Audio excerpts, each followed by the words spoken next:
702-586-PULP. You want to give us a call, talk about Supercross, World Supercross, MXGP, whatever is on your mind, give us a call. Really appreciate you guys watching and listening. And most importantly, using the code. So whether it's Works Connection or Atlas Brace or the Wisco, whatever it is, we have codes to save on PulpMXShow.com. Support our partners, and we would appreciate that a lot. And if you're, getting your bike ready for the new year or whatever, and you want to freshen it up, chances are we can help you out with some codes and save you some money. So got a great couple of guys in studio tonight, and some great guests calling in as well. The news is out. It's official. Chase Sexton to Monster Energy Kawasaki, and he will be dialing in tonight from Hawaii. You saw those photos on the PR. It's pretty cool. Lots to talk to Chase about. He's going to Cowie. Big deal for him and the team. And so we'll talk to Chase Sexton tonight about that. Dustin Pipes as well, the owner of HEP Pipes Motorsports team. Dustin's signed Jason Anderson. He's a great guy, Dustin is. So happy to have him calling in tonight. Talk about the team's plans, talk about WSX, Twisted Tea, all of that stuff going on with the Pipes organization. Brent Jaswinski is coming in a studio as well. He is a sales manager for Alpinestars. The Tech Air is out. And you guys have heard me talk about this for a while. It's been in road racing world for a while. And I'm really I love this product. I've been wearing it myself. I think it's a game changer. And so we invited Brent in studio to talk about the development, the production of this thing, the pros, the cons, everything else about the Alpinestars Tech Air. Really, really neat deal. And so I thought it would be interesting. It's an off season. And let's get into this Tech Air a little bit. So Brent will be joining us in studio as well. And then Jason Thomas, of course, will be on the phone as too. Jason Thomas is going to be live from the Cowboys Stadium game. But he wanted to come on. So we'll talk to JT about that. Thank you, Motorsport.com, Fly Racing, Decal Works, X-Brand Goggles, Renthal, Michelin, Race Tech, Acerbis, Firepower, Maxima, OGO Power Sports, Renegade Race Fuels, Atlas Neck Brace, Guts Racing, Cardo Systems, Pro Filter, Works Connection, MotorcycleIndustryJobs.com, WUSA, Get Data, Fox Factory Vehicles, Factory Chassis Parts, Luxon Clamps, MTX Braking, Ethica Troll Training, Wisco Piston, all on board with us tonight on the show. And again, use the codes to save, 702-586-7857. You got something on your mind. But for now, in studio tonight to talk about World Supercross and more. Some silly season stuff as well, of course. Lots going on in sports still. He is a regional arena cross champion. He is a longtime privateer hero back in the day. He's been working at 100% for a long time now, and he's a marketing guy there. He's a sales guy. He's building goggles. He's a real integral part at 100%. And there's some news dropping. We'll drop about 100% tonight on the show, too. He's coming in studio once again. Dave Ginolfi. What's up, Dave? How are you, buddy? What's up, Steve? Two-time. And it doesn't say regional on the plaque. It does say national for some reason, so I'm going with it. So you just go with it? Yep. Okay. Thanks for coming in. Yeah, thank you. I also don't do sales. I feel like you have a hand in everything, though. We have a really good sales team, though, so I don't want to. Okay. I take no credit for our sales. Okay. But I feel like you do everything a little bit? Okay. Yeah, we can go with that for sure. Sure. Also in studio, this gentleman was on the phone a little while ago. He's the co-promoter of the Chilliwack Arena Cross Series, but he's got a lot going on with Atlas Brace. We're going to talk some Canadian Moto later in the show with him. We also, at lunch, Dave, we found out that our buddy here watches a lot of motocross stuff on YouTube, so we're going to talk to him about shit that Newf watches. It's Ryan, the Newf Lockhart. What's up, buddy? How are you? I'm just opening my eyes to more things in the sport, you know? Yeah. You got to watch everything. I guess so. We're going to get into that. It's been a day, though. It's been a good day. You took me to a bicycle shop. That was fun. I noticed that. It was 20 minutes at a bicycle shop. He's so upset about that. I know. Just took me to the bicycle store. Listen, we got to thank you. You pinch hit here. It was a last-minute deal. We had Daniel Blair scheduled to come in, your co-regional champion. Yep. Blair canceled on us. I sent out a text, and you lined up. You came in. Was it easier than you thought? Yeah, totally. Yeah, I know. Thanks for coming in. This is for the better, though, I think. Well, I didn't understand that you two guys have a lot of history together. Like, I literally bounced to you, hey, you like Newf? You're like, oh, yeah. I said, do you know Ginolfi? Oh, yeah. Like, so I knew you guys knew each other. You've been in the industry together. But you also, dude, your paths crossed a lot, which I didn't realize until today. For sure. No, Dave and I raced, not a ton together, but been in the same places a lot of the time. And anytime I'm at a race, I always go up and say hi, or we cross paths, and he always says hi. So, and then I'll honestly too, I didn't even put this together, but Matrix Concepts up in Canada is the 100% distributor up in Canada. Yeah. So like, there's also that too. Like, nothing with sales, Dave, but like it crosses paths that way too. Yeah. Yeah. I mean, I've known about Newf since probably the early 2000s, back in the day before training facilities, when everybody would go down to Ocala and do like the winter series and stuff. Like I heard the name rumbling around. We didn't race each other then, but you heard the name. The Newf's here. Yeah, it's been for 25 years. I mean, we've known. So yeah, looking forward to a great show. Chase Sexton, the news is out. We'll ask him about those photos. That was an original PR. Yeah, it was cool. Can't say you see too many. Yeah, I got questions about Hawaiian sunsets and stuff going on. Yeah. Maybe he's going to stay there with Harlan and just train. Yeah, and what's the other guy? Medeiros. Yeah. Plus 30 winner from the weekend. Right. So, yeah, we'll talk Chase Sexton, Dustin Pipes coming in, JT, of course, and the Tech Air product as well. So lots to get into when it comes to that. Taking your phone calls over there in the corner, holding things down. Coming in kind of late today. The Tallon Taylor. What's up, Tallon? What's up, Steve? Thanks for coming in, I buddy. was here before you, actually. So. No, I was here. I was Oh. downstairs. Oh. Thanks for coming in. Yep, thanks for having me. Also, working the cameras, building the app, I think, from what I hear. The Travis Marks. What's up, Marks Dog? You're fake news, sir. Okay, so also, Fake news. I don't want to hear about people who can't play PulpMX Fantasy. We are just as sad as you are that you cannot play PulpMX Fantasy. I don't want to hear it. But, Marks, you made some changes to the site, some FFL stuff. Good job on that for next year. Lots of back-end work. My just favorite. Digging in that just back end. pounding the back end. Yeah, I love it. Love to see it. Yeah, lots of stuff coming up. So stay tuned for PulpMX Fantasy improvements. Again. I wish I could comment. Again, I wish everyone that could play. We'll send you pictures, Newf. Can play. But 702-586-7857. You got something on your mind. World Supercross kicking off this weekend in Argentina. Deegs making his 450 debut. But let's talk about this first. Where is, and I'll start with you, Newf, because we literally brought this up. Like, you've watched, we're going to get into what you watch. So where is your interest level on the World Supercross racing? Like, where are we at? Well, I think it's probably the best lineup they've ever had in the history of World Supercross with these new guys. But I'm pretty excited because, I mean, we're going to get to see Anderson debut on the Suzuki. Going to see what Kenny has. Obviously, he's really good at these. I mean, he's won the last couple years. We're going to get to see Tomac in Vancouver. Not at Oldham, but in Vancouver. Vancouver, Australia for Tomac. Vancouver, Australia, debut on the new bike that's coming out, I guess, tomorrow. Yep, the news coming out tomorrow. And I think it's gonna be good. J-Coop do you watch every round? Do you? 100%. Yeah. You buy the package or whatever it is. I don't even know. Like, what? Yeah. I don't know how I watch it. I do watch it though. Yeah. But I'll go to Vancouver. I think they were on CBS down here last year. Yeah, they're on one of our channels up there. But I mean, I'll go to Vancouver. Right. But I'll definitely watch next weekend. Dave, where are you at with interest level of WSX, all of that? Yeah, I mean, I'm very into it. I'm excited to get this going. Newf, I don't know how he answers that because we talked about he watches everything. So yeah, is that good that he's interested in this, or it's just one of the things he's into? I figured he would come in hot and be like, "Yes, I am all in," which he did. Yes, it might interfere with a beach race he wants to watch, but there's lots of time in the day. No, but like, like for me, I don't know. I've been to two of them. Went to Cardiff a couple years ago. Went to Vancouver last year. I would say I've watched. And I think it was CBS or I don't know. It was Ralph and Jeff, right, doing it. Now it's Daniel Blair and Ralph. I would say I've watched half of them. Total races over 3 years they've been doing this. I've watched half of them. So I'm into it, but not like, hey, I can't go out tonight because I got to watch World Supercross. I think though the tracks and stuff like it hasn't been real Supercross at every round. Like last year and the year before, because I go some of those smaller stadiums. I don't know what this one is coming up this weekend. I assume it's a full-size stadium. But, I mean, Vancouver. Yeah, like Dubai was. Yeah, it was like Arena Cross. Yeah, Arena Cross. Right. Yeah, remember they went outside, like U.S. Open-y type thing. So that takes a little bit of the flair away from it. But I do think that with the better lineup this year and seeing Anderson, I think, is going to be a huge thing for them, being on the new bike. Yeah. I mean, I think it's exciting. But I will say this, being from Vancouver, the hype's been low. Has it? Yeah. It's been low. Yeah. It's been low. Well, different from last year, though? Different from last year. See, I thought last year because they had a bunch of PR stuff going on beforehand. Kenny was up there. He was touring the city. Yeah. It was all over the news. It was on Facebook. Everywhere you looked, you kind of saw that this was going on. And they've almost doubled the ticket prices from last year to this year. Okay. Which isn't that great. Not great, no. So I think that they might have outpriced themselves a little bit in that market because last year it was a success. Is Rick getting a suite?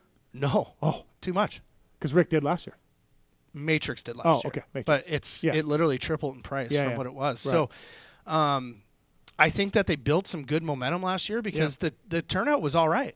Turnout surprised me. It was good. It was better than I thought, but this year it's like, it's over $100 a ticket. I mean, they got subsidies from the government to have a race there. Maybe they got less. I don't know. Yeah.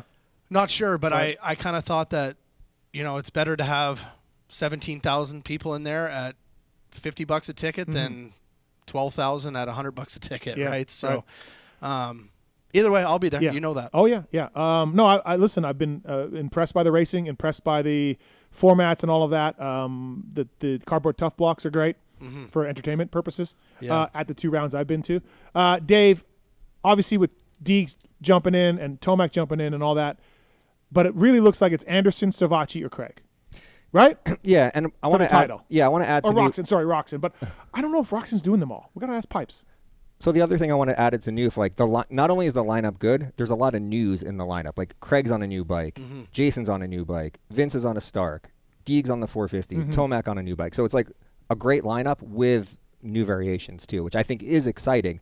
For me to answer that question about my excitement though, it's tough for like you and I would go to all the races. Like this is our off season, so am I tuning in like you said, like right when it starts? No, but I definitely want to see every highlight I can and what's going on. Yeah, yeah. Yeah, I don't know if Kenny's doing every one. I'll have to talk to Pipes about it. I've been getting vague answers to all that. Is Vince on a Stark? Vince is on a Stark. Not enough to make everybody What's the rule with that? Can they just go full like No, they full have power? No, they have a limit. Yeah, they have a limit. They lock it in and everything else. There's things that you can do that they're going to enforce that way. The only thing about Vince, and I said this on another show, is good bike on the start, which Vince is a good starter, but then his weakness is whoops. He's gotten better, but his weakness is whoops, and the Stark weakness is whoops. So if he does get a start, if the whoops are any, and they're not always big, but at Vancouver they were good. They were soft though. Remember they got torn they up broke down, I guess, and whatnot. But I think Vince on a Stark's going to be fun to watch. Like I don't know what to expect. Like that will be interesting. And they got another dude on the Stark too that's actually really good. No, Hicks is good, and Wageman's doing it. No, Wageman's on HEP. Yeah, he's on HEP. There's another guy. There's a European guy that's doing it. That is Thomas pretty Doe? good. No, I forget his name. All right. Anyways, he's playing good. the violin. But it'll be kind of cool to see that. That's Brian Sue. Oh, my bad. Yeah, no, it will be fun to see the Starks out there. I mean, it's one of those things that you good on the start, and it will be fun to see how they do. Do we like the 3 main event format? Is that what they're doing? Yeah. They're short though. Yeah. They're really short. Yeah. I don't think they're doing the head-to-head, you said, Newf? No, they're not doing we had SX1 and SX2. Yeah, that was kind of neat. No, they're not doing like the 250 against 450. Which I always like watching too, but it kind of played out last year how we expected it. The 250s really weren't a player. Yeah. So, I don't know. And like less teams this year and less riders. Yeah, I want to talk to Pipes a little bit about that because I know they redid the contract with the teams on the payments. So we'll see how much Pipes can talk about that, if at all. 702-586-PULP. Give us a call. Talk some World Supercross or talk some Supercross stuff in general. Also, Ryan Lockhart brought to you by AtlasBrace.com. They got the new Youth Protector coming out, or it's out now. It's out. And then we got the traction boot. We're going to give one of those each away tonight on the show. So stay tuned. Pay attention. We'll do one email, one live phone call. So AtlasBrace.com, the code PulpMX saves you with that. With Chiz still rocking the neck braces. Dylan Wright still rocking the neck braces. Logan Carr now. So AtlasBrace.com. Please check those guys out. Traction boot and a youth chest protector is a big thing for Atlas Brace. And Dave Ginolfi brought to you by the folks at Decal Works. Love those guys. Code PulpMX25 saves you. PulpMX25 or Pulp25? Pulp25. Saves you at DecalWorks, decalmx.com. They'll design anything you want. They did a wicked kit for my Yamaha. I thought it looked really good. So thanks to Sean and Nick and everybody there at decalmx.com for designing some graphics for me. They'll put their sponsors where you want. If you want a big, giant Atlas brace across your shroud, you can do that, or 100% logo, whatever it is. They can do it, the guys at decalmx.com. Don't forget, later on in the show, we do have the X-Brand Goggle Tear-Offs, Race Tech Rant, Twisted Tea, I Don't Know Man. Sorry, Dave. Sorry about that one. It's coming up. What? The I Don't Know Man. It's coming up. I'm fine with it. Okay. All right. So stay tuned for that as well. And I want to thank the folks at firepowerparts.com. PulpMX using firepowerparts.com and using the batteries, and they're helping a lot of privateers out there, loading ramps and stands and more. Firepowerparts.com. They got really cool stuff coming on soon, so please keep checking their website. And also thank you to FCP Racing. They got these factory chassis parts that work really well. And you look at Phil Nicoletti clinching the Canadian title without winning an overall. But he was using FCP. Race cups as well. Please check out Pulp25-Chassis, the code to save with them. They're looking for dealers as well. These are bolt-on parts which drastically improve handling, race cups, and engine mounts as well. So we'll get you a deal on that, Pulp25-Chassis at FCP. Okay, SX2, speaking of Club MX, there's a Rick Ware Club MX combo going on. Yeah, right. Rick Ware Racing guys are using Club MX bikes. So Shock and Lopes are in the SX2. And then McElrath's back in SX2. And then you have Anstey on his star bike riding for another team. But SX2 thoughts? I always look at like McElrath in this stuff is like Larry Ward. Yeah. Like Australia or WSX in the past, like McElrath to me steps up. McElrath didn't have the best outing at Aussie Supercross, though, the first weekend out. Wasn't a good weekend for him. No, it wasn't not good. good. No. And it's got to be tough. He might be, well, and we'll get into Chiz here, too, but because Chiz is riding MX2. Chiz is SX2. It's SX2. SX2, sorry. But I don't know about Chiz. But, those guys are bouncing back and forth, 450, 250, 450, 250. But McElrath seems to do it a lot, but it wasn't a great look at Aussie for him. I mean, he was down, bad starts. Mm-hmm. I mean, he was really good in World Supercross last year. Yeah. But you got to think at his point, he just probably wants to ride one bike, but he's doing what he has to do to keep going. Yeah. Keep rides, exactly, right? rides, yeah, the SX2 to me is McElrath's to lose, but Shock should be in there. Lopes is always good at this stuff, right? So yeah, but Anstey's going to be the favorite. Yeah, Anstey has to be the favorite. You think? Yeah. He was the red plate holder until he got hurt. He was, yeah. Like, yeah, okay. Yeah. I mean, they're all great. I didn't know for sure, but he's on a different team. But it is GSM Yamaha, I think. Yeah, but it's going to be his star bike. Yeah. So he's got his bike that he's capable of. His mechanic is going and everything Enzo's else. sneaky good too, though. Yeah, that's what I mean. Enzo, depending last year, on how his whatever injury thing he has. Ironic that he's back on a Club Yamaha. Mm-hmm. For Rick yeah, Ware. I guess they all talked it out. They're all fine, Seems according that to way. Phil. But yeah. They also are. They looks like they held onto the Arby's sponsorship, which I love. You like that kid? We got the eh? meats. Yeah. I got a jersey here somewhere, Oldenburg jersey somewhere. I made him give it to me. Yeah, love it. Not as nice as your Yamaha though, with the red and the white. No, not quite. Okay, so Deegs is showing up this weekend on a 450. We'll talk to JT a little bit about this. First of all, I can't believe you're not going to Argentina. Yeah, has you written all over it. Oh, really? Yeah, dude. No thanks. Deegs debut. I mean, I guess him and I are so tight. Yeah, I figured he'd want you there. Right? Yeah, I think you wanted me to massage him. I don't know about that, but at least be there.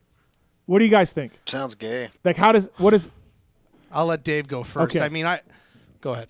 You give me 2 cents on that. Yeah, it's going to be exciting. Obviously, that camp knows what to do and how to get it done, and he wouldn't be going if they didn't think he had a chance at winning.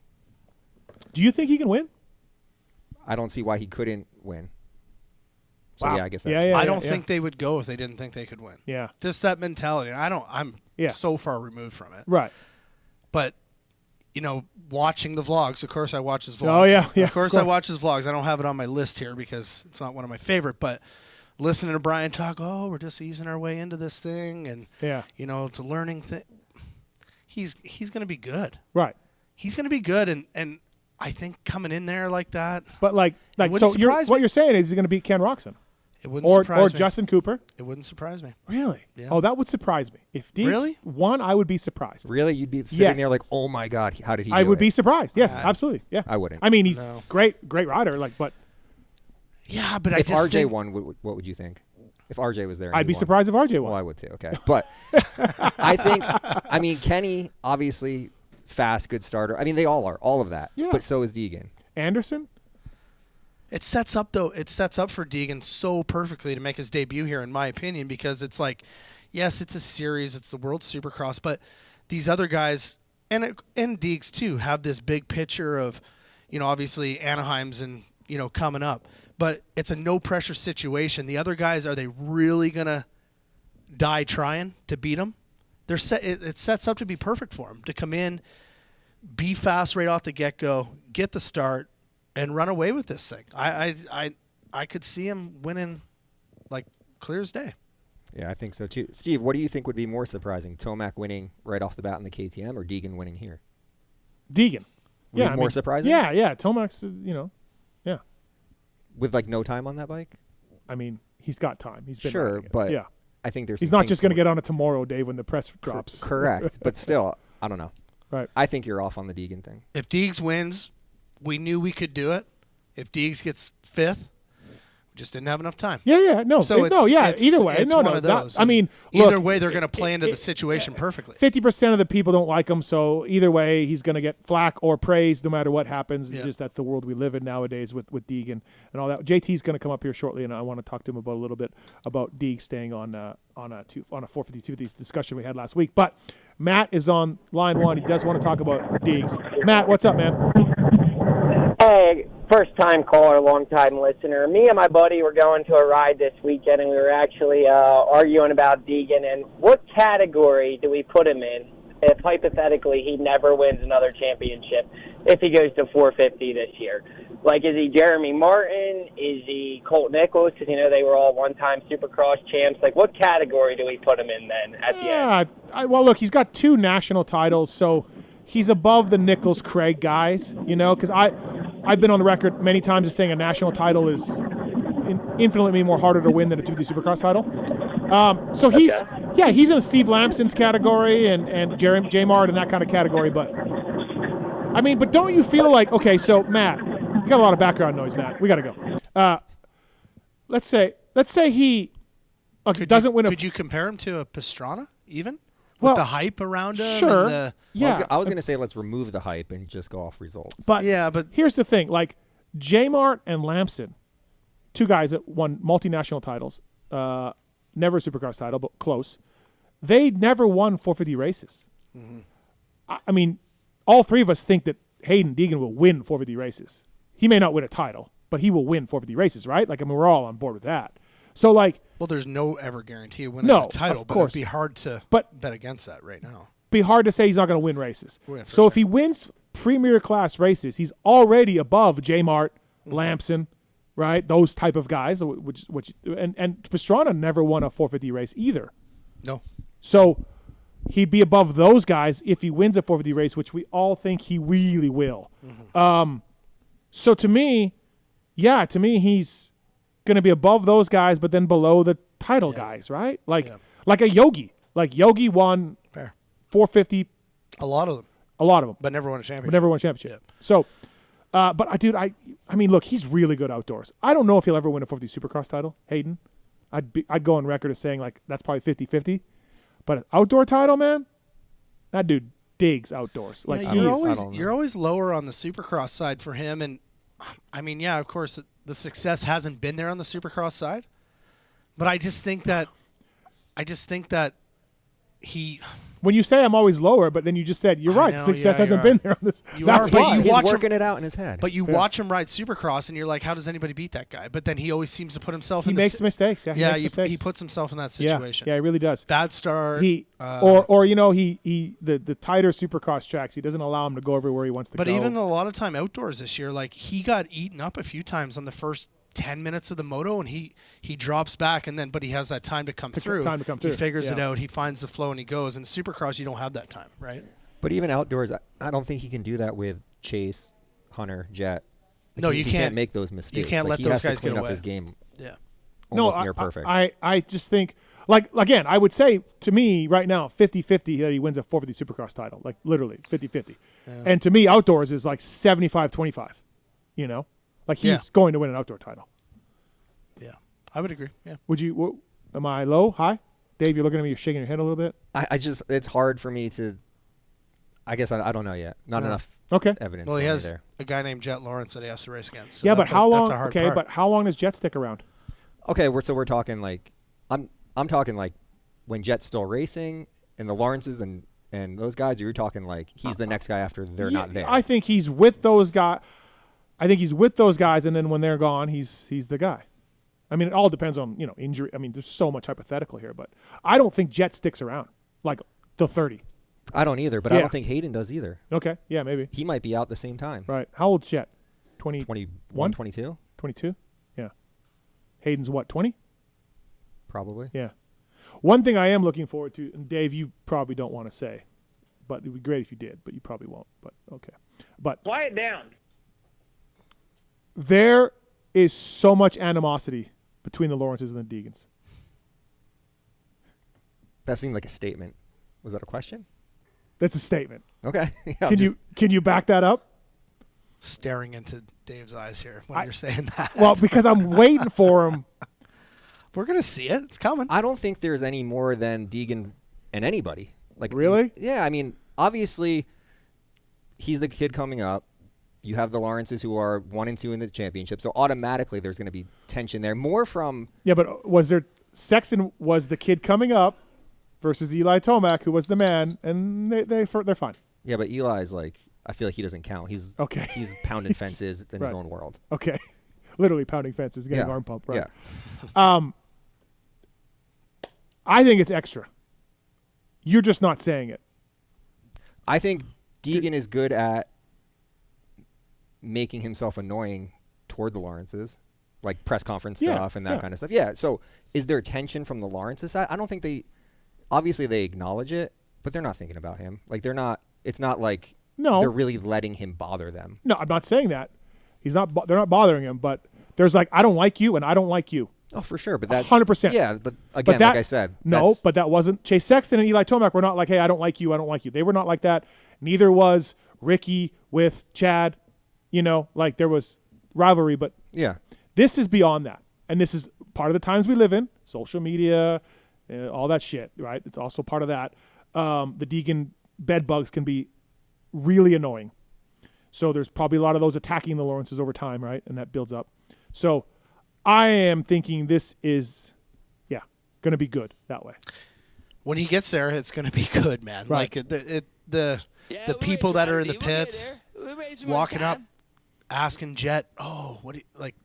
Oh, you already know what's happening. Hayden's here. Hayden, Yeah. or what are you going to do when Hayden's here? Yeah. It's happening, No, right? for sure, Yeah, like people are 100%. idiots, and I'm sure Jet's over that. So Deeks turns 20 this January, and then Jets turn 22. So 2 years difference. So not actually, not that much.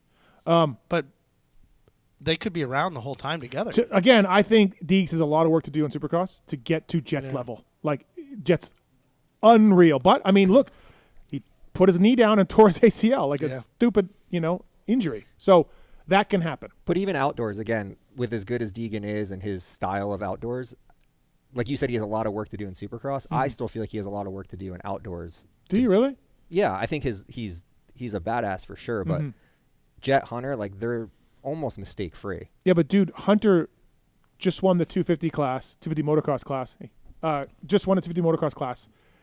Jumped in, and he is literally from the moment he's hit the ground outdoors, top 3 guy. Yep. 450 class. So why can't Deeks just be the same? I think he can be top 3. Yeah. I don't think he's there with the top 2 though. Okay. I don't know. I think he's outdoors. I think he's got a lot for Jet. I don't think he's got Jet. That's a difference. I don't think he's got Jet, but he's got something for Jet, I think, outdoors. He's that good. He's that good, but he's going to have to change his revving style. Like, it's so much different. So it's hard to... I know, but, dude, they said that about Ricky, and they said that about Jet. Like, these guys figure the bikes out. I'm with you. He uses so much more energy. If you would, him and Jet, like, if you did like a... side by side. Like, if you did like a dartfish... Yeah. Like, it'd be like Jet's barely moving Yeah. and barely revving his bike, and Deeks is all over the place. Yeah. So that uses more energy. It's harder to do. For sure. Yeah. Well, you going to watch the race this weekend? I mean, sure. I got to figure it out. I'm going. Gotta figure out how to watch I'm it. going to Gold Coast, Australia. Hey, that's in a while. Will though. Deeks be there?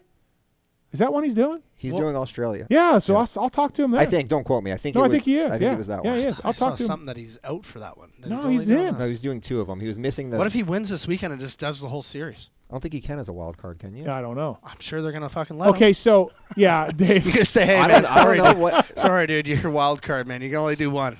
I thought rules were rules. The wild card thing caused a lot of tension with these teams over the years, with them letting the guys in, a little bit. So well, the wild card is supposed to be like a local guy, in my opinion. Yeah. But Tomac's local to BC.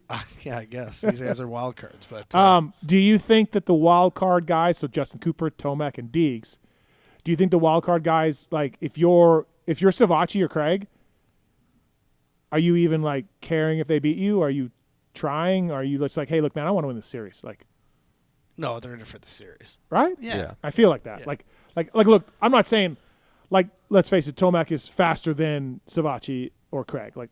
Just straight up, we know that. But I'm just wondering, even if they're like, I could maybe run it in on. What's crazy about World Supercross? This just popped in my head, kind of off topic of the way you were going there, but we don't really hear about. At least I don't, anyways. Like, what's the bonus for winning WSX championship, or what's the money? Like, I know. Well, why don't we talk to Pipes? Well, we'll ask him. Yeah. I thought it was all up front money at one point. Well, it was team money, right? It's team money. It's team money, but I wonder what can he get? Write that down. Pipes money. So he Steve, may not say anything, but I look at it like when I was racing arena cross, and on an off weekend you'd have a supercross guy pop in. Yeah, like we didn't like go do what you need to do. Right. Like we have a whole series that we're doing. Yeah, I mean there was a time that Sexton dropped in as the road to supercross, and then I raced him. Yeah, and then someone said that they'd break his legs if he got stanky. Stank dog. Yeah. I'm gonna break. Really? Yeah. I'm gonna break your legs, kid. And Chase is like 15, being like, "Cool, man." Great, welcome. Like Chase really wants to be there. Like, no, he's just getting his Ricky Carmichael road. But to look at the Supercross difference. points. The difference in their body types of Stanky and Sexton. Like, I don't think you could break his leg. Yeah, good point. All right, Jason Thomas coming up here shortly from Fly Racing again, and also too, I'm here for the freeze stuff, like you guys said. I'm here for the freeze on a Stark. That should be great. You know these guys. If can't hear him coming. If you're behind them, you're just like this fucking guy. Can't hear him. He coming. will whole shot. Like that's right. There's no way he's not. Oh, that bike is unbelievable. I did a couple janky whole shot challenges this summer during the Nationals. They have a nighttime thing. And there is impossible, if you have that Stark dialed in, you're not beating that with a 450. Right. Like, I don't care. Off a grate, it's unbelievable. Does it depend on what horsepower they give the Stark to race? It's going to be enough. It's going to be enough. Okay, all right. It's direct power. You have no clutch release, I know. I rode the Stark at Glen Helen. I loved it. Did you like it? Oh, it's amazing. It's an amazing bike. I didn't like the charge time. No. And all that. Like, because you ride so much during the day. No, but dude, even me. No, I know. I did I talked about this before. I did a 25-minute moto at Glen Helen. Yeah. And it was down to 30%. And then it took 45 to get back to 100. That's a big break. Yeah. So you would have to talk and socialize, He doesn't like talking. Somebody would ask him what he thinks about Supercross, and I'm not okay. You're not. 702-586-PULP. Give us a call. Jason Thomas coming up here right away. Hey, I did want to talk about PulpMX Gives Back. We've got some money. Working through who's going to get it right now. It's a nonprofit that I started, really based off you people being so awesome with the PulpMX LCQ Challenge.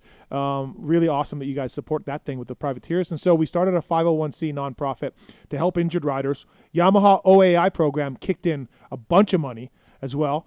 Check it out. There's a link on the PulpMX Gives Back website for this. We've given away a bike. We did a Jerry Robin bike. We've got a really cool experience coming. Mark, did I tell you about that? I keep meaning to tell you and Swizz about it. You should probably do that. I got to get it loaded for the new experience. Okay, yeah, let us know when you're ready. And I am ready. I got the photos and everything. I just keep forgetting to send it over.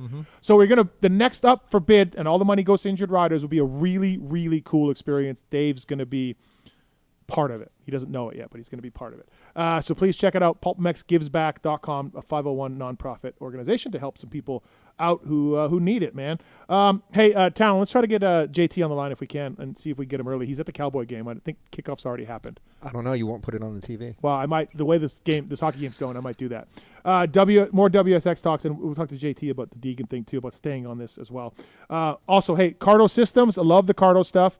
Absolutely fantastic. Like, think, Newf, you had Cardo, and Galdi could tell you, like, out on the track. What I'm doing wrong? Yeah. Because as JBL sound system, it's crystal clear. Well, it'd be even more funny if Galdi and I were both wearing it. We wouldn't get a word in because we'd be out of breath. It's a good point, yeah. PulpMX code saves at cardosystems.com. They got their Pack Talk Edge, and Edge phones are waterproof and dirt-proof, allowing you to communicate with a range up to a mile away. Cardo Systems, it's fantastic. I had these in my helmet with Weimer and RV and Rory Sullivan telling me how to ride trails and mountains. I have a lot of history with Rory Sullivan. Oh, you do? If you can believe it. A random guy. Yeah, he raced Canadian Nationals for 2 years in a row. Yeah, he stayed at my parents' place in Nova Scotia. Great guy. Oh, great awesome guy. Yeah. Fantastic guy. One of the first things he said to me was, "I didn't think I'd like you." Yeah, I remember he said. Yeah, but you're cool. I'm like, okay, man, cool. All right, hey Dave, before we get too far into this, 100%. How's things going? Really, everything good? Awesome. You guys are crushing it right now. Obviously, Jet Lawrence, Cooper Webb, right? Yeah, even Europe too. Simon Langenfelder and MX2. Yeah. Championship. Lucas, Koonin? second overall. Yeah. Coldenhoff was third overall. Like we did really well. Yeah. Billy Bolt, Tristan Hart. Like we're really like winning in a lot of categories. And so the ad you put out with Jet in the airline thing, TWA. the TWA thing. Yeah, for his signature goggle. Kind of cool. Yeah, that was fun. Neat. That was a super fun shoot. When did you do that? We actually were sitting on that for a bit. Oh. It was like last November. Oh. We were gonna launch it. A1, we missed the timing, so we were going to launch it like shortly after that. Okay. Then Jet got hurt. Oh, yeah. So then we just kind of figured out when to do kinda it. wait on it? Yeah, and then SMX, like right before SMX. Does he have a lot of input on those videos? Like that idea? Because it was really cool. Yeah, I mean, we or any input, not I the guess? video so much, the goggle and everything. For like, sure, yeah, yeah. we always like show him what we're up to, and we tell him. I mean, we tell him about it. And What did you think of the 18 turn sideways? Well, I sell it. And Yeah. Steve hated it. He didn't understand it. I didn't get it at first. Really? Hate is a strong word. Hate's a strong word. I'm But a it's strong kind of person. pretty So- easy to see. So what it is. you're selling them? Yeah, those LE packs this is the third one, right? Third one. Kills it. And it's a limited time, so we do one pre-order for it. Yeah. And that's all we get. Yeah. They sell it. Yeah. And They Dave, sell it. so doing well. Yeah, Jet no, stuff? yeah, it's awesome. I mean, yeah, aside from Jet 2, just the brand in general and all the A categories. lot of the time, those LE kits like that, the packaging is so nice. Yeah, there's a lot of attention to detail in our stuff. They too. don't even open them up. Like Right. a lot of people For aren't- real? Yeah, it's like a collector collector's piece. thing? Yeah. No, because Yeah, they yeah. come in a 2-pack, or the new one there comes in the goggle case. Yeah. People just collect them. Like I know lots of kids that have them. They don't open them. They're not like And at the I guess track wearing them. Jet sign them if they can down the road or whatever. Of course, yeah, or right, whatnot. right. But yeah, a lot of people just collect them because they come in really nice packaging. Well, check you guys out. Yeah, we do cool stuff. And also, I've been wearing the mountain bike glasses. Yep. Love them. Which ones do I wear? The real light ones I showed you? The Hypercraft. Hypercraft. You got to Yeah. be light. Those are really light. Yes, I like those glasses very much. So PulpMX code saves 100%, by the way. So please check that out as well. But you guys are out of mountain bike helmets. You're out of that world. Because I have one that I like. Yeah, we're going away from that, sticking to, eyewear, Right. goggles. Yeah. But everything, I mean, that brand, I know I've said it before, but seriously, everyone that I work with is like half of them are probably listening right now. Like they're moto people. Like Well, Mark Blanchard, legend. for sure. Legend in the sport. Do you know much about Mark's career? Only heard. I met him Yeah. before. Oh, yeah, I've yeah, been yeah. to 100% San Diego Oh. a few years ago, but He goes back to JT days. Yeah, I don't know the things he's history done, like you right, do, with but- One and JT and you guys. It's just phenomenal. Yeah. I mean, he the whole company, like our design team, our R&D team, like everybody, honestly, is like, I look forward to working with everybody, and I feel like they elevate me to be better as well. Like, as corny as that might sound, like they're really good people. when I show a new collection of goggles, the number one question is, how'd they come up with that name? Because the names are so wild, right? Yep. Oh, the glasses and goggles names? Well, the goggle and glasses names are so right, wild, and right. they're new ones every single Right. year, spring and fall, and they're just like crazy names. There's never been two of the same, right? It's probably Mark. A lot of that is, yeah. Just Is it? Yeah. Dreaming it up. Yeah. All right. Hey, we got to get our next guest on the line here because Brent from A-Stars is here as well to talk about the Tech Air. And again, Chase Sexton coming up, Dustin Pipes, the shit Newf watches, Race Tech Rant, Twisted Tea, I don't know, man. But for now, Fly Racing, flyracing.com. Live from Cowboy Stadium, it's Jason Thomas. What's up, JT? What's happening? How's it going? Why are you doing this show? I didn't know you were there. I said, don't worry about it. You're like, no, I'll come on. Why? No, man. I don't like missing shows. I'm here. I'm here for the team. Are you in the bathroom? It sounds quiet. I'm in the hallway right outside of Suite. Okay. Yeah, you're sweet. You're sweet level. Okay. All right. Got it. No, thanks for joining us. So I'm on the floor, like the field level suite. So I'm down low. Oh, I you're. need to make sure we knew how. Can you see anything from there though, dude? I saw those. Yeah, it's awesome. But isn't the bench right in front of you? Like all the people standing there? I'm in the end zone. Oh, So, okay. Yeah. So I'm in the end zone, but it's a little hard when they're on the other end. But when they're on your end, they're like right in your face. Yeah. Like the game is like right in front of you. It's like the Sphere, but for real. It is. Yeah, it's like those. What are those? They have those games that you can go like, and it's like a movie screen, and it feels like you're there. Yeah. It really kind of feels like that. Yeah. What's the score? We don't have it on. We have to leave them on. 3. It was 3-0 Cardinals when I walked outside. Okay. All right. It'd be nice to watch. Steve. I got some money on Prescott over 25 completions. So let's go, Dak. He's looking good on that so far. Okay. They went for 4th and goal and didn't get it. So I know everybody that's listening is super interested in this conversation we're having. Well, last week was the World Series. So last week was the World Series. True. So Yeah. all right. Listen, PulpMX code saves at Fly Racing, flyracing.com. Please check that out. JT, interest level in WSX for you? Like, I know it's not high, but is it more than 5%? Yeah, so it's challenging for me, right? Like, for me to be invested in that series specifically is difficult for obvious reasons. But I want to watch racing. I love dirt bike racing. So, of course, I'm going to watch it. Of course, I'm going to pay attention to it. Hayden's going to make his 450 debut. Like, there are very specific reasons for me to pay attention, but me to get on the bandwagon of WSX, that's probably never happening. We talked about this before we got on. Would you be surprised if Hayden won and beat Anderson and Roxon and Savacci and everybody else, Jay Coop at round 1? Would you be surprised? Surprised, yes. Okay, good. Me and JT are the same. He didn't let him finish. But surprise, I would be surprised. Yes, I would. That's what I would be too. Newf and Dave would not be surprised. Yeah, I mean, if it was a motocross race, no, I wouldn't. But Yeah, a supercross race is yeah. it's a little bit different. I'm not there with you guys, like fully on. I know the mistakes are there and stuff, but I look at it that he's coming into a series, not a whole lot of pressure. The other guys that are doing the full series, they're not necessarily going to be worried about Deeks. Like, he could do this on a track that's not necessarily fully spec AMA he Supercross. could do it, yes. Yeah. But surprising, I think, like you're talking about Hayden, who has not really ever dominated 250 Supercross. Yeah. Like against you're fair. Beaumer or Vial. Like, you're talking about a leveling up here that he's doing. So to come out and win your first one, I think it's fair to say it would be surprising. Yeah.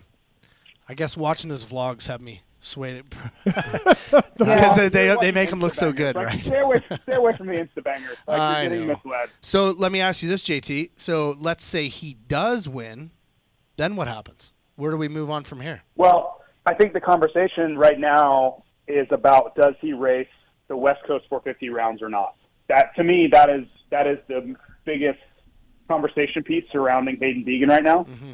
Because I think if WSX goes well, he rides well in Argentina, he rides well in Australia, I think he's going to want to do it. Like, he's a competitor. The kid is you can say whatever you want about him. The kid is driven. Yep. Like, he has a lot of fight in him.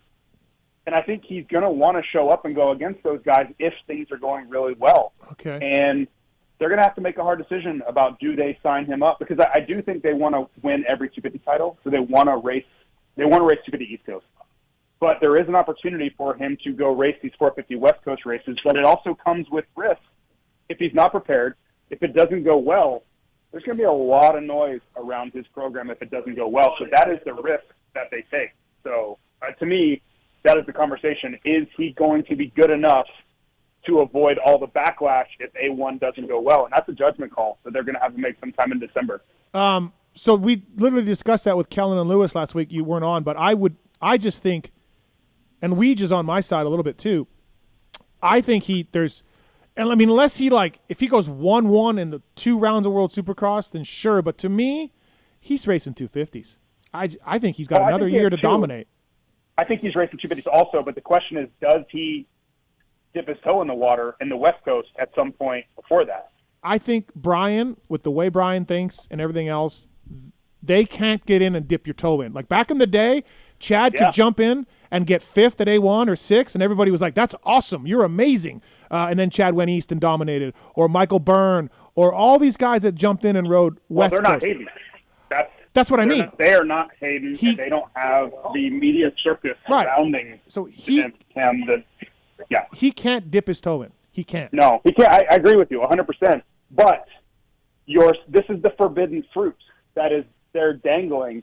If he's riding really well, I think there's a case to be made. If you look at the decisions they've made in their past, right? They've been very methodical. To your point, very methodical about trying, and they'll go win to the East.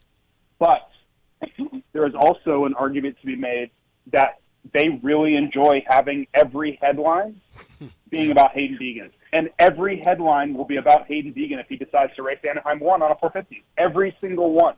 So I think that presents a problem. But not necessarily a problem. Like, it's a good problem to have, but it's a predicament because they know the backlash if it doesn't go well.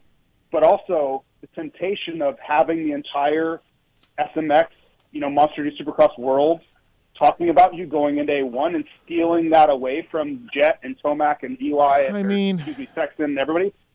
I think that's tempting for them too. Like, it's hard for me to say that's not tempting. But I agree. It would take away. But in 2027, that will be the headlines. You're going to have that headline. Like, it's going to happen whenever he does go full-time 450. It's just like James Stewart. But I think they feed off of doing it early. Like, be the surprise. But they're not they going love to that. They're not going to get the same headline because he's going to race all summer. He's going to race all summer.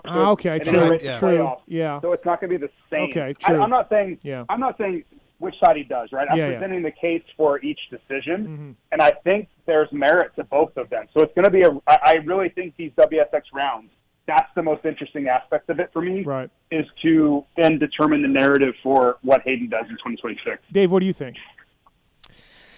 Yeah, I mean, it's hard to say. Like we're all in agreement that they're very methodical. I mean, he wasn't in a rush to turn pro from amateurs. Like they were, like Brian was kind of like, we'll race Rider D when we get there kind of thing. Like that was a whole, like, we have a plan. Yeah. So like, yeah, maybe they don't need to rush into it, but then there is the flip side of they do like the media and the attention, and that serves up perfectly to, like, let's go race 450. But dude, I think he needs to come into 250s. And JT, you say he wants to ride East, so I whatever close he rides, come in, take your end of the year run, crush the 250 Supercross class, and be just so ready to go. Because now, I don't think he can run Sexton and Jet and Hunter and Eli. I don't think he can run their pace right now. So he's going to get 5th, 6th, and he's going to get. But I think that's what JT's saying, is that this World Supercross thing will be the well, like, if he can beat these guys, then he's going to put himself. If he's not even close, dude, these tracks aren't Supercross. They're not. They're not. But this is going to be the barometer they use. Yes, that's right. Whether it's right or wrong, whether they're misled or they're right on track, I think these rounds will be what they use to use as their decision maker. Yep. And that could lead them astray, right? Because what you're saying, these tracks are not Anaheim 1. And these guys are not Anaheim 1 ready. That's another aspect of this. These guys use these races as warm-up, right? So, well, with Deegs, though, there may be some extra incentive from Anderson or Savacci or any of these dudes to tee him up. Vince, So what sets him better up coming into outdoors? If he's a 5th place guy, say he goes 450 first couple of rounds. Full-time? Oh, yeah. And he's like, all right, solid 5th, maybe sniffing the box. Does that set him up better for when outdoors comes? What did you just say? Sniffing the box. Sniffing the box. He did say God, man. Jeez, Dave. Oh, Dave. Coming in hot. I don't know what to tell you guys. Or kills it on a 250 on East Coast, where your timing's about the same, and then go 450. But that's why JT said East Coast, and somebody else that's like a Deegan whisperer said East Coast. And to me, why wouldn't you ride West and then on the break moto down on 450 outdoors and be? He wants all the titles, man. What do you mean all the titles? He's got all the titles. No, he doesn't have 250 East. He's got 250 Supercross. It's fine. No, I'm telling you. You are asking me for a reason. Why does he ride 250 East? I'm telling you that's the reason. No one cares that Ricky never did that. No one cares that James. Listen. No one cares. You don't care. But I think you don't care, and that is. No, but does anybody care, JT? Does anybody say Ricky missed out on that West? Ricky never won. I think they want to check all of the boxes. Yeah, I'm not saying that it's logical. I'm not defending it. I'm just telling you what I think they believe. If you're the family, you want to check the box. If you're the Deegan family, you want to check the box. I know it doesn't matter. Yeah. I know it doesn't matter. But listen, we all understand what you're saying. I'm just saying what I think looking at doing. That's it. Yeah. Like, dude, that I don't recall that ever coming up in a rider's career. No, but I think everyone's saying right. he wants to There's be able riders to who say have done it. This is about legacy, right? Like I think they're very much when they want to be, when they're all said and done, I think they're very, concerned's the wrong word. I think they're thinking about Hayden's legacy, and if they had to choose between East and West, and they could have won that everything that the 250 class has to offer, period, full stop, I think that's attractive to them. And that's what I think is driving that decision. I agree with that. Okay. Yeah. To me, riding the 450 while you ride the West and with the number 1 plate is a cooler But still, you plane, didn't answer the question. Oh. So if you're a top 5 guy, sniffing the box. Yeah, if you're a top 5 guy in 450, yeah, are you better off just staying there and that helps you get ready for 450 outdoor? I would think so, right? So is that? I would think so, but that's not. We don't think top that's 5's. gonna happen? I don't think that's what he wants to go in and be a player right away. Dude, I don't. Can he? I don't think he can. I'm not saying that he can, Right, but that's right. what they're going to want to do. They don't want to be a top 5. And guy I don't right think off you the can get look go. at World Supercross, and no offense to Joey or Christian Craig, and even Jason Anderson wasn't really that great last year. So beating those guys, like, I don't think that means anything. You got to race Jet, Hunter. You got to race Cooper Webb. Yeah, for sure. Right. Yeah, I think you look more. I at how don't he's know that riding. they're. Yeah, they're going to have to make a call, right? Like they're going to be guessing. There is no way to know. Mm-hmm. And personally, my analysis would say that he still has some work to do before he's ready to be that guy in 450 Supercross. Like when I just look at his skill set, some of the things he's not quite as good at, right? I think he's not as good as those guys in the whoops, which isn't breaking news, but I think that would show up at certain rounds. His starts have been really hit and miss. That would be very punitive for him if he doesn't get good starts. I don't think he's ready to go win in 450 Supercross yet. That would be my take on it, and we're going to have to see how they square that. JT, I listen to you guys week in and week out here talking about it, and you may have answered this before, and it may be a dumb question, but why is he so much better in outdoors than Supercross? Because he started on Supercross at a young age, right? They had the track in the backyard, super minis. Like, I've never really heard why do we think that he's that much better? Like, he has as much experience as an amateur. I think it's three things, 3 reasons I'll give you. One, and that Steve's been on this one from day one, so credit to Steve. He's been mistake prone in Supercross. Okay. So take that, Steve. That's your point. The second, his whoops are not on like the otherworldly elite level that I think it takes for most guys to win. Like Cooper Webb's an exception. There are some exceptions, but most guys, when you see them win 450 Supercross, they are elite whoop riders, right? That's almost a prerequisite to be that guy. And then his starts have just been hit and miss, right? In the 250 class, in motocross or Supercross, he's so good, he can make up for that. He can come through the pack.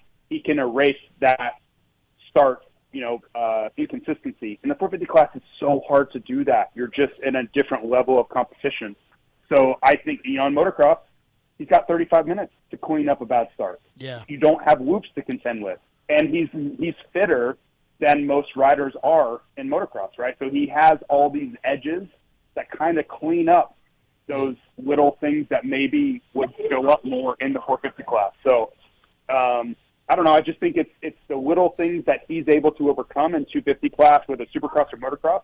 Those would become much more prominent areas of concern in the 450 class, right? It's the little stuff that turns into big stuff. Yeah, we chatted a little bit before you were on that. Even watch a lot of the outdoor motos this year where he started decent, 5th, 6th, 4th, whatever, but those guys would drop him at the beginning of the moto, and you're like, oh, what the hell's going on here? But then he slowly figured it out, and then all of a sudden at 15 minutes in, he's on those guys and he takes off. You can't do that in Supercross, and definitely not in 450 Supercross, right? So yeah. And that's I think he has a real opportunity to kind of clean that stuff up as he matures, right? They're very good, and give them a lot of credit. If they sense a weakness, they will do whatever it takes and go the extra mile to negate that weakness. But I do think they're going to have to do that in 450 class. I think Brian knows that. I don't think this is like a secret to them. I think they fully understand this.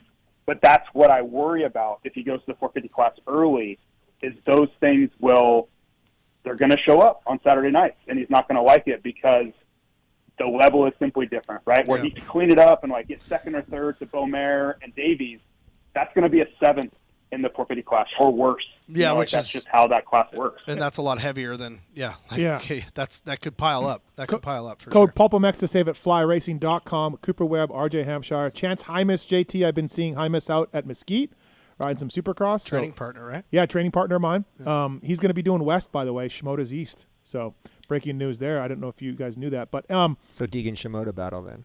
Yeah, nice. If Deegan does East, which JT and someone else told me that too. So I thought the number 1 would be where you'd want to go at Anaheim 1. I mean, listen. I agree with you. Like, to me, having all the titles means nothing. I don't care. Yeah. That's just what I'm hearing, right? What I've heard, what I think they deem. All that comes down to what do they deem important? That's it. Yeah. In a nutshell, that's all that matters. Also, though, I think, and I brought this up, Mike Alessi turns pro. They show up with the Believe the Hype shirts, and I was at Yamaha then, and everyone took a run at Mike that could at Millville. Sean Hamlin, I think, knocked him down 3 times. Then at Steel City, he got into it. Mike made the podium. Congrats, Mike. He did a good job on that. It was impressive. But also guys were going for him there too because of all of just – and so if you don't think Anderson or Barsha or someone's going to see a chance to rough up Hayden and take it, that's going to happen too. Yeah, most likely. You agree, JT? Like some of those guys are going to be like, oh, yeah, kid, watch this. I don't think it's going to be as much as the Alessi one was. Yeah, maybe not. But I think some guys are going to have a chance to take it. They're going to do it. So. It is coming. It is coming. Whether it happens in Argentina or Australia, that's yet to be seen. Yeah. I don't think it'll be right off the bat, though, because Hayden hasn't been as outspoken against these guys yet. Mm-hmm. But I do think that if he does go that route, the way he does kind of at the 250s, like he gets confident enough to kind of go that path, these guys are not going to take it lying down the way the 250 guys have. No. Really, like, until Kitchen did what he did at St. Louis, nothing. He's the only one, right? Zero repercussions. Zero repercussions for him just saying whatever he wants to anyone. And that will not be the case in the 450 class. No, I agree. Awesome. Anything else for JT, guys? I was going to ask him, what do we think about Vince here on the Stark for World Supercross Talk? I know you'd love to get into this, dive right into it, JT. Vince racing WSX, so we're talking about? On a Stark, yeah. Honestly, man, it's like it's silent death is what it is. No, you're legit right. Silent death is you can make a movie out of it. At least when Vince was coming before, you could usually hear him coming, and you brace for impact. Now it's going to be like an A-bomb in the middle of the night, right? Like everyone's sleeping, no one's aware that he's even there, and then it's just mass destruction. That is my summary of Vince. 100% chance something at round 1. Like 100% chance with Vince involved. I mean, because there's a whole shot. 100% chance at every round he races, every race of his life. Yeah. Is he better, worse, or same on the Stark versus? Worse. Just quieter. Yeah. Just quieter. Yeah. Good stuff. No, I mean, Vince is fine. I don't think he's a bad person. No, I know. His racecraft is one of the worst aberrations of racing I've ever seen. That's just what I'll say. Well, thanks for your time. Enjoy the game. Thanks, guys. Go Cowboys, go with Prescott's. Appreciate you having me on. All right, thanks, buddy. Thank you. That's Jason Thomas, Fly Racing, flyracing.com. Let's get Brent on in here from Alpinestars and talked a little bit about this new tech coming from these guys. Love it. Pulp25 code to save with Wiseco. Brent is brought to you by the folks at Wiseco Pistons, developed with Factory HRC, PulpMX, Twisted Development. Pulp25 the code to save. They've fought a forged piston to fit your needs of any type of rider, and they've supported the sport in a long time, and it's supporting of Loretta's and GNCC as well. Brent Jaswinski brought in. There we go. Brent, welcome to the show. Thank you. How's it going? Good. Thanks for coming up. I appreciate you flew in just me. for this. Yeah. Well, we're just down the road in Los Angeles. Yeah. I could have driven, but flying is just that much faster, you know? Jaswinski, did I say that right? Yeah, okay. Perfect. All right. Yeah, awesome. Listen, for people who don't know, people have been hearing me talk about this for a long time. I have been a fan of this Tech Air airbag system. I first saw it. I went to the tour at the factory in, I don't even know, 2015 maybe, 14. And at the time, they showed me this airbag system for road racing. I'm not into road racing. Don't follow it. Don't know anything about it. So this blew my wig back. And I was like, how does it work? What's going on? And they looked at me like, what, you never heard of this? I'm a moto guy. And I'm like, is this coming from Moto? And at that time, they're like, hey, Eli's been riding with it. We're doing some testing. We've got to figure it out. There's so many movements in Moto compared to street bike racing and MotoGP that blah, blah, blah, blah. So I've been talking about this for years. And then I knew it was coming out. You guys figured out Chad Reed did some testing for you. And now this Tech Air is basically here now from Alpinestars, and I love it. It's an airbag system. Brent, I'll let you start with this, but we have some questions for you as well. But and we're going to deploy this thing in studio, by the way. Yeah, looking forward to that. But yeah, take us through the start of this product to getting it out to market. To where we are today. Yeah, absolutely. So, like you said, it did start in road racing. But it wasn't something that was developed overnight or even over the last, few years. This technology literally dates back to 2001. Like that was the technology's inception. Got my own on, by the way. Yeah. Yeah, thank you. And so, the whole idea was to essentially make it safer than ever to ride a motorcycle, because up until that point, there really hadn't been a major innovation or step forward in protection and rider protection. Obviously there's helmets and whatnot, and those were introduced. But in think like the about 50s chest protectors and and how little they've changed since. Exactly. I mean, right? Like, yeah. Plastic back, plastic front, right? Right. Or remember they had webbing for a while, like webbing on your shoulders. But yeah. So like when the technology is incepted, like the helmets have evolved, of course, over the years, but there hasn't been such a quantum leap or step forward in rider protection until essentially today. And it all started in MotoGP, with the idea to make this sport safer than ever, and it's evolved incredibly over the past 20, 25 years. Our rider, we started first data logging in 2003. Our riders in MotoGP started first publicly wearing them in competition in 2009. Since then we've launched, a dozen different systems, but with the Tech Air MX specifically, the whole data logging process started basically back in 2016. So at this point today, we're almost a decade into developing it and understanding, the dynamics of what it looks like to ride a motorcycle, go through the jumps, the whoops, the turns, the crashes, obviously. Right. And, when we developed or started the whole project back in MotoGP, I'd be lying if we didn't, if giving the racers essentially a competitive edge wasn't part of that, thinking. Having that safety net to allow them to push harder, deeper into the corners, essentially stretch those throttle cables harder. And, what it's done in the sport in MotoGP has been, obviously noticed in other racing disciplines and whatnot. So much so that they made it mandatory. Dorna, the sanctioning body for MotoGP, made it mandatory for all riders to be wearing an airbag system in 2017. Since then, other disciplines of motorcycle racing have taken notice as well, seeing how effective the technology is in general, just airbags in general, in mitigating, minimizing, or even altogether preventing, more serious injury. And, 2021, the Dakar, the FIM made it mandatory for any riders competing in Dakar on a bike or a quad to ride it with it.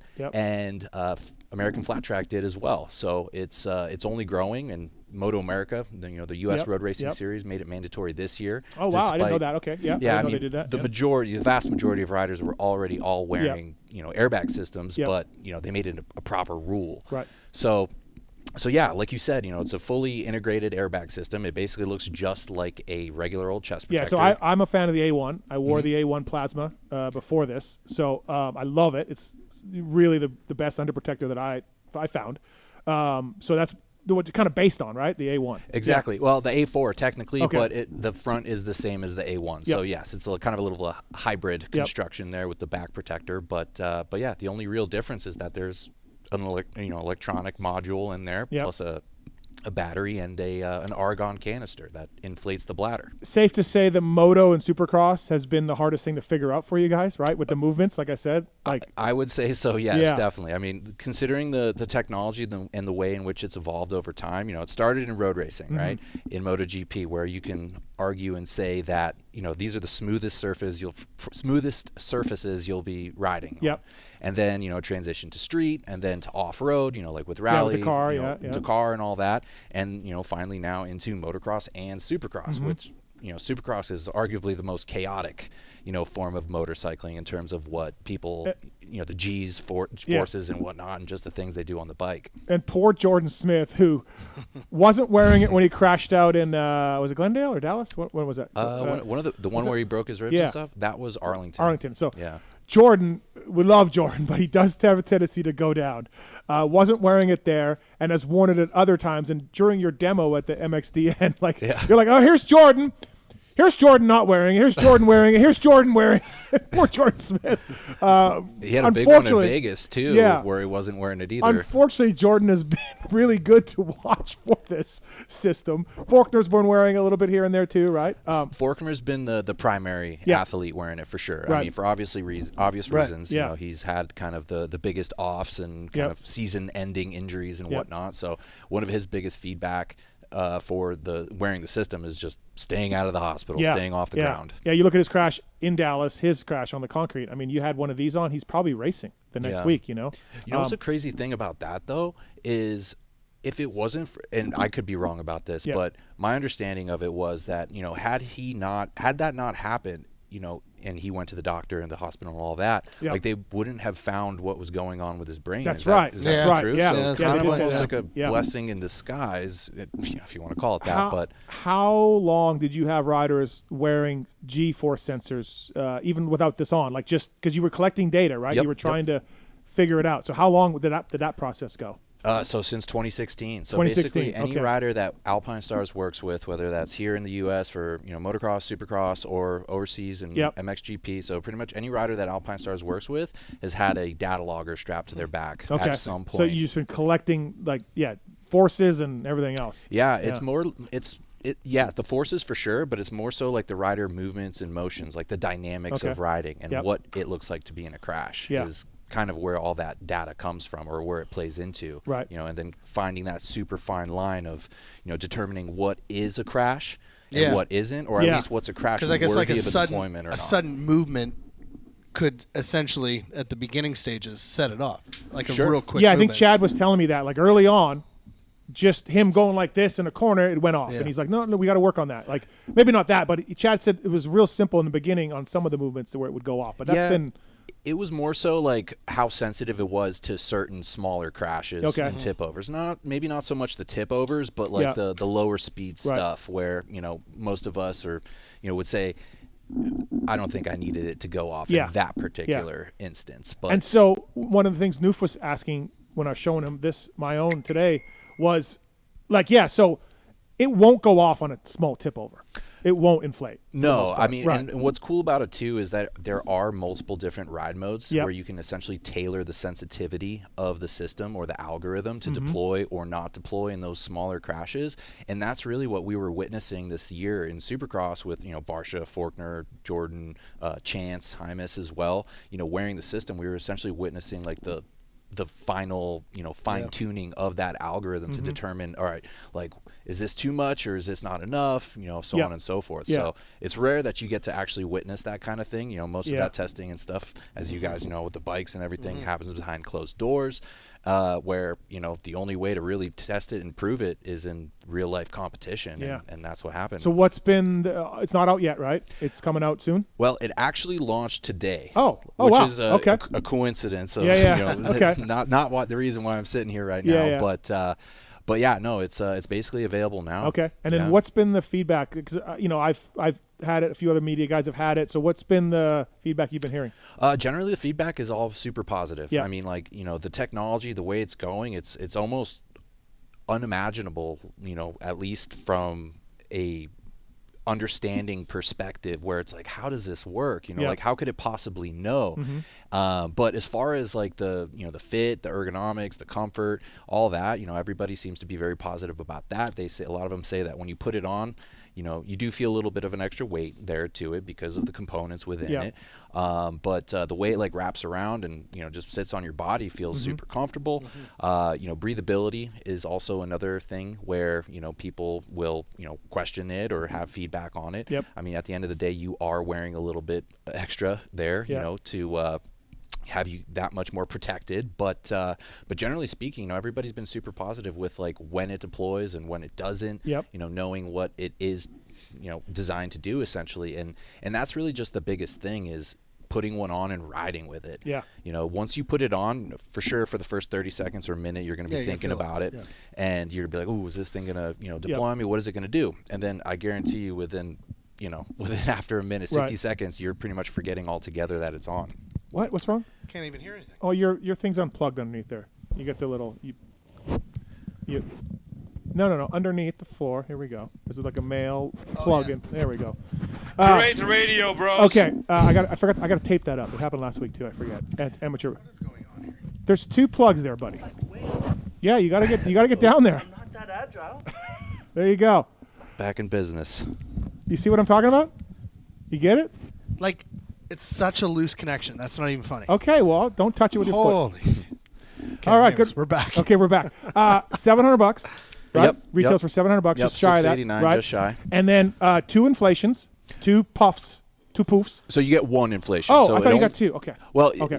So I'm sorry. you only have there's only 1 canister in the back protector. We wanted to make it, design it so that it was as lightweight, as low profile, and as breathable as possible. Basically, as similar to a regular old chest protector as possible. Yep.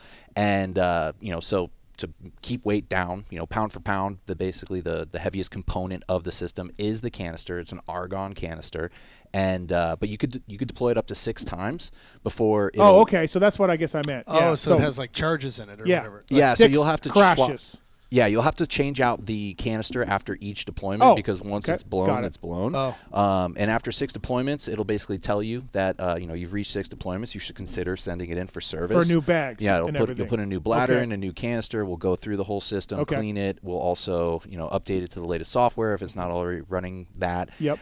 But after that 6th deployment, you can actually continue using it. Mm-hmm. So there's really no limit to how many times it can go off. And what's cool is it actually comes with this little like blue valve. And what that valve does is it basically allows you to perform a leak down test on the bladder where, you inflate, you just basically take the canister out, thread that little blue valve in. It's a Schrader valve, and you can use an air pump, an air compressor, or whatever. You don't need a lot of pressure in there to test it, only about 10 or 12 pounds. But basically you can essentially check to see if it's leaking. So you blow it up and you listen for hissing, leaks, tears, punctures, anything like that. How much is the canister? The canister is currently retailing for $104.95, so it's a little over $100. Yep. And it's not lost on us that obviously motorcycles or dirt bikes specifically are you're going to basically take a soil sample and find yourself on the ground sooner or later. But we wanted to keep the price basically down as low as physically possible. Right. Okay. And then six deployments. Hey, send it in, get it refurbed. So after 6, it'll let you know, like on the LED panel, like there's a little status bar where it'll let you know if it's armed or not. Normally it's blue. It'll turn yellow or amber when you've reached or once you've surpassed that 6th deployment. But unlike other systems, it'll actually allow you to continue riding and using it. Yeah. It's crazy to me, and Newf, Newf works for Atlas Brace, right? Obviously competitor of yours in the neck brace world, and I don't wear a neck brace, but it's crazy that you're employed from a manufacturer for hundreds of thousands of dollars, and Supercross is so dangerous, and you're wearing a jersey. Yeah. Like, okay, I think we're away from that. I don't know too many guys now who don't wear a plastic A1 or whatever. I think that's a lot of guys now. But not that long ago, dude, nothing. No neck braces, no chest protectors. It was a cool thing to do, not wear a chest protector. I mean, I did it for years of my career. And even chat at the MXDN thing. It's like, I hated chest protectors. And I was just like, riding outdoors with no chest protector. It makes no sense. The roost. Not just because of the crash aspect of it, from the roost aspect of it. Yeah, roost especially. So, were you a chest protector guy, Dave? I went through a phase at the end where no.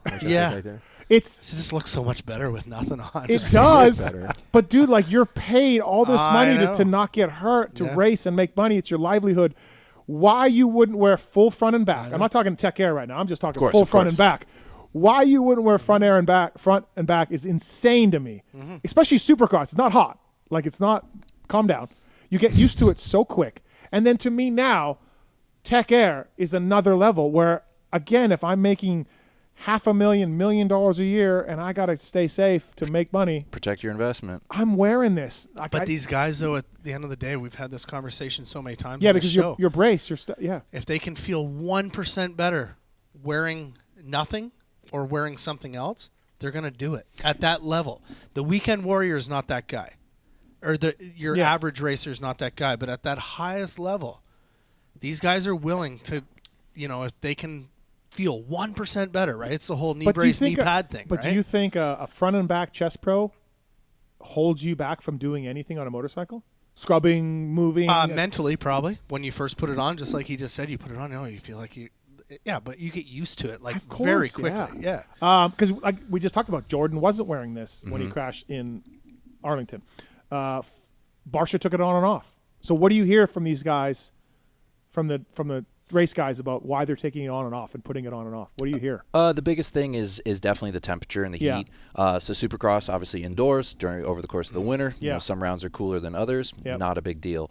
When it comes to the outdoors, riders are opting not to wear it. And, we as Alpinestars, we're not pushing it on any rider whatsoever. Like, we basically, our position is that we want to make the technology so good that it basically can't be ignored, where riders will want to wear it. Because also, if you look at the riders that are wearing it now, it's riders that are either, basically in the latter stages of their career or earlier in their career. So they're basically trying to extend their performance. I don't know why you wouldn't, like, watching the science behind it, watching the videos of it, like, dude, it could literally save your life. I mean, I'm a fan of this. When you put it like how you said it, when these guys are making millions of dollars, and it potentially could make your career longer or keep you safe in the moment. But like, hey, I'm just going to wear a jersey. But when you're in the moment, though, sometimes you don't think like that. I'm just going to wear a jersey and race Supercross.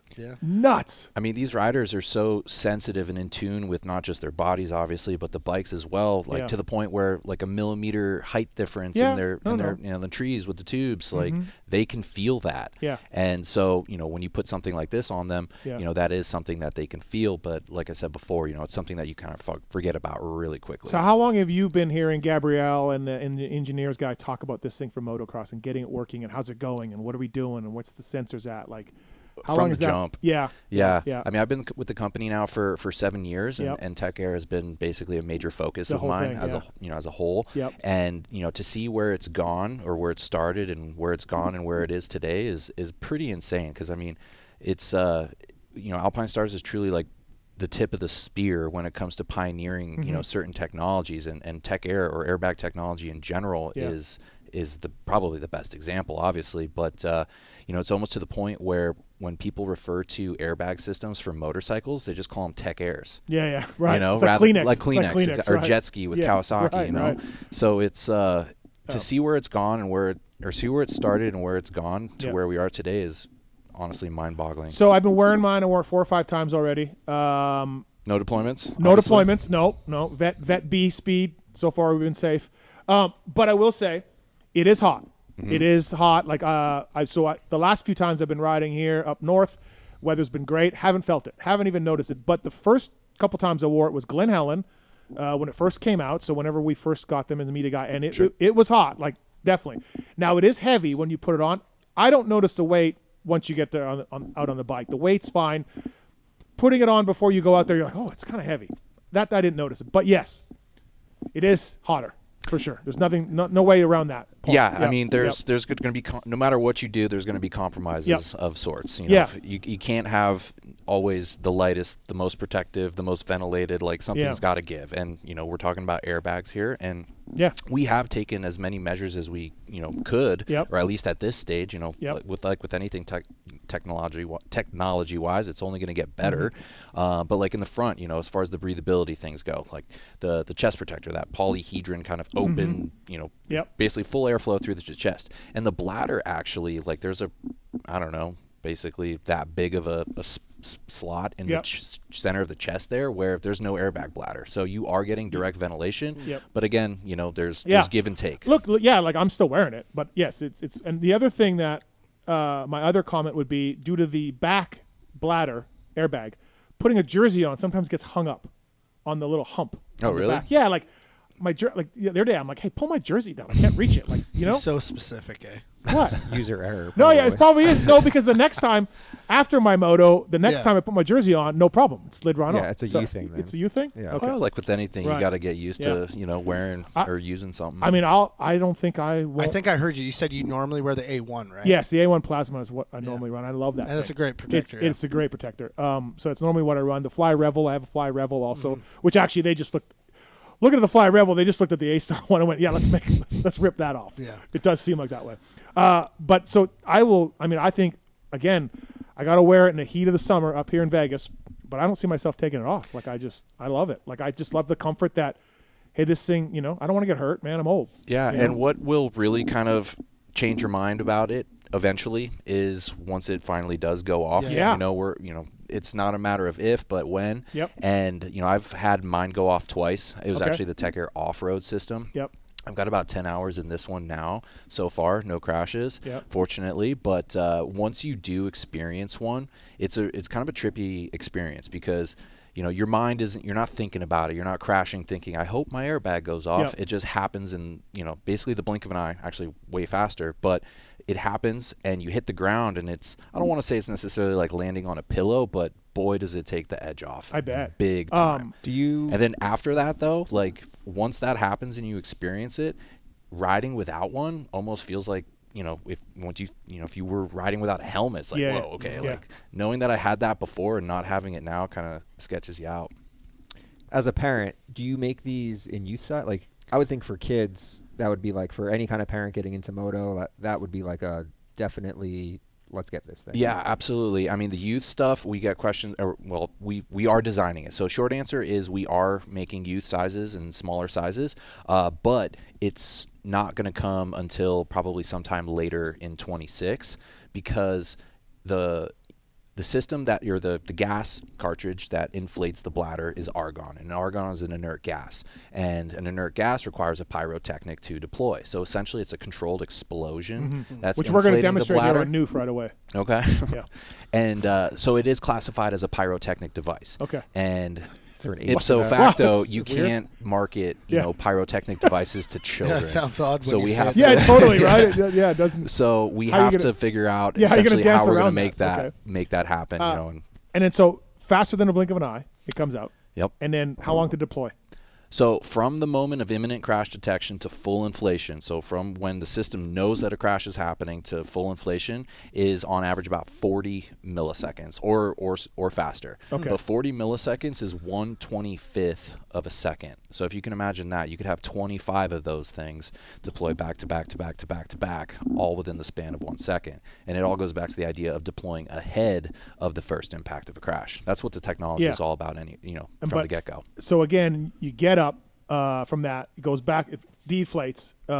It's kind of hanging out though, right? Like it kind of just hangs out. Yeah, so Right. when it deploys, Right. it'll cover your chest, your Yep. back, your collarbones, and your shoulders. Like the bladder will come Yeah, out comes- of the comes out straps this there. way down here, Yep. right? Yeah. And it stays fully inflated at max operating pressure for over 5 seconds. That's like a certification thing, where the average length of a crash is only 2 to 3 seconds. So you essentially have full protection for double that time. And then within like 20 seconds or so, like it's already soft to the touch. There's like actually a deflation valve on the back that allows the air or the gas to escape. So it goes off, you fall, you get up. Let's say you're fine, right? Mm-hmm. Because you've protected. You've got Tech Air on. You can grab your bike right away. It doesn't hurt, doesn't hinder your movements or anything. Like, No. like if you're able to get up, grab your bike, you can go. Like You can go, yeah. right, I mean, right. there were a number of We saw different Jordan examples Smith of do that. yeah. Jordan Smith did it. I just Remember his trying to- jersey was all blown up. Yeah, I'm just trying to cover like people who are wondering about it. Yeah. Yeah, so within a minute, basically, it's pretty much completely deflated. Yep. And I remember during the Supercross season, or this past year, the cameras caught and they're like, "Whoa, what happened?" He's wearing an airbag. Holy cow! And then obviously a lot of the questions were around, is it going to stay inflated? Yeah. And how is it going to ride like that? But if you had cut to whether it was Faulkner, Barsha, any of those guys, a lap later, you wouldn't even you wouldn't have known. It was funny because when it was up, it looked like the road racer, with the Arrow hump. the arrow hump, like when it goes up. Alpinestar Tech Air. So, and again, Brent, I think another negative would be the price. But again, look at this technology you're getting. But look at what a helmet costs these days, or boots, or knee braces. Good point. You're right. Or really any part for your bike for the most part. No, you're right. When you think about helmets now, Yeah, well, and sometimes a $1,000 helmet's a throwout after one crash, right? Yeah, I mean, ultimately, that's the purpose of any of these protective pieces that we wear is to keep you safer, not injured, out of the hospital, the emergency room, whatever the case may be. And I'm sure all of us have been injured at to some degree or another at some point. And if we could go back in time and invest that $700 or however many dollars into preventing that from happening in the first place, in a heartbeat, I'm sure we'd all go back and The say, problem "Take is my money." that the weekend warrior is the guy that is well, everybody gets hurt, but that's who you want to attract. But at a high price point, whether it's a helmet, a neck brace. Yeah, I mean the best selling.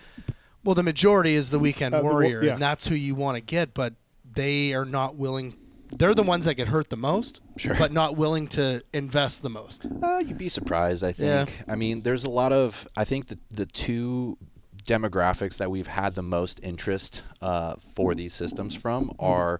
Vet riders, obviously, of course, and then people with children, getting into the sport, like at Loretta's, like that's where one of our dealers who's always at Loretta's and Mini-O's and all those kind of youth races and whatnot are like, I'll take everything you got, right? Because they believe in safety. They believe in safety, and easy to change canister, right? I saw basically righty tighty lefty loosey. It's a fully toolless operation. When I got mine open, I had to move the switch or whatever, and easy to do that way. Yep. If you can change your oil or even put air in your tires, you can figure it out.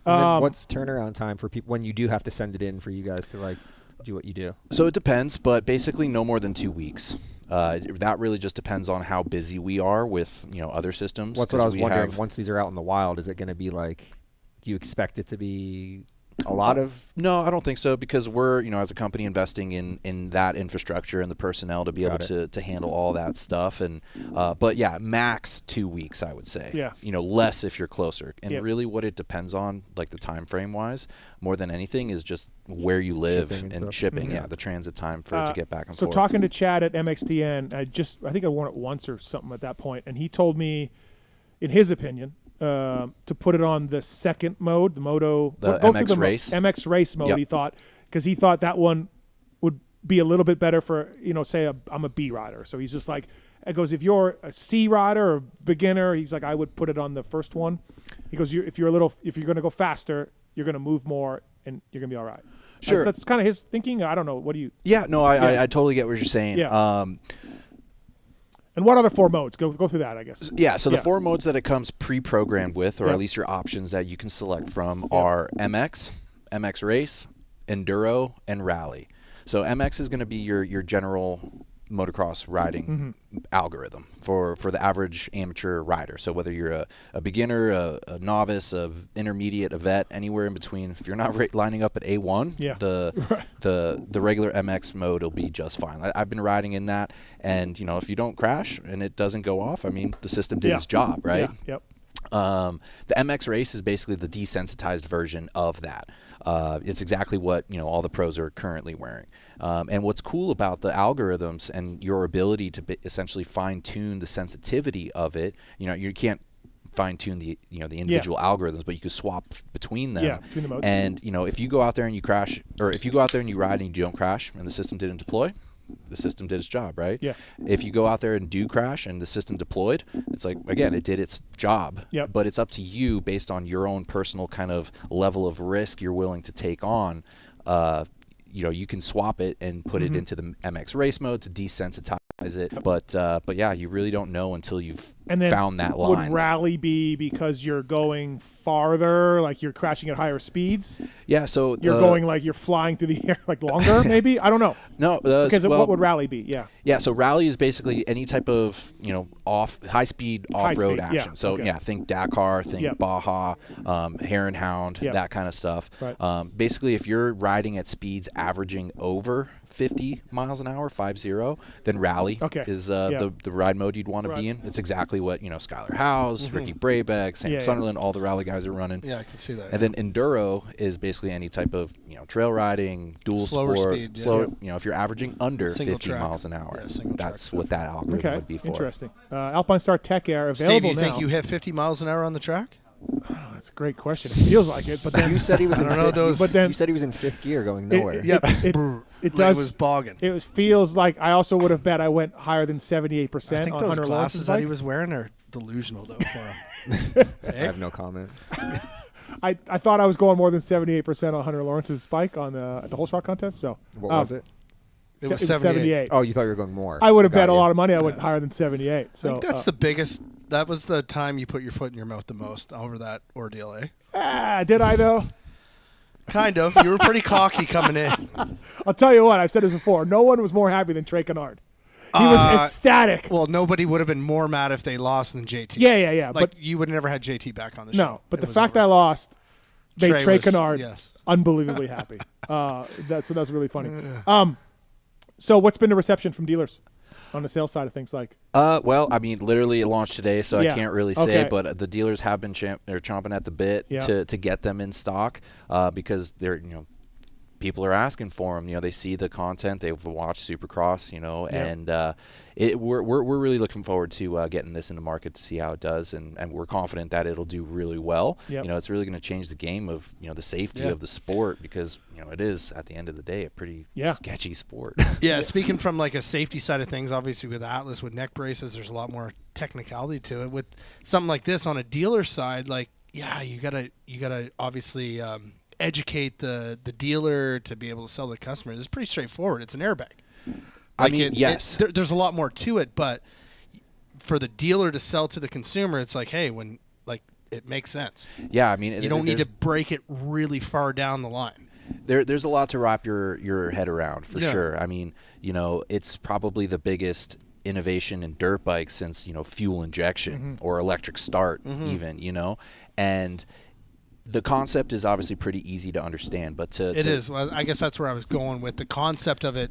Is easy for the general consumer to understand. Yeah, but to understand or at least wrap your head around like how it knows what is a crash worthy of a deployment and what isn't, that's really the secret sauce. Yeah, do you have any interesting nuggets alongside the data collection and the sensors and everything else that you anything that you've heard from those guys passed down to you about that kind of stuff, about maybe just things that didn't go off on, things that did go off on, early versions, anything else? Not so much. I mean, the data, I've looked at plenty of data and everything. And it was a cool demonstration, by the way, at MXDN. You had that, the little some of the crash data. Yeah. And some of those graphs, though, were just like a totally trimmed down version of what we actually, or what the system actually sees and processes. Yeah. So it's, it's got 6 triaxial sensors essentially. It's got 3 accelerometers and 3 gyroscopes, all operating across 3 axes, sensing for movement, motion, front to back, side to side, up and down, communicating it all on a millisecond level, so up to 1,000 times a second. It's thinking way faster than any one of us could. Yeah. And looking at the data, it's basically just squiggly lines on a graph, and looking at it, you're like, how could you possibly make sense of this? It's like, well, after, when you have thousands of laps, thousands of hours, thousands of crash, well, tens of thousands, millions really, but, you start to figure out and find patterns and whatnot, and that's where these algorithms come from. But, that's a fascinating side to me, a little bit of hey, Chad or whoever rode this thing, this is what happened. Yeah, and our team of engineers that are working, on the tech, kind of computer side of this project, they can easily, I don't want to say it's as easy as turning knobs and turning down sensitivity or turning it up, but that's, it's essentially what it is. Yeah, it's really cool, and I think you guys have done a great job with it. Like I said, when I toured the factory, I knew nothing about this system. I'd already been in road racing for a while, and I was like, wait, what? Yeah. And they're like, yeah, it deploys airbags, and I'm like, wait, what? Moto? And they're like, yeah, soon. That was a long time ago, but yeah. I mean, I've got some funny stories about flukes of when it went off intentionally, but during demonstrations and stuff like that, where there was this one time we were deploying a different system, a Tech Air 10. It's like a road racing system. And, I was standing back behind the back protector, with my phone. I'd do it off of a phone, and I was, 3, 2, 1, boom. And I was standing too close. The thing deployed, sent the phone out of my hand, flying right into a 85-inch flat screen TV. This TV just went, spider web. And we're just like, oh. Can't wait to get this deployed on me here. Yeah, it's going to be great. Maybe dumb question, but can it be worn over top of the jersey? Under, over, just treat it and think of it as a regular chest protector. Yeah. So however you want to wear it. I assumed, but I didn't know if something. And washing, can pressure wash it? Yeah, so as far as washing it goes, the whole thing is, you can remove everything, all the components, the bladder, the electronics, the canister, basically all in one piece, more or less. But yeah, you can wash it however you'd wash your regular chest protector, whether that be just wiping it down or spraying it with a hose or power washing it, or, even blowing it off with an air compressor or something. Yep. Obviously you don't want to dunk it into, or go swimming with it into water, but it is water resistant and everything. So, if you're riding in Bruce or mud or the rain or, you don't have to worry about anything like that. Yeah. How long does it go before charges? I forgot. Battery life? Yeah, battery life. So fully charged battery give you 30 hours, 30 hours, of that's active it. Okay, riding yeah. time. Yeah, you got to. So when people, you put it on today, and for people who don't know, it vibrates to tell you like, hey, it's on, it's ready to go, it's mode. So kind of, you were like, what the hell? Yeah, basically it vibrates yeah. anytime it's doing something. Yeah. It essentially lets you know, because you're not gonna, your first thing is gonna be to like look down or something, but yeah, it'll vibrate and it's like, it's basically just a chest protector. It's pretty cool. Do you anticipate, like I would think, obviously like Faulkner and Jordan soft sold it this year. It was sort of a soft launch. So we're gonna try this thing. Blah blah blah. Chad's been wearing it. Eli tried it. All that. Do you anticipate more guys wearing it? Do you think? Because again, we went through guys taking it off and on. Like let's be honest, they didn't all jive with it. But I gotta think, dude, just ride this in the off season. Try it. Yeah, I mean, we've got riders. Some riders train in it but don't race in it. I mean, there's a lot of different riders have different. They're all very sensitive to their setups and whatnot. And exactly. But will we see more guys? For sure, I think so. I mean, I don't know who exactly specifically. But yeah, I mean, ultimately it's up to them whether they wanted to wear it or not. Yeah, I think it's definitely an option. Yeah, Alpinestars Tech Air, by the way, available now at your local dealer. $689. And so you want to try this? You want to deploy this thing? Let's blow her up. Can we do this? Yeah, sure. All right. I'm going to need a minute just to connect it with the phone and stuff. Which one do you want to do? I have a medium here. It might be a little, I don't know. You're welcome to try it on. Just call me big. He'll be fine. Because otherwise you got to repack mine. Right? Yeah. Before you put it on, let me just get all Marks, we got to adjust the cameras, right? Set up. Because Newf's going to stand up. So. I can do that now.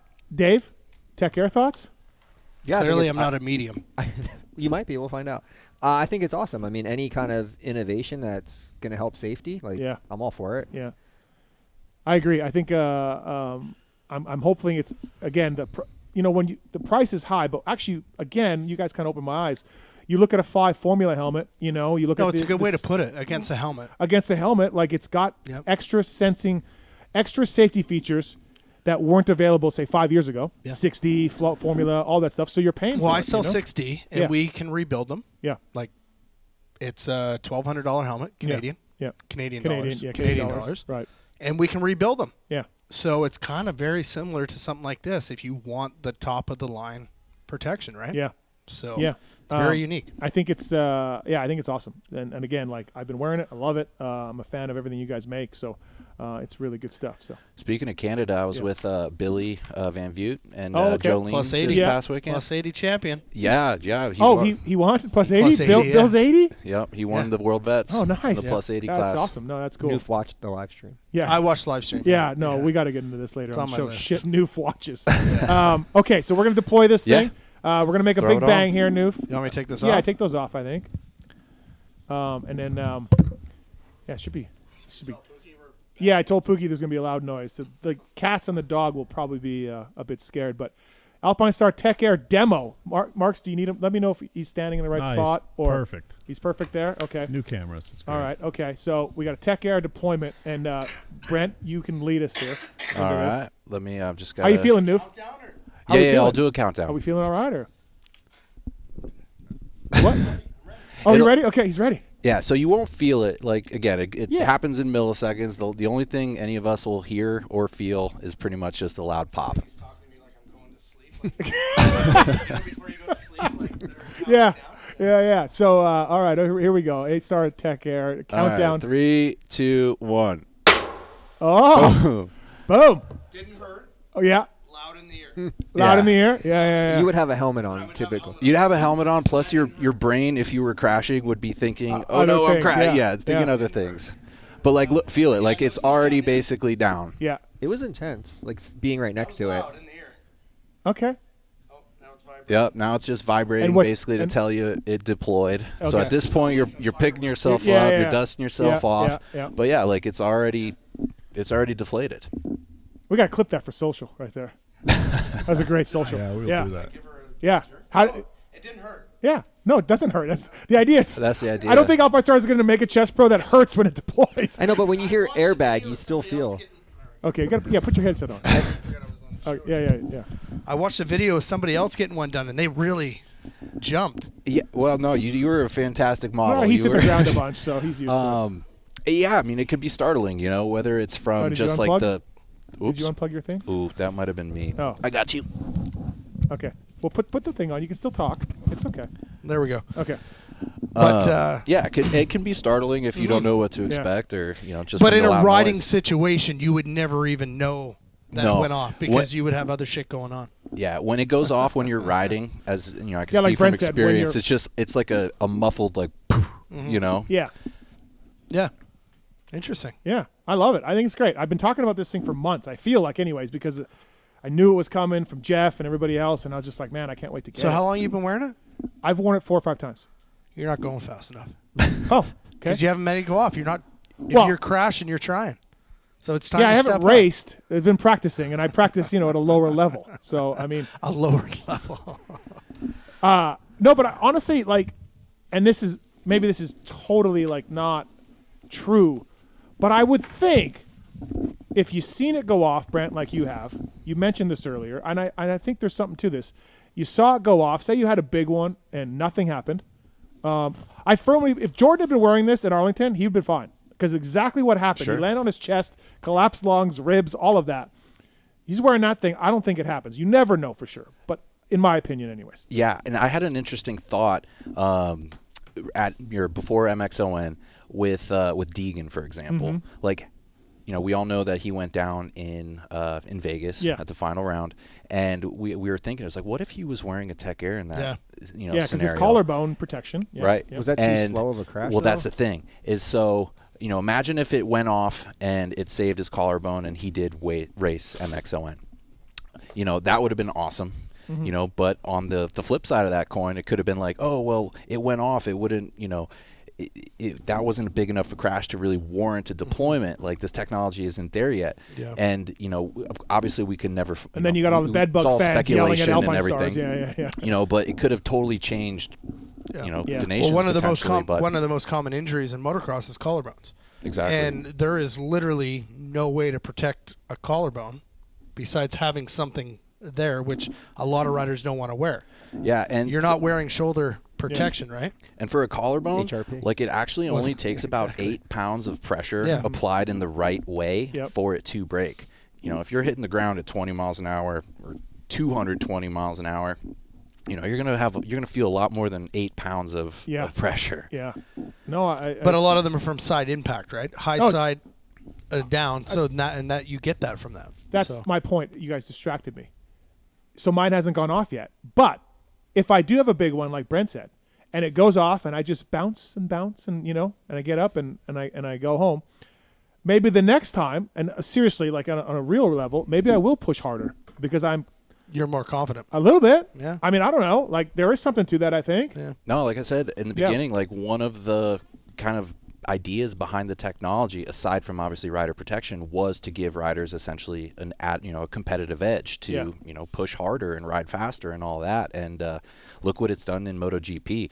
I mean, Marquez is a perfect example. This is a guy who is one of the greatest of all time, who had a series of kind of he had a bad break on his arm, and I think he had like 3 or 4 different surgeries. He got infected. He had to go back, and now he just came back and won it all over again. Yeah. And if it wasn't for this technology in general, I don't know that he'd made it this far. Mm-hmm. Yeah. No, I think I agree. So yeah, you may feel a little bit more confident in like, hey, I'm going to try that double or. Well, I like the concept of like, all right, maybe you're not going to race in it or whatever, but for training purposes, because a lot of injuries do happen in training and off season. Like, I'd for sure be wearing that for training. Which, Brent, you said some guys would do that, right? They absolutely. They wear it during the week and then everything else. And then not race in it, just for a little bit more movability or whatever. Whatever. Alpinestars Tech Air, by the way, check it out, $689.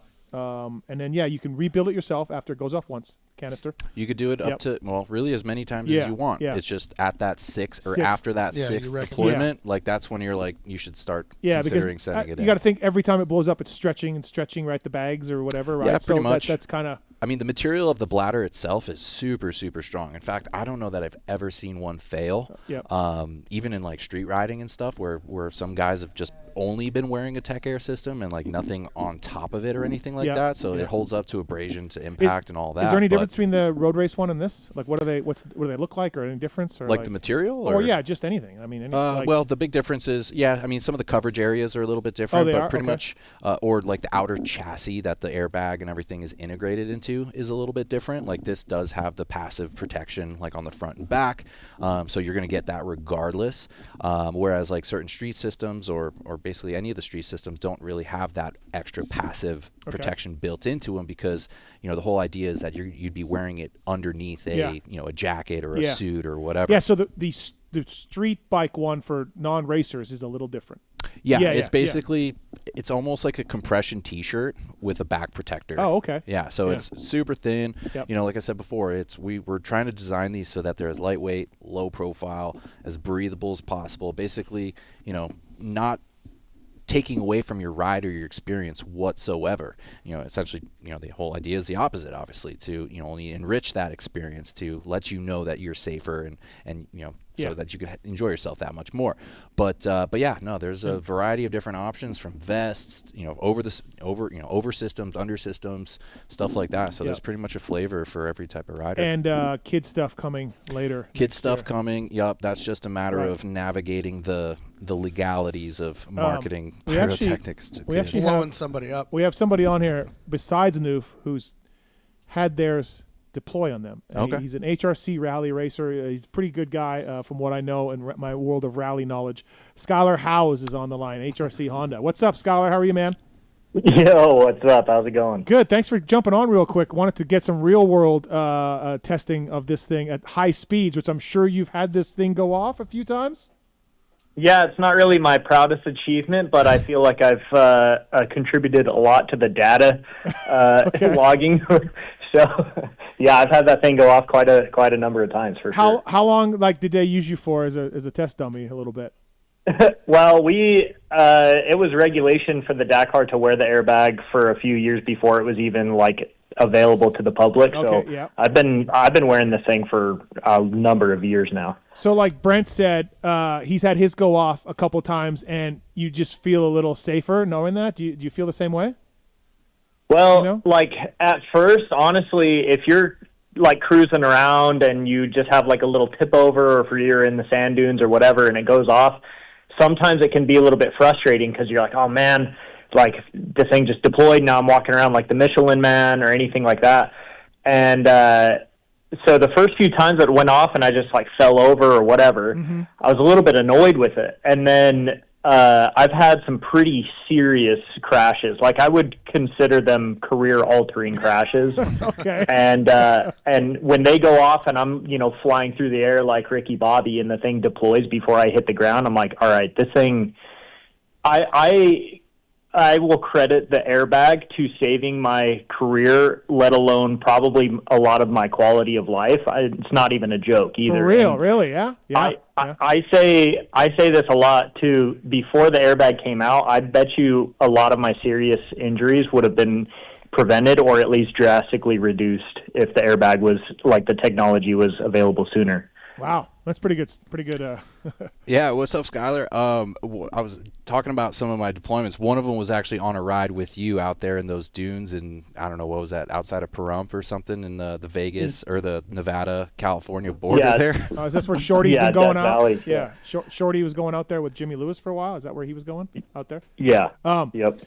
So that's pretty good.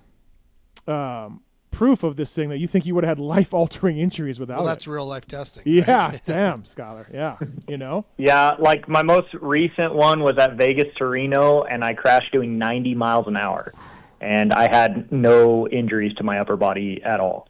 So when we say Jordan's, we were just talking about Jordan Smith before you jumped on here, and he was leading the points in 250 Supercross when he went down in Arlington. You think? I mean, you without a doubt, he's probably getting up. Yeah, I mean, you never know, but it sounds like, Obviously, there's always an exception to every crash, how that works. But I mean, the airbag that I'm wearing is a full body. We have shoulder and elbow and front and back, so it's is pretty aggressive for like the moto side of things. But with their technology that's going onto the moto style chest protector like vest, I think with the neck protection and the back protection and the impact protection that you're getting from that, I mean, like I say, everything always has its own scenario, but it's only a better thing. It can only like help you in these crash situations. It's one of the best technologies. It's, you know, they market it as, oh, it's one of those things that you wear now as easy as you wear your boots or your helmet, and it's not a joke. Like, I feel that the airbag is a necessary piece of equipment, as if I'm wearing knee braces or knee pads or boots or a helmet. Now, it is a bit hot, I've found, in my experience, but like, again, you just deal with it, huh, Skylar? Like, you're just like, oh, well, screw it. Yeah, you start having to weigh the options, you know. Yep, If you have a big crash at speed, if you're going at speed and it saves your ride, or it saves your life, or if it saves your career, or whatever it saves, like, you know, that drastically outweighs you being a little bit hot for your ride. No, you're right. Well said. Absolutely.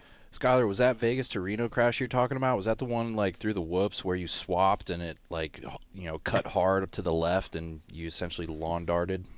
No, that was Morocco. So when I tell you I've contributed to the data, we're talking about multiple crashes here.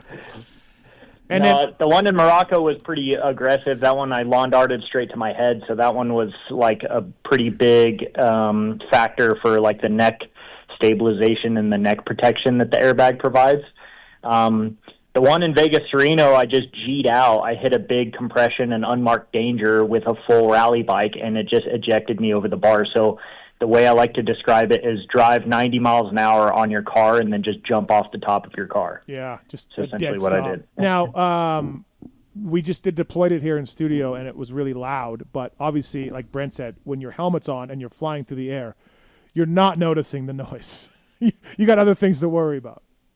Yeah, no, like, honestly, when I first started talking about like how it might deploy if you have a non-violent crash, like if it just detects you having a pretty like mellow crash, it can startle you honestly more than the crash will. It'll be like, oh, you know, shit, like I didn't expect it to be that kind of like aggressive when it deploys. Right? Yep. Yeah, but if you have like a pretty decent crash, you're not going to hardly even it notices it enough to be like, oh, okay, I feel a little bit safer now when I hit the dirt, you know? Yeah, man, good testimony right here on the Pulp Show of the Tech Air. No, I've been pumping this thing up for a while. I think it's a game changer. I love it. I found it a bit hot, but again, I'm also going to find it really comfy when I slam it to the ground and it doesn't hurt me. You know what I mean? I'm able to go to work the next day. You know. It's not if, it's when. Yep. You know, unfortunately, that's the downside of this awesome sport we get to enjoy is, you know, at some point you might have a little bit of a dirt sample, and so the more safety equipment that you can be wearing that's not going to prohibit your motion on the bike, you know, that's the most important is even if you're wearing the big one, you're not losing any like ergonomics or any movement on the bike. It's just a little bit more heavy and it's a little bit more hot. So it's just up to you on whether or not you want to, you know, weigh the risk versus reward on wearing a protective piece of equipment, you know? Yeah, for sure. Awesome, man. Well, hey, thanks for calling in, Skylar. Appreciate it. Thanks for Tallon. Thanks for Tallon. Get him on, Tallon. Appreciate that. Good testimony. Thank you, man. Thanks for the time. Cool. Thank you. All right. That's Skylar Howes, everybody. HRC rally guy. So, you know, it's front and back chest protection is mandatory in MXGP. Mm-hmm. I do wonder if they go to something like this, you know? Yeah, well, what I can tell you is that we're not pushing for it. Yeah. It's not something that we're actively being like, hey, well, you should push for this. It's these different race organizations that have come to us being like, wow, you know, we see what's happening and how effective this is. Right. You know, we want to do it. And, you know, our goal is just to really to evolve the technology, you know, to the point where it's like, like this is like a helmet or this is like your knee braces or boots or whatever. Yeah, no, absolutely. Don't you think, though, front and back chest protection should be mandatory, whether it's Tech Air or not, but it should be. I think so, but I've asked people. I've asked people about it, and guess what? Good old USA and lawyers. Yeah. If AMA starts saying it's mandatory and you do get hurt, gets hurt, then you're fucked. Then they're getting sued. It's just that's the way it is. I like the fact that you're supposed to have health insurance when you race Supercross, and they check one time and never check again. Like you can get it for like a couple months as a racer and then forget about it. Like it's incredible. Yeah. Like I think again I cannot believe, and more guys do it back in the day than now, that they just wore jerseys. It's insane to me with Supercross. You ever do it? Yeah, for a little bit. Good. It does feel good, but it's good, man. The wind on your nipples and stuff. Yeah, like it feels living good. on the edge is just good. Living on the edge. You guys could ride stylish. You were pros, so you know we weren't that. Yeah, but great. it doesn't matter. Just anyone's handlebar into your chest isn't going to feel good. Your own handlebar. No, but I'm into your saying chest. I'm saying you guys were pros, so not wearing a chest protector, like you looked so good but on the the bike. fucking roof still hurts whether you're a pro or an amateur. I It know, feels the but same. photos are being taken of you Yes, guys. the photos look better. Like So when the I was, photos look better, so that's why you idiots don't wear anything. If you No. take a photo right now on your Instagram, there's been a lot of Instabangers lately. Yeah. You look better if you didn't Friend have a chest. Kyle. Your friend Kyle. If you didn't have a chest protector on, It would have looked better. a little bit A better. little better, yeah, because Yeah. you You're- look you're a little smaller. Yeah, Yeah. I mean you look a little beefy with these things on, but again, like I safety wouldn't- first. I wouldn't wear one when I was a kid at Loretta's, but that jerseys were like cotton too. Yeah, they Too were- hot. Yeah, Yeah, it was so Too hot hot, down yeah. there. Yeah, but the big thing is like you don't know what you don't know, right? Until you find out. yeah. Oh, 100%. Yeah. No, listen, I think front and back chest protection should be mandatory in AMA. Absolutely. Again, but I I've agree. been told, I agree. I've been I mean, told, it's an MXGP, so why isn't it not over here? I told you why. Oh, Lawyers. yeah. Yeah. AMA doesn't want anything to do with it. You know, just like we could get sued. So, but they'd rather have somebody out there with no protection on. But at least that guy chose to wear no He protection. chose to He do chose it, it. He yeah. made his choice. Yeah, they didn't make it. And then I said to the same guy that told me that, well, why are helmets mandatory and why are boots mandatory? Yeah. And they're just like, well, we don't know. That's just that's just the way it is. it's the way it is. And I'm Yeah. like, okay. Well, interesting thing as far as like making things mandatory or riders being picky about weight and stuff. Yeah. And so in MotoGP a couple seasons ago, they installed these cameras into their shoulders to get Okay. a different like POV of Right. the racing and whatnot. And obviously installing a camera plus like the transmitter that broadcasts to Yeah. the live feed and everything Yeah. like that. That adds weight. And so riders, each round would be a different rider who wore it. And the teams would be like, well, like my rider is now X amount of grams Yes. or X Heavier. amount of Yeah, heavier yeah. Horsepower. Yeah. And so they would actually put these counterweights into the rest of the other riders' bikes to offset no way. the No, the weight of geez, the yeah. camera. I mean, Yeah. obviously it's next to nothing, but I mean It every all- fair little game. it all adds up. Yeah, no, you're right. Yeah, there's always when GoPros were legal, it was a massive deal to get any top guy to wear a GoPro. You know what I mean? It was just like, I'm not doing that. No way. It's too heavy. Like what? Just like, okay, man.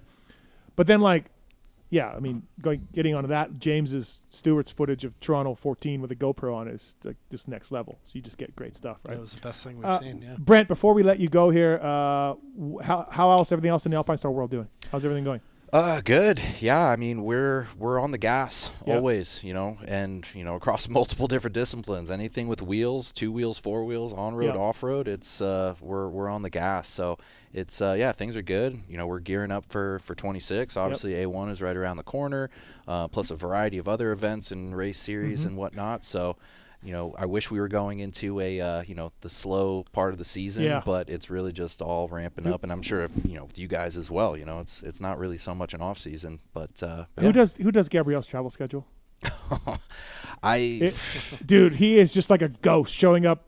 He does it, I think. That man is a machine, right? Yeah, he's actually for Lufthansa, the German airline. He's their #1 mileage customer in the world. Wow. Yeah. Because of how often he flies. I'm sure, man. Yeah. F1, MotoGP, MXGP, Like every Supercross, motocross. He's all over the place. I've been trying all to the do a time. podcast with him. He doesn't want to do it, but last year at Des Nations, we had a great meeting where he told me about Alpinestars and told me all this great stuff and developing it right from his father. And I'm like, but we can't record this? And he's like, no. Yeah. I'm like, okay, man. He's a very soft-spoken person, but he is, I mean, he's great. a motorsports legend. Loves it. Any way you look at it. I mean, he's literally changed. Before we let you go here, interesting conversation. Neck brace company, Alpinestars. Atlas brace, neck brace company. Times are tougher for neck braces. What do you hear, Brent, out there from people? Like, we've got some racers not as much buy-in as we used to have. Newf, you guys have done some studies and had studies done independently that show riders with neck braces don't get carted off as much as others that do, that don't wear them. This is So Brent, yeah, it's tough sledding a little bit for neck braces these days. Yeah, no, I remember, what is it, like 10, 15 years ago, when Liat, first came out with it, they were all the rage. Everybody was lining up to buy one. You needed Had one. to have one. Had to have one. As far as like how it's or why it's fallen off, I really don't know, to be honest with you. I mean, the only drawback, in my opinion, was basically your field of view or range of motion. I remember riding with one and going to look up, and I'm just looking at basically at the top of my visor. I can't. So I really don't know. Yeah, I really don't know. Yeah. Yeah, I mean, it's a combination. I mean, that is true to a sense, but it's no different than innovation. Things have changed, right? But it's trendy, just like chest protectors, right? The pros don't wear chest protectors, or like the shark fins and that's on where, the helmet. Yeah, and that's where I went with the 1%. If they can feel 1% better, that's what they're gonna do. Do we agree with it? No, but it is what it is, and we still sell a lot of neck braces at the local level, right? Same as A-Stars and same as Liat. But, I feel like companies like Liat and stuff have given up a little bit on it, and they've moved on to other things. As you can see, their product range has really grown. Yeah. And, no different. I mean, Alpinestars is a massive company, chest protectors, helmet, everything. But safety, just no different than we're sitting here the whole time. I mean, I love the safety that this thing gives you. I love the safety that thing gives you. Yeah. So if you believe in it, you're going to wear it. Yep. Yeah, I mean, look, Michael Mosiman wears one. Yeah, 100%. Well, and he wore one after his injury. Sure. Right? Yeah. He wore one after his injury, breaking his neck. Logan Carnow. Yeah, obviously not the highlight guy, but wears a neck brace because he broke his neck. A lot of these guys that have the opportunity to wear a brace is after injury. A lot of the guys that were wearing them have stopped wearing them. Yeah. And sometimes you don't get the chance to wear it after injury. Yeah. Unfortunately. Yeah. So no, for sure. It's one of those things. Is it guaranteed? No. Steve, we said on here so many times, it's like a seatbelt. Yeah. Just because you get into a high-speed wreck on the highway at 100 miles an hour, if you're wearing a seatbelt, well, you might die, you might not. Sure. But it's better to have it on. Yeah. Yeah. No, absolutely. So. Brent, thank you for coming in. I appreciate it. Good to have you come up here for this. I was going to do a phoner, and you're like, no, I'll come up. I'm like, cool. It's always better in person. Yeah, it's better in person. Yeah. And yeah, we appreciate Tech Air is great. I'm a fan. Like I said, I've said it 14 times already. But, I think people should look into it. If you want to demo, we just saw it with Newf. So congrats on the product, on the success. Alpinestars, everything you guys do is pretty fucking cool, and I feel like you just elevated the bar again, right? Totally. Yeah, and I really appreciate you having us on, and coming out from LA is nothing, so figured might as well be here in person, do the live deployment. Everybody likes to see things blow up. Hopefully we can whatnot. get Steve up to speed where he can get that thing to I'll let you guys know. I don't like the crash, so yeah, that is one thing that I'm looking forward to hearing, like a lot of the media reviews and whatnot, to see, not just what the feedback is, but to see if anybody actually had a deployment and what their thoughts were. Mine would have went off at Gopher, I think, that crash. That was not good. It was a pretty good one. Yeah. Yeah. Luckily it was Sam. Probably would have went off going in the first corner. You came in so hot. They would have thought you were going into the fucking trees. Stop it. Kiefer apparently had a deployment where he endoed into a tree or something. Oh, really? Oh, okay. I didn't know that. Okay. I think I heard it on maybe his podcast or something, but I was like, how does that happen? Yeah, who knows? Probably something with him and Heather. Yeah. You don't really know. Brent Jaswinski from Alpinestars, Alpinestar Tech Air. Thanks again for coming in. Appreciate it. Thank you, Steve. We're going to go to commercial break. Dave Ginolfi, Ryan, the Newf, Lockhart, Chase Sexton's coming up. We'll ask him about it as well.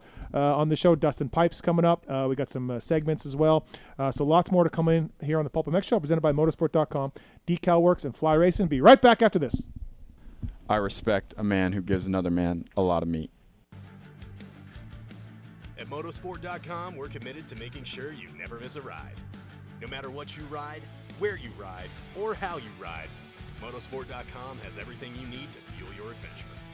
With free shipping on all orders over $79 and a huge selection of parts, gear, and accessories from all the top brands, Motorsport.com is your one-stop shop for all things power sports.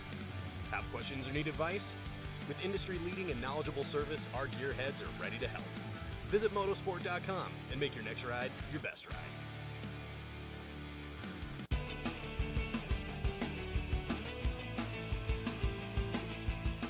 You You likely know Racetech as the suspension and engine tuner of choice for the world's fastest privateers. But what you may not know is behind the scenes, Racetech is the trusted source for many OEMs and factory teams throughout the motorcycle industry. For nearly 40 years, Racetech has been producing high-performance suspension and engine components and services right here in the USA. Racetech doesn't just specialize in motocross. In fact, they have many off-road, hill climb, flat track, road racing, and supermoto championships on the mantle as well. Not a racer but want to smooth out the ride on the street or add some performance to your Harley?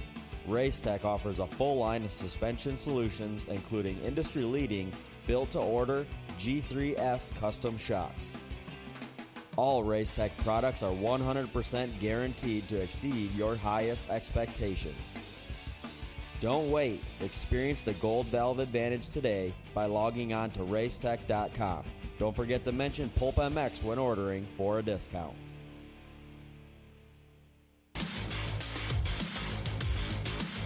Established in 1989, Eric Phipps had the idea to manufacture factory-styled products for the everyday rider. Working out of his garage, Eric quickly gained a reputation for producing quality products and having great customer service. In just a few short years, the factory team started calling looking for products as well, and as the saying goes, the rest is history. Fast forward to 2024 and they are on their 35th year of producing high-quality products while still providing exceptional customer service. While they are no longer working out of a small garage, they are still producing the finest products available. Teams like HRC Honda, Star Racing Yamaha, HEP Suzuki, Phoenix Honda, BarX Suzuki, AJE Motorsports, Solitaire Yamaha, and countless privateers still rely on the same quality products that are available to you too. Products like their Pro Launch start device, radiator braces, skid plates, clutch perches, and tons more continue to be a staple in the pro pits and amateur scene as well. Check all they have to offer for your ride at WorksConnection.com. Use the code PulpMX20 to save 20% off your order.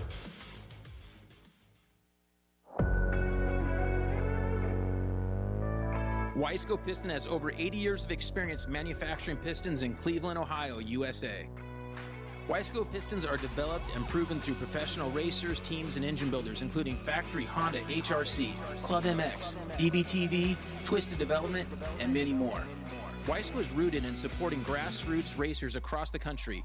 Wiseco has been a sponsor of Loretta's and GNCC Racing since their very first events. Wiseco has a piston to fit the needs of any type of rider, from reliable rebuilds to serious racers. Wiseco is still the piston expert. However, the brand has evolved and has a complete range of performance components, including engine rebuild kits, clutch and valve train components, crankshafts, gaskets, and more. Wiseco has all of your power sports machines covered, from dirt bikes to UTVs, ATVs to jet skis. Find what you need at Wiseco.com or wherever you like to buy your parts.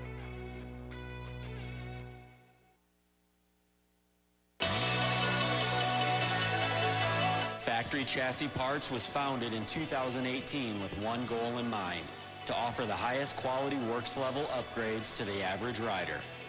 With the success and popularity of FCP engine mounts, we're excited to announce our latest chassis item, the FCP Race Cups. Offset steering races have been used by top motorcycle professionals to adjust the geometry on race bikes for years. Now, Factory Chassis Parts offers an impressive way for you to experience the same improvements in handling and traction by changing the rake, trail, and wheelbase of your bike. Whether you ride the track or trail, these bolt-on parts drastically improve the comfort, cornering, and experience on your motorcycle. Check out FCPRacing.com to view the entire product line and learn how to improve your bike today. PulpMX25-chassis is the code to save. Maxima Racing Oils was created for world-class racers who challenge the limits of possibility. Their demands on equipment drive us to look beyond conventional ideas and to exceed industry standards. It's in our DNA to identify problems, formulate solutions, and execute at the highest levels of competition. Case in point, the championship-winning Factory Kawasaki race team, longtime Maxima partners who extensively use Maxima throughout the bike. Maxima's USA-made products exceed JSO requirements and can be used in all motorcycle brands: Kawasaki, Honda, Yamaha, Suzuki, KTM, Husqvarna, and more. Maxima Racing Oils. Experience the difference. Visit MaximaUSA.com for more information.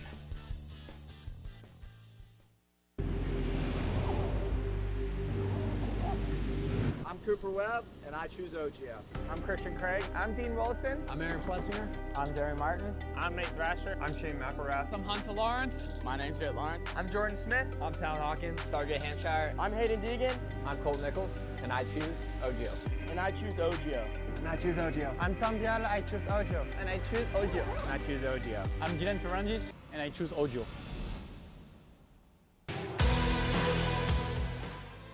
In 1990, my dad, Jamie Gregg, started Guts Racing. Guts stands for Greg's Ultra Trick Seats, because I was just a little kid that wanted a trick seat. And if you're out there looking for a trick seat, go to gutsracing.com, your local dealer, or Motosport, and place your order. Support the people that support PulpMX. You can use Pulp 2025 for 20% off at gutsracing.com.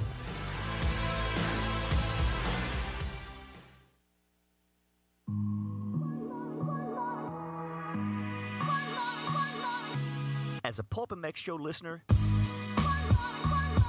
you all know about the Michelin Starcross 6-tire range that are designed to win in a wide range of conditions and terrain. But do you know that Michelin makes tires for essentially every motorcycling and bicycling segment? In 2025, Michelin continues to expand their product offer to include the Michelin Road W GT tires for the Honda Goldwing.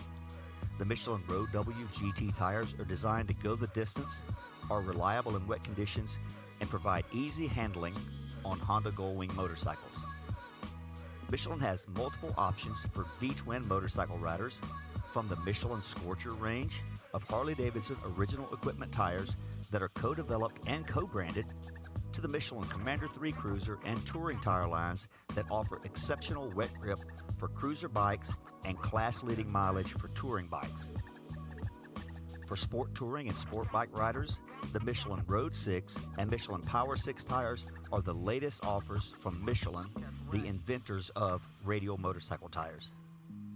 If you're a bicycle rider who rides downhill, enduro, or cross-country mountain bikes, gravel or road bikes, BMX racing, or even city bikes for urban commuting, Michelin offers a wide range of tires to enhance your riding experience.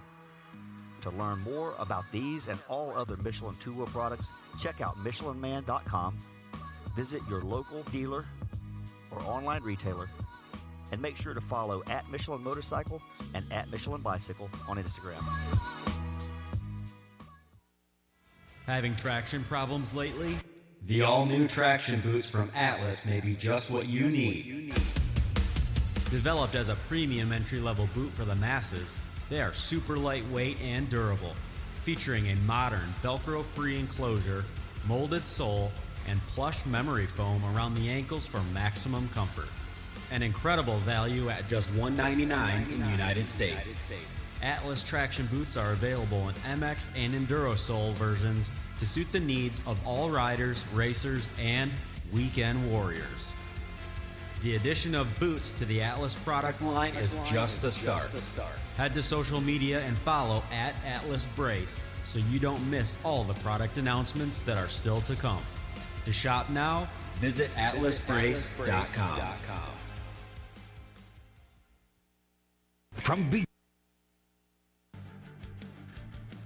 At motosport.com, we're committed to making sure you never miss a ride. No matter what you ride, where you ride, or how you ride, motosport.com has everything you need to fuel your adventure. With free shipping on all orders over $79 and a huge selection of parts, gear, and accessories from all the top brands, motosport.com is your one-stop shop for all things power sports. Have questions or need advice? With industry-leading and knowledgeable service, our gearheads are ready to help. Visit motosport.com and make your next ride your best ride. Maxima Racing Oils was created for world-class racers who challenge the limits of possibility. Their demands on equipment drive us to look beyond conventional ideas and to exceed industry standards. It's in our DNA to identify problems, formulate solutions, and execute at the highest levels of competition. Case in point, the championship-winning Factory Kawasaki race team, longtime Maxima partners who extensively use Maxima throughout the bike. Maxima's USA-made products exceed JSO requirements and can be used in all motorcycle brands: Kawasaki, Honda, Yamaha, Suzuki, KTM, Husqvarna, and more. Maxima Racing Oils. Experience the difference. Visit MaximaUSA.com for more information.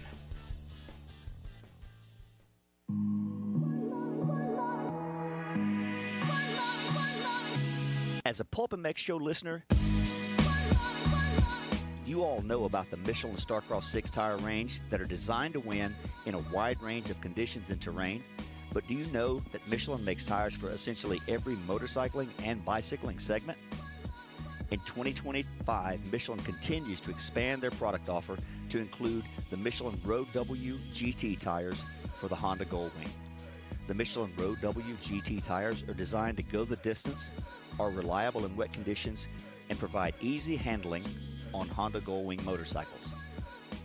Michelin has multiple options for V-twin motorcycle riders, from the Michelin Scorcher range of Harley-Davidson original equipment tires that are co-developed and co-branded, to the Michelin Commander 3 Cruiser and touring tire lines that offer exceptional wet grip for cruiser bikes and class-leading mileage for touring bikes.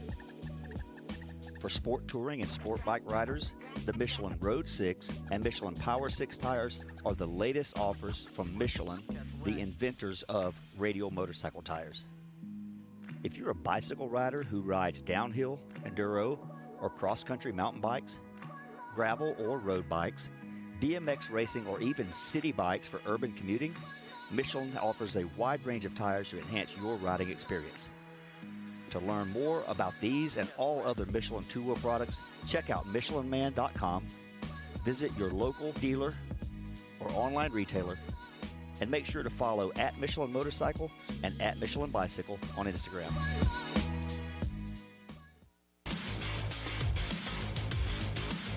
Established in 1989, Eric Phipps had the idea to manufacture factory-styled products for the everyday rider. Working out of his garage, Eric quickly gained a reputation for producing quality products and having great customer service. In just a few short years, the factory team started calling looking for products as well, and as the saying goes, the rest is history. Fast forward to 2024, and they are on their 35th year of producing high-quality products while still providing exceptional customer service. While they are no longer working out of a small garage, they are still producing the finest products available. Teams like HRC Honda, Star Racing Yamaha, HEP Suzuki, Phoenix Honda, Bar-X Suzuki, AJE Motorsports, Solitaire Yamaha, and countless privateers still rely on the same quality products that are available to you too. Products like their Pro Launch start device, radiator braces, skid plates, clutch perches, and tons more continue to be a staple in the pro pits and amateur scene as well. Check all they have to offer for your ride at WorksConnection.com. Use the code PulpMX20 to save 20% off your order.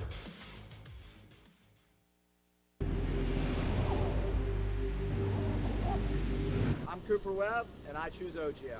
I'm Christian Craig. I'm Dean Wilson. I'm Aaron Plessinger. I'm Jerry Martin. I'm Nate Thrasher. I'm Shane McElrath. I'm Hunter Lawrence. My name's Jet Lawrence. I'm Jordan Smith. I'm Tal Hawkins. Stargate Hampshire. I'm Hayden Deegan. I'm Colt Nichols, and I choose OGO. And I choose OGO.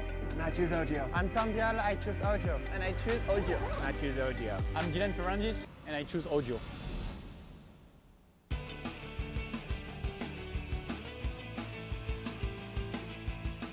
You likely know Racetech as the suspension and engine tuner of choice for the world's fastest privateers. But what you may not know is behind the scenes, Racetech is the trusted source for many OEMs and factory teams throughout the motorcycle industry. For nearly 40 years, Racetech has been producing high-performance suspension and engine components and services right here in the USA. Racetech doesn't just specialize in motocross. In fact, they have many off-road, hill climb, flat track, road racing, and supermoto championships on the mantle as well. Not a racer but want to smooth out the ride on the street or add some performance to your Harley? Racetech offers a full line of suspension solutions, including industry-leading, built-to-order G3S custom shocks. All Racetech products are 100% guaranteed to exceed your highest expectations. Don't wait. Experience the Gold Valve advantage today by logging on to racetech.com. Don't forget to mention PulpMX when ordering for a discount.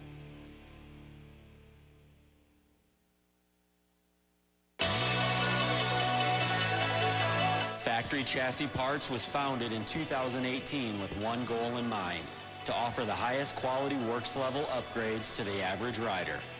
With the success and popularity of FCP engine mounts, we're excited to announce our latest chassis item, the FCP Race Cups. Offset steering races have been used by top motorcycle professionals to adjust the geometry on race bikes for years. Now, Factory Chassis Parts offers an impressive way for you to experience the same improvements in handling and traction by changing the rake, trail, and wheelbase of your bike. Whether you ride the track or trail, these bolt-on parts drastically improve the comfort, cornering, and experience on your motorcycle. Check out fcpracing.com to view the entire product line and learn how to improve your bike today. PulpMX 25-chassis is the code to save.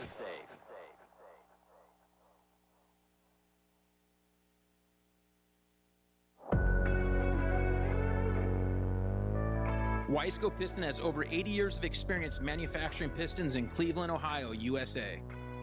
Wiseco pistons are developed and proven through professional racers, teams, and engine builders, including factory Honda HRC, Club MX, DBTV, Twisted Development, and many more.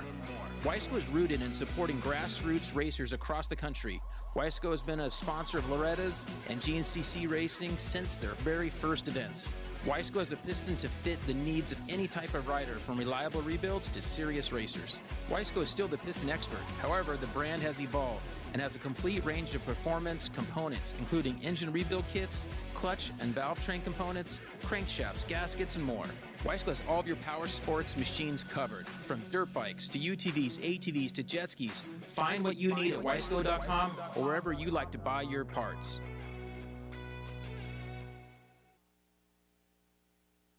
From beginners to seasoned vets, race teams, project builds, and magazine tests, Decal Works' mission is to cater to those who love to ride, upholding the true definition of quality, service, and knowledge. Visit decalmx.com and use promo code PulpMX23 to get 20% off your custom graphics. Decal Works, #1 for many reasons. In 1990, my dad, Jamie Gregg, started Guts Racing. Guts stands for Gregg's Ultra Trick Seats, because I was just a little kid that wanted a trick seat. And if you're out there looking for a trick seat, go to gutsracing.com, your local dealer, or Motosport, and place your order. Support the people that support PulpMX. You can use Pulp 2025 for 20% off at gutsracing.com.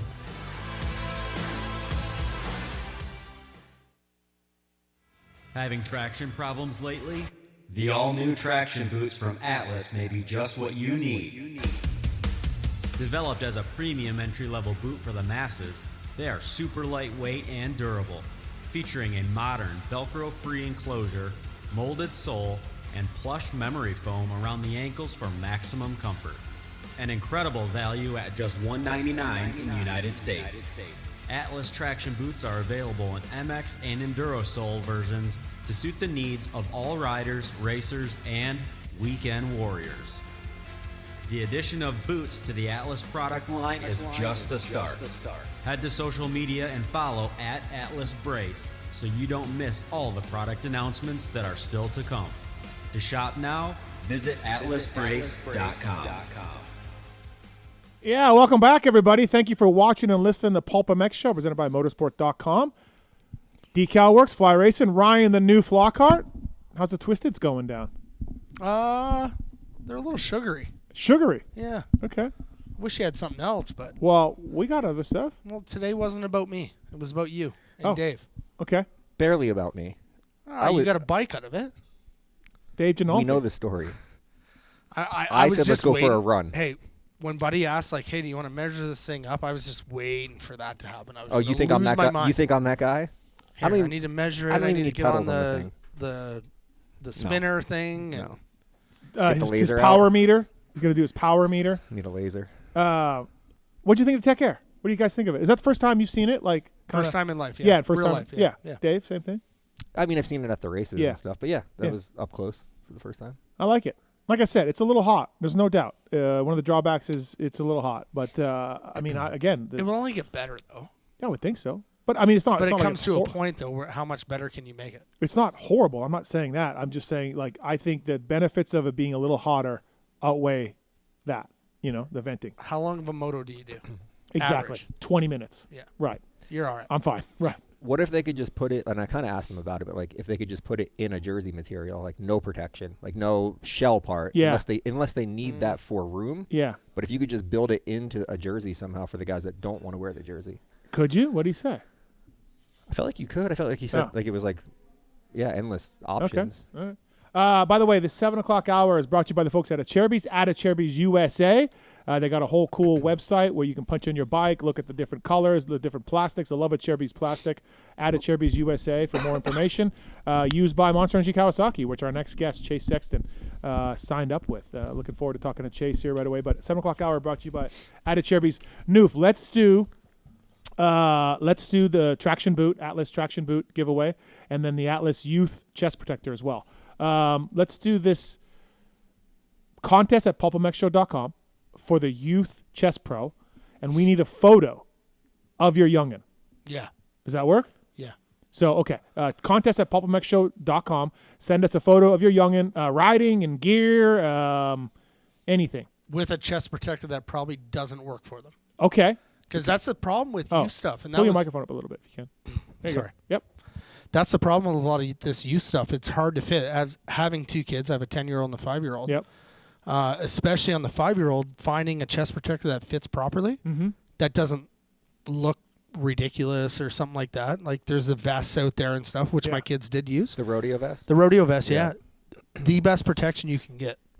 In arena cross, I saw that a lot with the little but kids. they're hot. They're hot. They don't, Have you seen those, Steve? Yeah, I've seen them. I always wondered what the hell was all about them. It's almost like a life jacket. It Right? looks like. But they're safe, though. So, so contest at PulpMXshow.com. Send us a photo of your kid riding or whatever, and I'll send them a Newf, and we'll award a winner the Atlas Youth Chest Pro. If you want to buy one, use code PulpMX. Saves? Yep. Right, on this one? In stock now. Right. And then the Atlas Traction Boot. Let's take a phone call for that. Yeah.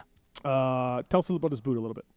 Something new from you guys? Yeah, so the boot is basically the Atlas traction boot, price point boot. Yep. For the masses is what we kind of market it as. Yeah, you're not going to be riding Supercross in it. Ryan Gauld wears them. Ryan Lockhart wears them too. Okay. And it's a price point boot that feels really good, super light. That's what I like. I've always wore high-end boots my whole life, and of course, if I was at the level that I was at one point in time, same as Dave, but now we're just kind of weekend warriors, and this boot works really well, holds up, and it actually looks good. So it doesn't look like a cheapy boot like there are some out there. Comfy and light, and that was the biggest thing. All light, right. feel the collar. Well, you were national number 9 one year in Canada. 6. But you're 9 too. 9. Let's do number 9. In 69. You were 69 too? Yeah. Nice. 2001. All right. Caller 9, 702-586-7857. Lone Wolf, caller 9. I don't know if he hears me. Lone Wolf, caller 9. Caller 9. He's still getting over the Skylar House thing. What a pull by Tallon. That is a good pull. Skylar House is legit. No, he's legit, yeah. Yeah, he's really good. He pulled that right out of his back pocket. Just got it right out of there. Caller 9 wins the Atlas traction boot. We need a boot size and an address and an email and all that. Tallon, thank you, sir. Appreciate that. And then while you're at it, see if you can get Chase Sexton on the line too. while you're at it. Kind of important. Yeah. We got lots going on tonight here on the show, by the way. MotorcycleIndustryJobs.com, job of the week, while we wait for Chase and Caller 9 and all of that. It's an Alpinestar. Oh. Upload your resume for free at MotorcycleIndustryJobs.com. Key account sales associate, Moto. Full-time job based in Torrance, California. 71 to 76K a year plus bonuses. Not bad. Alpinestars is currently seeking an enthusiastic, energetic, sports-minded person for the key account sales associate. They will work with Alpinestars leadership to train and support the growing key account network of dealers. The ideal candidate will be a motivated self-carrier with the ability to connect with dealers and introduce products. So check it out. Alpinestars posted a job on motorcycleindustryjobs.com. It's a job of the week, and upload your resume for free today. It's your first and only job board built specifically for the motorcycle industry. So please check that out if you can, and appreciate that. Also, MTX Braking, use code PulpMX when buying direct at mtxbraking.com. These are road bike and mountain bike brake pads, and great company. Use the reds if you can, the compound reds. I like them a little better than the golds. Golds might last a little longer, but the reds seem to work a little better. They're all about power, modulation, and silence for your mountain or road bike. They're in over 2,000 stores right now, mtxbraking.com. But if you want to order direct and save, PulpMX code SAVES. What are you doing, Wolfie? What are you doing? How are we doing? Too much at one time? It's really hard to get a call out when you have 15 coming in. Yeah, see that Atlas boot's hot. It's a big time, yeah. By the way, the Atlas traction boot, only black and white, or did you add more? Black, white, and red. Oh, you got red. Okay. Yeah. All right. I wear the red usually. Okay. All right. Our next guest, big news today, dropped today. I mean, we've known about it for a while, but still, when you see the PRs in Kawasaki, it just hits, doesn't it? Just hits. The number 4 Cowie. I like the look of it. It looks good, absolutely. So appreciate you guys listening to the show, and brought to you by folks at Renthal. You'll have Renthal bars on his Kawasaki. Free shipping now at Renthal's new direct-to-consumer shopping experience at Renthal's website. Free shipping, spend over $99, and that's what you get. Worldwide reach, premium products. Mountain bike parts are available as well from their factory to your garage. Renthal.com, doing it direct now. Brings you our next guest here. He made news today. It's Supercross champ, motocross champ, Chase Sexton. What's up, Chase? How are you, man? I'm good. How are you guys? Thank you for coming on the show. Really appreciate it. Big news today. It finally dropped, and dude, it hit me a little weird. You on green, you know? Yeah. I mean, I think everyone kind of knew that it was happening, but it took a while to kind of get it out. So, So far, so good. I think everyone. I mean, I don't know. From what I've seen, everyone kind of likes it, and I like how it looks. So yeah. We'll see in a few months. I got some Carmichael vibes on Cowie, for sure. I mean, that's good. Yeah, I got some of that. But no, it looks awesome. The Alpinestars stuff is great. Hey, by the way, before we get too far into this, Brent from Alpinestars was just in studio for an hour talking about the Tech Air. I've been wearing it 4 or 5 times now. Have you tried it? What's your thoughts on it? Do you think you'll wear it more, less coming up? Like, what do you think of that thing? I actually tried it back in, when was that, 2022 or 2023? It might have been, I think it was 22 actually. That's when they first kind of started doing R&D on it. And I tried it. It's pretty cool. It's very comfortable. It's just, for me, it's a little bulky. Yep. So I'm trying to get them to slim it down a little bit. And then obviously I think it works really well. The more safety you can have, the better, I feel like. So I think it's really cool. And I think for like somebody like riding local races or just like having fun, it's really good for somebody to wear it. And I mean, the safer you feel, the faster you're gonna go. So yeah. I think it's a good thing. Yeah, I haven't had mine deploy yet. I just gotta That's pick up. because you're not going fast. I gotta go fast. I mean, the goal is to not to have it deploy. So I mean, that's a good thing. The poor Jordan Smith. He was the demonstration at the MXDN. They did a bit of video demonstration. It was just Jordan. Poor Jordan. I think he had it on when he crashed at Seattle? Arlington? No, Arlington. No, Arlington. no, He didn't have it on. It was the he on-off didn't have where it he on. crashed. He didn't have it on. No. Yeah. But I think they had that little monitor they put on the back of our, because they've been doing this like research and stuff for this thing for a long time. They put these little monitors and like little trackers on the back of our chest protectors, and it tells the G forces of like if you do crash. And And I think the Alpinestars guy told me what it was, and it was like super gnarly. Yeah, one from Arlington, but Arlington. he must have. He didn't have it on. So yeah. Listen, how's the bike? Don't give us the usual bullshit. Like, don't. Just how's the bike? How are we feeling? It's been really good so far. It definitely brings back memories from when I was on Honda and like how. I mean, I haven't ridden going back, I haven't ridden a steel frame. I guess when I was on little bikes, but like growing up, I always rode Japanese bikes and then Yamahas when I got on the 250, and then I went to Honda. So I was always on an aluminum frame. And then now getting back on it after riding a steel frame, it kind of just brings back a lot of memories, and it feels good. It feels really playful, and I can move around on it. I feel a lot more like, I don't know, one with the bike. I guess you could say that. So I've only ridden it probably 8 or so, 9 times. But it's been really fun. The team's been great. Really good group of people to work around, and I think it's been good working with Brock and stuff. So I'm having fun. Nice. Yeah, I was going to ask you, Chase, like obviously going back to the aluminum frame, did you have to change much? Like, might be dumb to ask, but like even bar setup or anything like that, very similar to how you were on Honda or even to the KTM, like change much on that side? Well, on the KTM, I started running this lower bar because I always felt like the bar was super high up in my face. Is that what you ran? 821? Yeah, 821, yeah. So I went back to whatever I was on. I don't know what that was. I was on a Honda. It's probably 827. 827? Yeah, 827. Yeah, so I went back to that. And it feels normal. Like, it feels kind of how it should. Yeah, it's a neutral bar. And then, when I first got on outdoors, like, I don't know, it's just crazy. Like, you lose I only rode a KTM for 2 years, but you forget on how, like, I guess what felt normal to me before, it kind of became foreign, which it's kind of cool. It actually was really, like I said, really refreshing to kind of get back on something that feels like home. And, just as far as, like, bar stuff, I kind of just went back to what I was running on Honda, and then suspension back on Showa, so it's good stuff. And I don't know, I don't have any negatives right now to say, but yeah, it's just kind of the start right now. So right now it's super fresh and fun, and like I said, I couldn't be happier. 2-year deal? Do we know? No, 3. 3-year deal. Okay, all right. 3 years, yeah. Nice. This move for me was kind of like, I wanted this to be like a long-term thing. I really don't want to switch teams anymore. Right.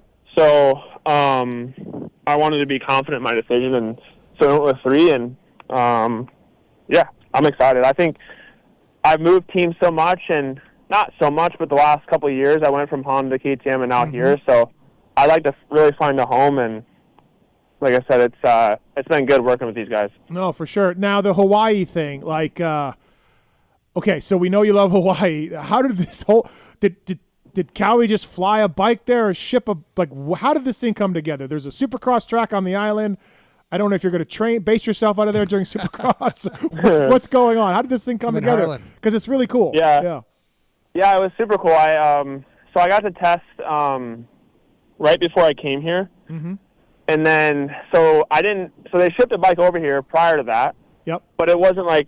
They just shipped, I think, whatever Jason was racing on. So they shipped that over here because it takes a while. If you ship it by boat, it takes a couple of weeks. So they shipped it over here, and I didn't really expect to have like a full race bike, but I didn't really know what I was getting myself into. I didn't know what kind of track they were going to build or whatever. But the Monster guys went all out. They built the track here. It's a motocross track, obviously, but they took half of it and built it into a Supercross track. It was like 3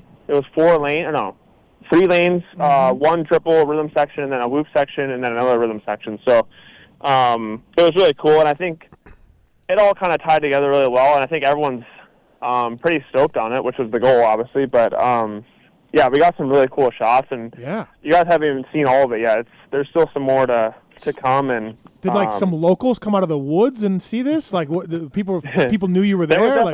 There was definitely people at the track, and what's crazy is like no one.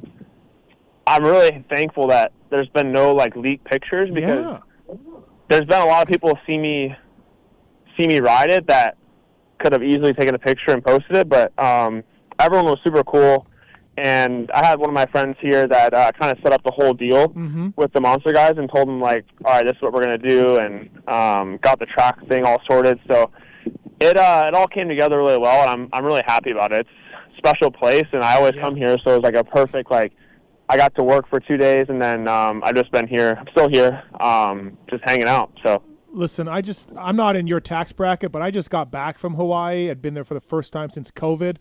Chase, it's really expensive. It is. It's really like food and coffee. Chase, it's so expensive, Hawaii. I know. Again, I'm not in your tax bracket. No, it's expensive. Like today, I got 2 poke bowls with my buddy, and it was like $50 for like 2 little bowls. Yeah.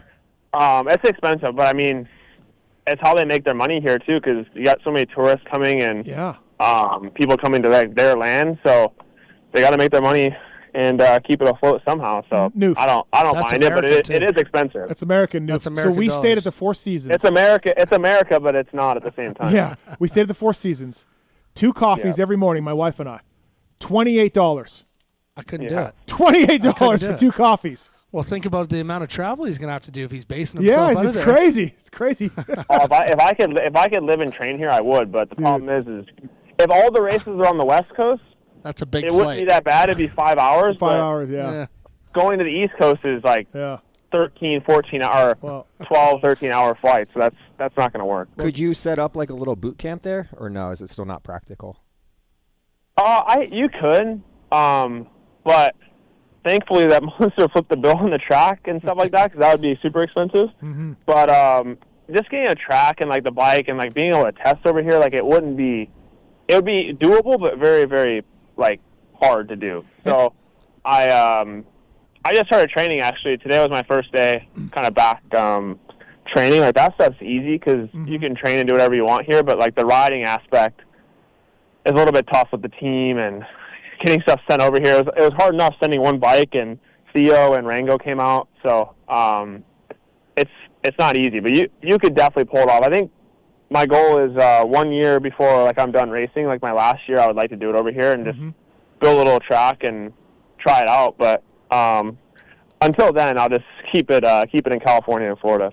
Yeah, no, listen, kudos to Monster and Cowie and everybody. Really cool photos. Good looking, everything's neat, and I don't know how they let you have a bike on the beach in Hawaii. I don't know I don't know how that. I was scared. I don't like to like break rules, bend the rules, or break the rules, like or go against law enforcement. So I had my eyes peeled because I was like, I don't want to get like this bike taken and put into like I don't know. So I was all nervous, but it turned out really good. So. No, it was cool. Not even the law, like just like the locals, right? Like it's so like special over there. Right. Yeah, all of that stuff. Yeah. Well, thank God I have a lot of friends that are locals here because they're kind of like our security. So it's otherwise, if you just came over here and you didn't know anybody and you went and just did whatever you want, you can get in some big trouble. Is there much for a motocross over there, Chase? Like, I know there used to be, but I haven't heard much lately. Like, they have a little series or anything? There's a Maui dirt bike track I saw. I stopped and looked at it one time. Yeah, there's I think there's a track on pretty much every island. Okay. There's a track on this island, which is where I did the shoot. But everyone over here loves dirt bikes. A lot of trail riding, though. The trail riding here is so gnarly. One of my buddies races the Hard Enduro Series, and I went riding with him, and dude, the trails they're mental here. It's crazy. So a lot of trail riding, and like you see people out there with no shirts on, just like boots, and they're ripping in the trails. A lot of guys riding, but not a lot of like racing or anything. Okay. So a couple things. Theo Rango's your mechanic. Theo's your crew chief. That's the side you're going to be on over there, I'm guessing. Yep. And in Marchbanks, do you know Garrett at all? Have you interacted with him at all? Your new teammate? Yeah, I know Garrett. Not great, but we grew up. He was like a year younger than me. But we actually raced at Loretta's in 2014, I think, on 85s. And he actually beat me. So we grew up racing a little bit, but I know him just from seeing him at the races.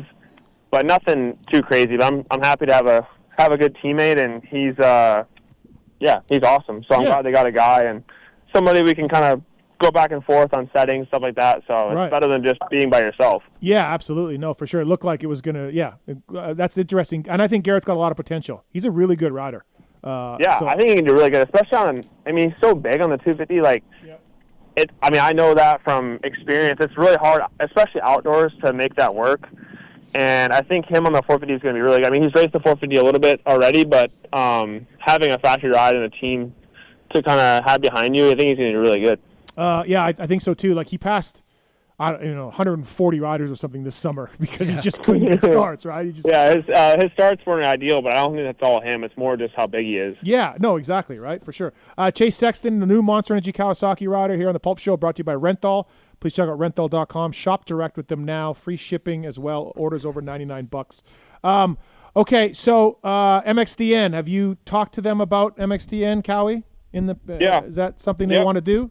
What'd they say? I talked to them before I signed, and I told them that it's a race that I want to do. I haven't been able to do it the last few years, but it's definitely a race that I would love to do, and they're I mean, as of right now, they're willing to support it, so we'll see. And I think if you have somebody that's like willing and really gung ho about going, they'll support it. So I guess we'll see. Yeah, and then you're going to be at Chambers' house, Chambers' place for base yourself out Chambers. of there. Okay. Yep, Chambers are back there. It's just me and PRMX. So got the track actually built last week, the first one, first Supercross track, and then we're going to get another one built probably in a month or so. So everything's kind of coming together, and we got a shop built, everything. So I'm stoked. I'm stoked to be back there and back where I was in 2023. Yeah, it sounds like you're changing some things up a little bit, going back to your old program that you know. I mean, look, you won on a KTM.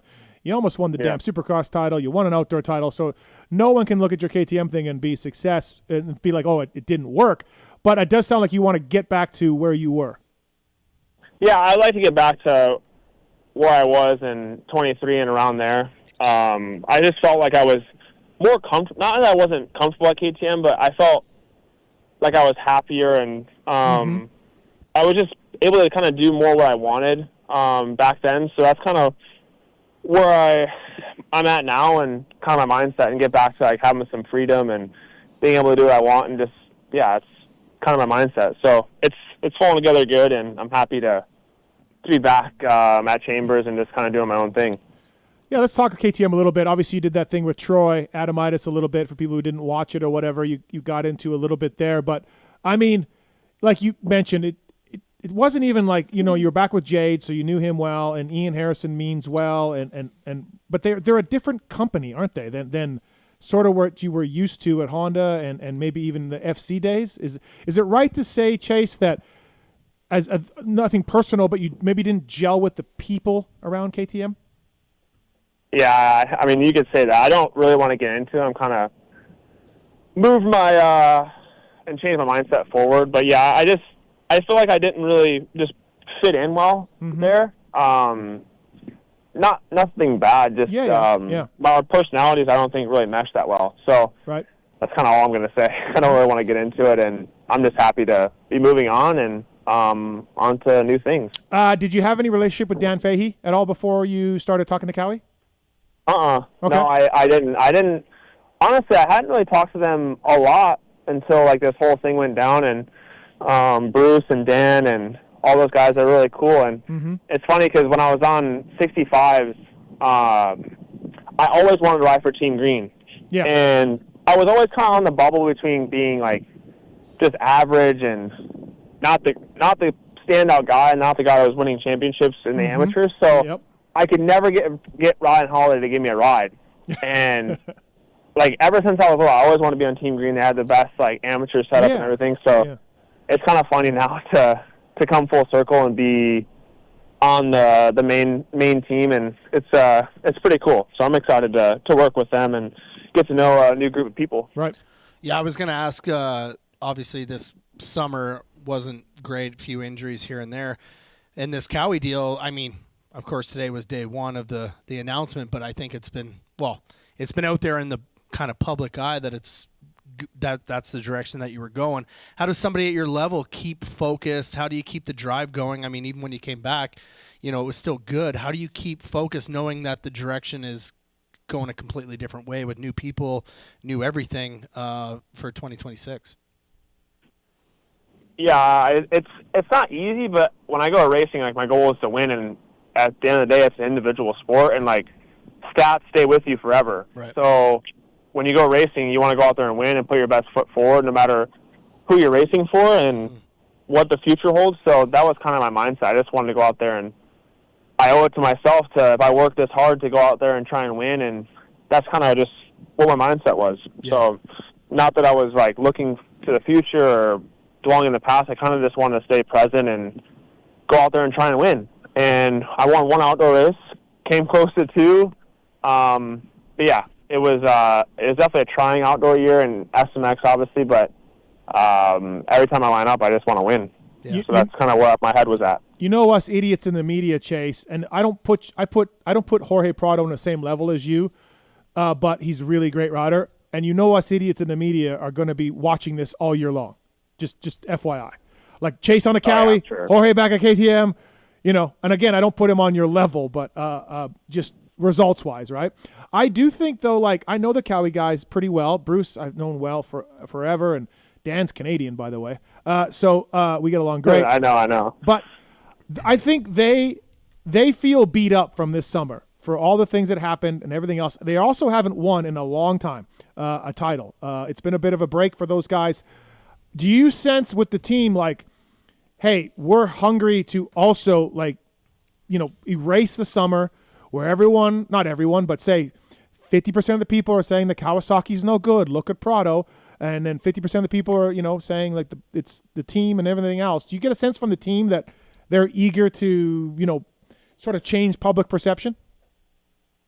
Yeah, I think it's actually from both parties, my side and their side. Like, I think the tail end of this year was rough, and Supercross, I didn't get what I wanted. So my goal was obviously to get back to the top and come out a better version of myself. And I think they're also in a position where, like, we kind of both have no option but to win, and that's the only goal, and to get back to winning.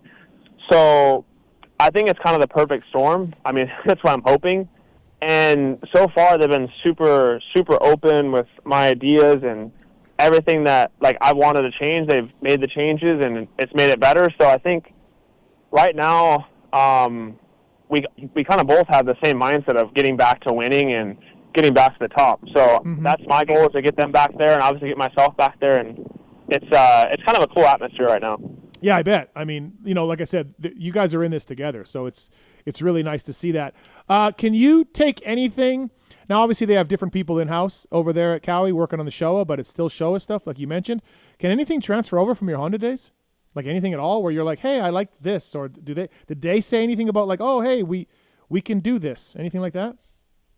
Yeah, we haven't really got that far. Like, as far as, like, we've kind of just been, the first thing was just to get the bike, like, all the cockpit, everything, like, all the stuff that's easy to fix, like, that stuff, get that out of the way, and then kind of work on, we worked a little bit on suspension, but to be honest, I was, like, not super, like, I was pretty surprised, and, like, even if I didn't like the suspension, the bike still worked pretty well, which I was kind of, like, mind blown. I haven't really felt that in a while, so we haven't worked much on suspension, but I don't think, like, I won't be asking you, like, oh, can I have my Honda stuff and put that on there? Like, I ran the BFR when I was at Honda, and now that thing's kind of, like, gone. Yeah, so that's true. Yeah, I kind of just start from scratch, and I learned a lot when I was at KTM about how I like my bike and what I wanted from the thing and how I wanted it to act. And I learned a lot about testing, because that's pretty much all I did at KTM was test and test and test and try and make it better and try and make it better. So I learned a lot from that, and that's something I can take into this and try and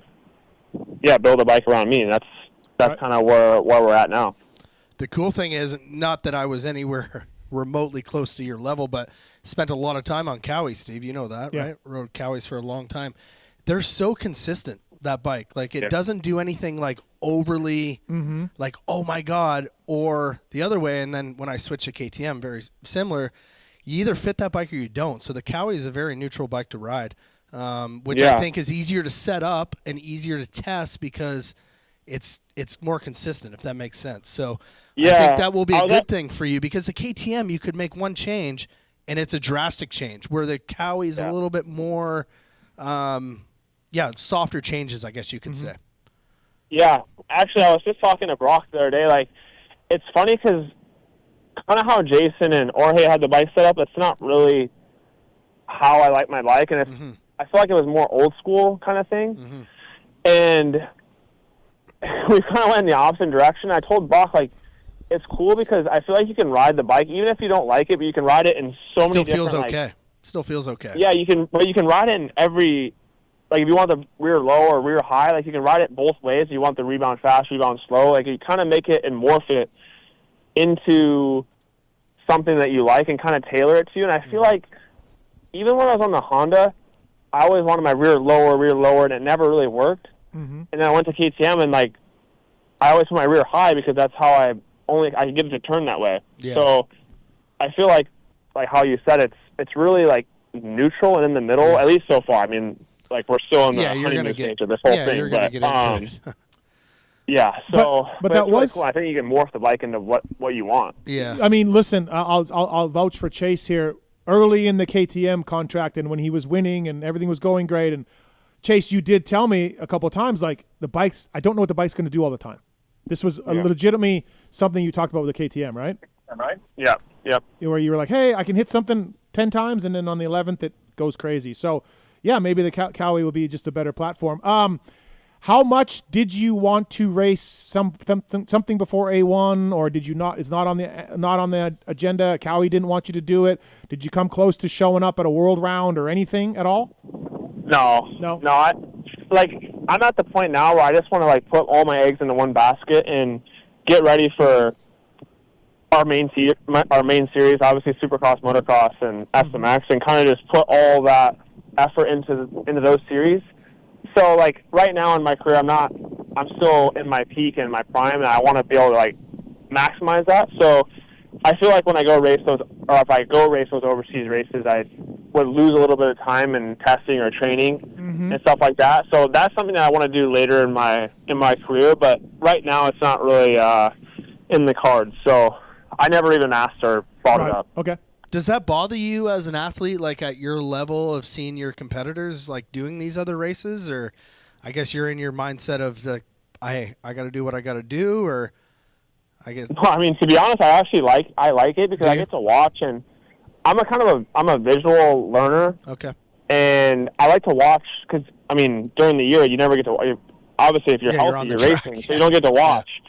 So I actually enjoy it, and I like to watch racing just as much as when I was little. So it's cool to kind of take that time and watch, and if you can learn a few things or just enjoy watching racing. So I actually enjoy it. Yeah, I know. Just with some guys, it would be mentally, oh shit, my God, like, my competition's out there racing and they're getting gate drops in. But I guess at your level, it's water under the bridge. Sexton, it's Chase Sexton. Yeah. Right. My last question was for you. Kier still on the practice bike wrenches for you? Yep. He's still there. He's still there. He made his announcement post today too. I saw him I saw it on Facebook with the monster hat on. So. Oh, I didn't see this. Yeah, he said I follow him. I'm liking green or something. Oh, green looks good or something. I like laughed so hard when I saw that. It was hilarious. He dropped his own PR. Yeah. I know people were when Kier was listed that KTM suspension, and people are freaking. I was getting hit up like, he's selling works parts. I'm like, no man, like, it really wasn't that you big really of a think? deal. Yes. No. Calm I down, bought everybody. that stuff. Calm down. You know. Yeah, I bought that stuff, and I was just trying to get rid of it and get my money back out of it. Oh, people were fired up. Who thinks ill-willed about it? I just wanted to get my money back. I know there were some people that weren't happy about it, but who thinks the dad it is what it is. Is selling factory parts No, on I know. Instagram? Like, No, I know. calm the fuck down. It was stupid. People But that's are- the world we fucking live in. I know, so dude. It doesn't matter. I guess people just don't even know. Yeah. It wasn't easy getting that suspension, though. I can tell you that. I'm sure it wasn't. Yeah, no, exactly.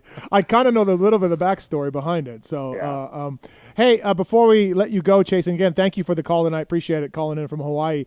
Is this going to change the Lewis-Phillips relationship at all? Is it going to make it worse? Like, are we worried about this? Cowie, I don't know. I'm not sure. I haven't really heard much from Lewis. Yeah. I thought he was going to be on the show maybe, but I haven't heard much. He was crickets in the group chat today, too. Yeah, sad. It's I really saw sad. Lewis put out It is really sad. He you have a rough few races. You have a crash at the last race. I haven't heard nothing from the guy. No, he's moved on to Tommy Searle and Max Anstey, I think. Yeah, well, he's probably going to go back to KTM with Jorge. Yep.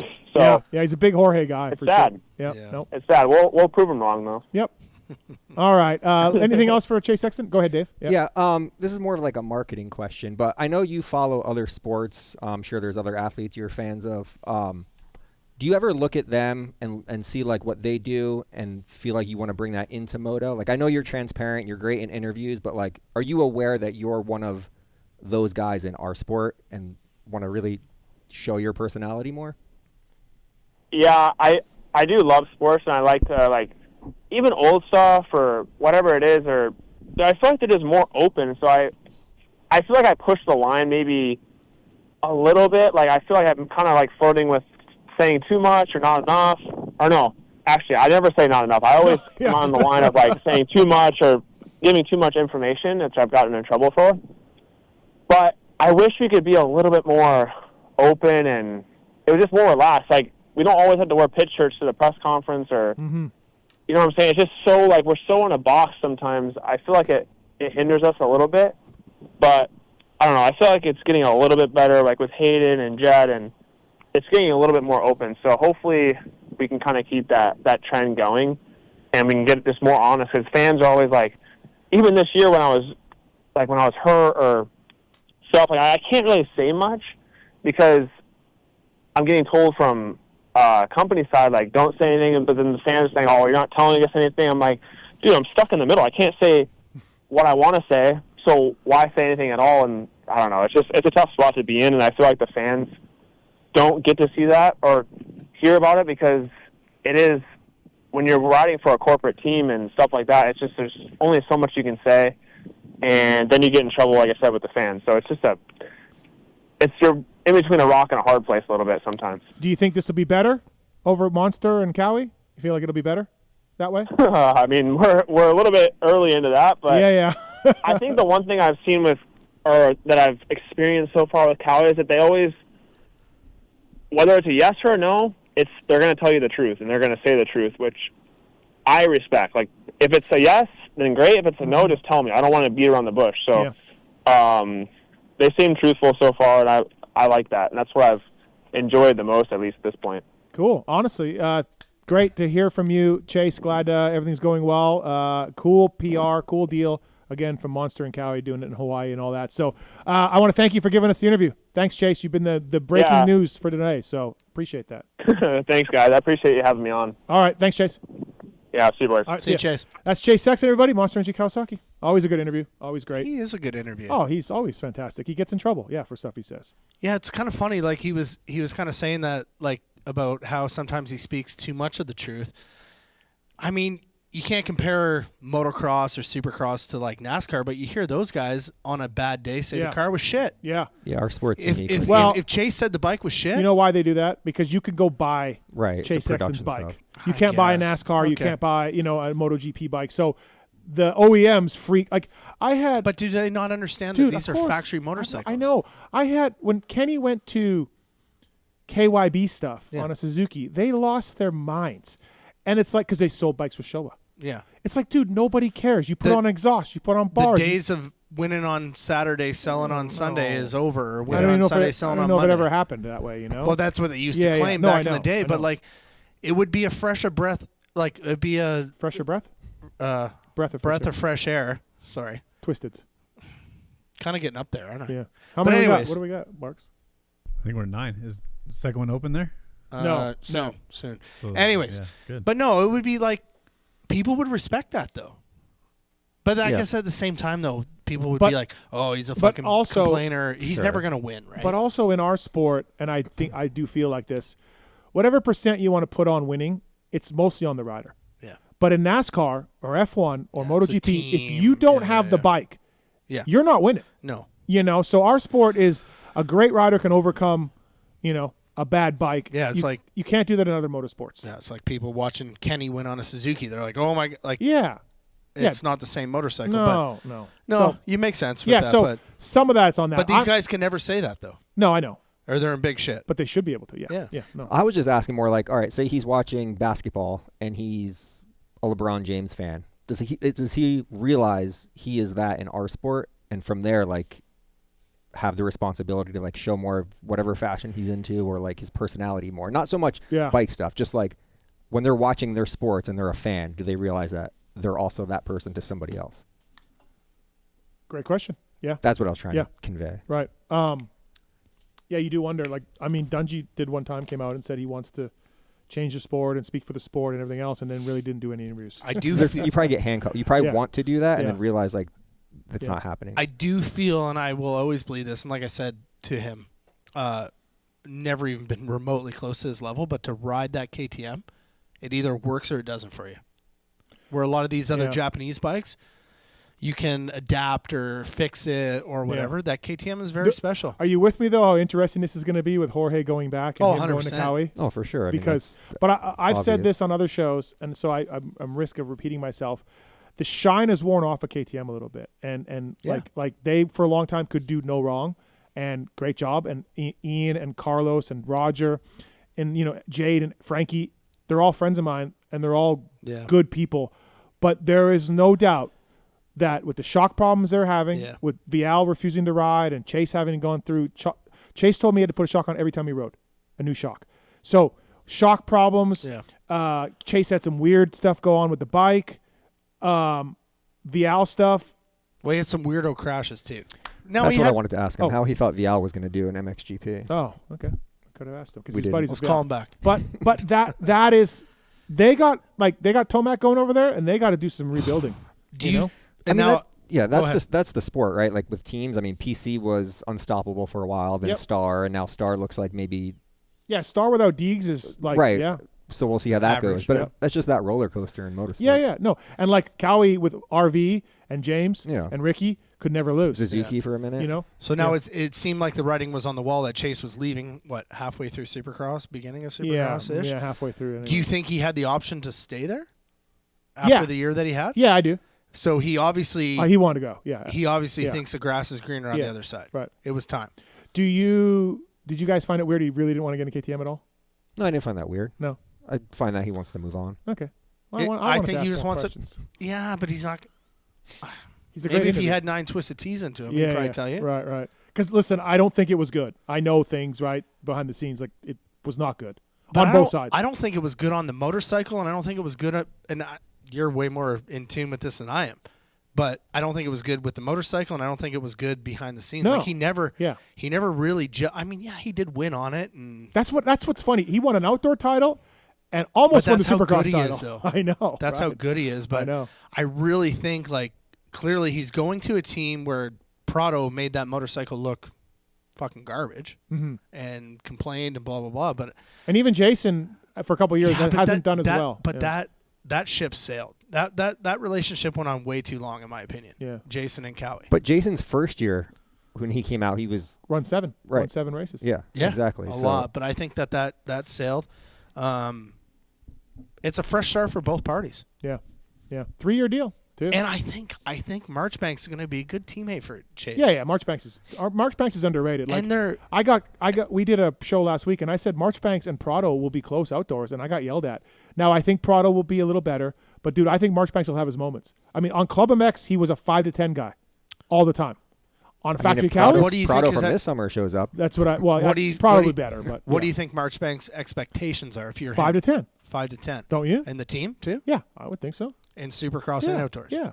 I can't see why it wouldn't be. Yeah. Or let's say 5 to 12. I mean, it's a deep field. It's deep, but yeah, but it's five indoors would be tough. Yeah, but 5 indoors would be. But he's really good, man. 12. 8 to 12 all day long. Yeah. Indoors, yeah. So that's and is that good enough for him to keep that ride? It's a 2-year deal, I guess. Yeah.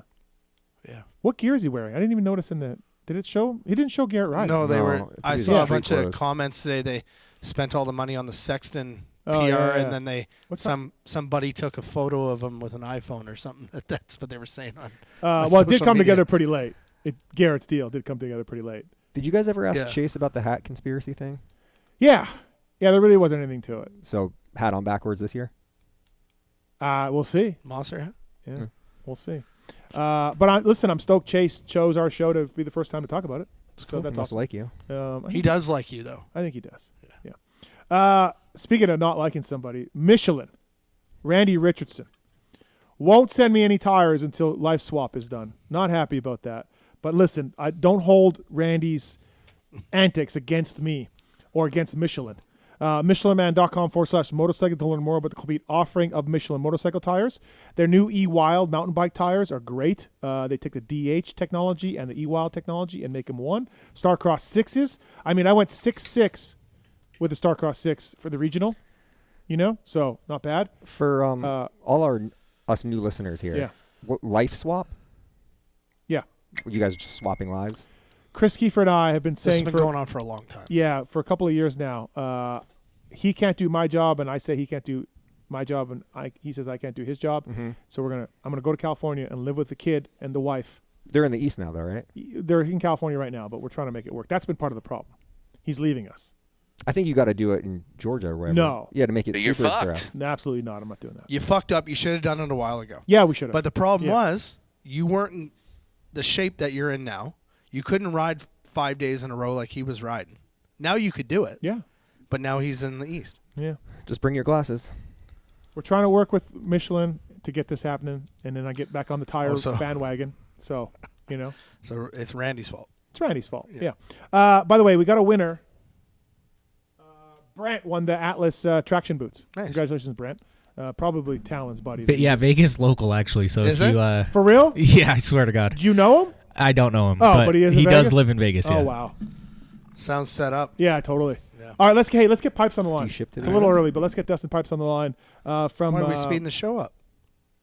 Well, it's 5 minutes early, so we can get him on. We could talk Canadian motocross. That should only take We got 5 minutes. Canadian Moto coming up. We got Newf Is watches. Pipes going to give me passes for We can ask him. WSX? We can ask him. We got Twisted Tea, I Don't Know Man, Race Tech Rant, Motorsport.com, Tweet at Tallon segment all coming up here as well on the show. Chase Sexton, Brent Jaswinski from Alpinestars. Yeah. Chase interview was good. Yeah, he's always a good Always interview. honest. He's always probably He too did honest. not want anything to do with KTM though. No, not at all. Moto 90s. They hit you up for any interviews? No. Mm. Is that the Emig thing? Yeah, I think he's part of that. Oh, yeah. Emig. No. Looks cool. I'm into it. Yeah, I'm into it. Oh, those guys, listen. What I'm surprised at, so I won't say who, but I tried to have those two guys together in studio years ago, Emig and happened. McGrath. One of them was like, fuck no. Really? I'm never doing it with that guy. Like, I don't like that guy. I'm like, okay, like, cool, like, no problem. Like, How I many think years ago? 4 to 5 years ago. Oh, not that long. No. And like, I think they're cordial to each other. Seems that way. But they were still like, no, the one of them was like, I'm not sitting there for 5 hours next to that guy. And I'm like, okay. So I kind of dropped it, right? And then now they've kind of gotten closer over the years, and they're doing this. They're partners in this thing with Lou and everybody else. So I'm awesome. I'm looking forward to it. I've been hearing about it for a while. Jeff talked about it when he was up here. I think it's cool. Yeah, it's gonna be awesome. Yeah, I think right? it's cool. So they said, I've talked to Jeff. I saw Jeff at GH like 6 months ago, and we were hanging out. He told me it's warts and all. They're talking about all the chick stuff because there was some chick stuff that I saw an between them. interview, with McGrath, and he was like, Yeah. this story only works if we tell everything. Yes, I know they're saying that. I just hope they really do say everything because there are some cool stuff, Really? stories, that got involved. But I'm in it. I'm into it. They I'm were into really it. nothing to lose at this point, right? Not really. No. I mean, well, Jeff's not, but Well, they have Jeremy's kids. been married forever. But they have kids, and Kids depending and how shit, but- how detailed they're gonna get. But yeah, I mean, for me, I started racing in '93, so like. Well, that's your era. Yeah. Mine too. Yeah. No. I mean, I'm old enough where I was like a mechanic when they were still racing. So. Well, Steve had that 589 I or did. whatever it 90. was. 90. All right, let's get to our next guest here. Brought to you by OGO Power Sports. By the way, speaking of OGO, A-Ray texted me and said he raced all Supercross with no chest protector, just a jersey, which makes sense. Well, for he's A-Ray. not coming to Chilliwack, so who fucking cares? Yeah, we'll talk about that. Oh, are we too. putting that out there? We will. We will talk Okay. about that because we want to find a guy. But let's get to our next guest. OGO Power Sports, whether it's the layaway, whether it's the 9800, whether it's the backpacks, whatever it is, OGO Power Sports. Pulp 15 code saves with OGO Power Sports. Don't go to OGO.com. That's golf bags. Go to OGO Power Sports. Pulp 15 is the code to save with those guys. Get a deal on bags across the platform, and we thank them for bringing our next guest of the night. He's the owner of the Pipes Motorsports Suzuki team there, Twisted Tea Progressive. It's Dustin Pipes. What's up, DP? How are you, man? Hey, what's going on, Steve? What's going on, boys? How's the night going? So I want you two guys to know that when I asked Pipes to come on tonight, he said, "Who's the co-hosts?" I gave him your names. He said, "Okay, those guys are cool. I'm down." Oh, nice. So I guess it does. Yeah, I don't know which co-host Dustin you would say no to. I guess we'll find out one time. But yeah, yeah, I want to hear who you said no. Maybe there is no. He just likes to know. I don't know. Yeah. No, we'll just leave that for. We won't say that. Okay. Newf wants to know if you got him from passes for Vancouver. 100%. All right, there we go. Love it. Yeah, he pretty much bailed me out last year, so whatever he needs. I'm really hoping to do more favors this year, though. I really like doing the favors, but like I think it's more organized this year, though. I think it is too. So they're starting to learn a little bit. Nice. Let's talk about that. I want to talk to you about Anderson for sure, but since we just led into WSX. Thoughts on the new series, not the new series, but the new year of the series, and everything else that's been going on with those guys. How did you come close to bailing? Are you all in on this thing? Like, talk about that a little bit. I think, for us, we've been committed to the series since it started, and obviously it's changed hands and stuff since then. I think the guys that run it, Tom and Luis and stuff there, I think they're doing a good job. They definitely have a vision for it that's a little bit different than it is here in the States. And, I think with them coming from F1 and stuff like that, they have a different vision for the sport, and it's one that I can get behind. I think we are committed for it, at least for the next 2 to 3 years, however long our contract runs through. But it's something that we're going to be putting in a lot of effort towards. So you they renegotiated some of the terms, right? I don't know how much you want to get into it or whatever, but was that like some debate going on there? Were you happy with everything they did? Because I know like Craig Dack bailed. That was more of a scheduling thing, but some guys are like, hey, I don't want to be part of this anymore. And there was some protracted negotiations. But for you, like, what did you think of them reopening the deal and all of that? Yeah, I mean, honestly, it wasn't that different. It's the same money, but it was structured different. Okay. So it really wasn't that big of a deal for us. We just had to make sure that there were some guarantees in there, stuff like that. But it was pretty easy to do business with them. Obviously, we work with agents and lawyers and stuff like that, so it really wasn't that big of a deal. I didn't have a problem with anything that they did. Okay, cool. Are you going to every round, or what's your story? No, I am not going to Vancouver. So what? I'll get you passes, but Vancouver is. You need me to run the team? Yeah, he's a. Well, you know what? Actually, no. I don't know if you noticed Dylan Wright this year. No, don't get me to do that. Yeah, you'll run out of gas. So the funny part is he got us gas last year too. I know, I'm the gas man. It really backfired on me, Dustin, from what I did last year. You were the expert in gas, and then literally the not expert in gas. The failure in gas. Yeah. Yeah. Bad. No, listen. I think it's gonna be an exciting series. Deegs jumping in, Eli jumping in, right? Like I do feel, as much as those guys are trying, they got a little bit of momentum, and a little bit of buzz going on. Yeah, no, I think there's growth there, and honestly, the cool part about it is we're seeing fans that have never got to see those guys before. So when we get to the stadium, when we get to the city, like the fanfare is way more than if we're going to St. Louis. I mean, just to be honest with you, I mean, I've been to the same hotel for 10 years now, right? Going to new stadiums, new venues, seeing new fans, and trying to expand the sport. At least for me, kind of fires up my passion, right? So, I just think it's new, it's different. They are trying to get some names. Obviously, having Jason go over there and stuff with us was a big get, and we are excited to see where it heads. Okay, when you talk to Twisted Tea, Progressive, WD-40, what do they say about this series and supporting it and paying you for it and all of that? Like, are you getting some, say, from 3 years ago when this thing kicked off? Are you getting a little more buy-in? Do people care? So, yes and no. I think with some of them, they want to see it be a little bit more stable, and I totally get that. And I think the series would say that as well. But with any new thing that you're going to grow, there's going to be risk and there's going to be trials and stuff that you have to overcome. So I feel like this is all part of the process. For us, from like a team standpoint, from a partnership standpoint, a lot of the partners that we're with now, Progressive, Twisted Tea, they're still domestic-based businesses, right? Right. So I can't go and do activations in Argentina for any of those brands, right?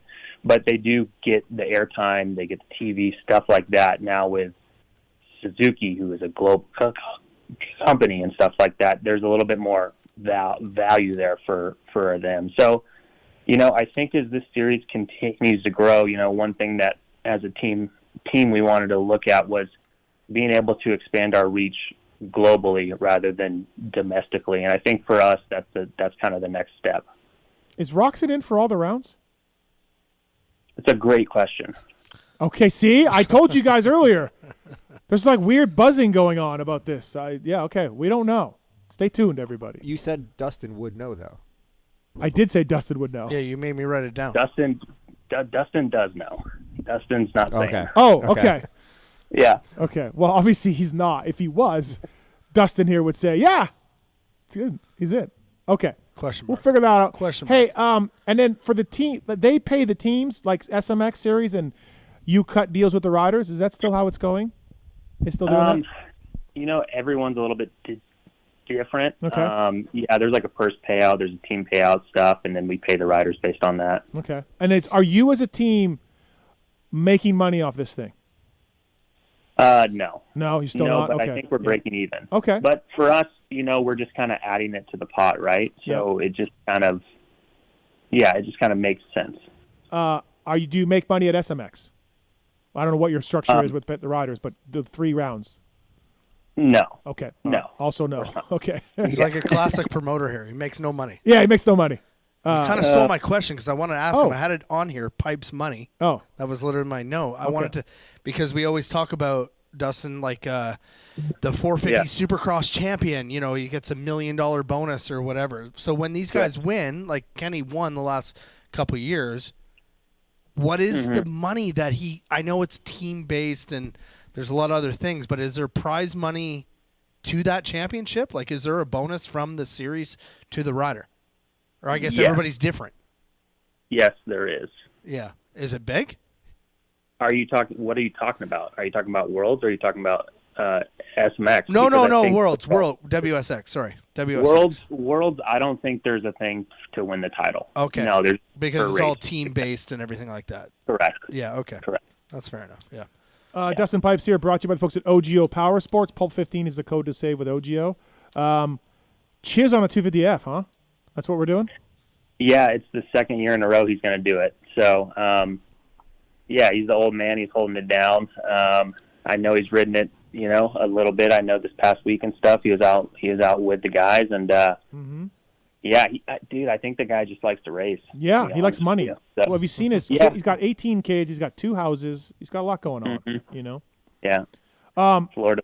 And then I saw Wageman at the Yamaha intro. I always love talking to him. He's a good dude. How'd that deal come together for you for SX2? So we were actually looking to sign a guy who was on Mitch's team, and it just fell through. So I kind of needed to get someone. And Robbie, we've known him for a long time. He's a great family, and he's just a good guy. And I know he was hurt this past year, but there is a lot of potential there. So it just felt like a really good fit. So we made that call, and I think we got it done like a day later. So very, very easy to work with, great guy. And good rider, too. Good rider. Like underrated rider. Yeah. Technically savvy, yeah. And Russ is a legend. Yeah. Russ is a legend. Okay. Jason Anderson, congrats on that. That's awesome for you. Thank you. I know I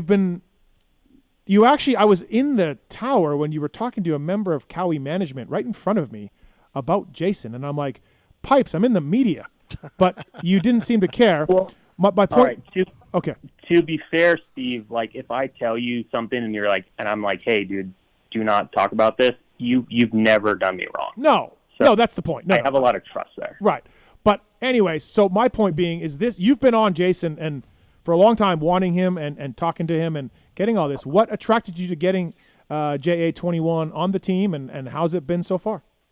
Yeah, well, I think anytime you can get a guy that's won a title before, I think you got to go after it, right? We started talks with Jason very, very early on in the season. That was at the point where I didn't know if Ken was going to come back or not. Mm-hmm. And we were a little lucky enough to get them both. And I think, for the team as we grow, we need to continue to make these steps, right? And, Jason is a part of growing and trying to win races and get two guys on the podium, stuff like that. So I just think he checks a lot of boxes. There's only a few guys that can go his speed in the world. There's only a few guys that can win races. So for us to get another guy like that is a really big deal for the team. And I think, like him as a person, I think he meshes well with us. I think his character and kind of stuff like that, he's a little bit loose.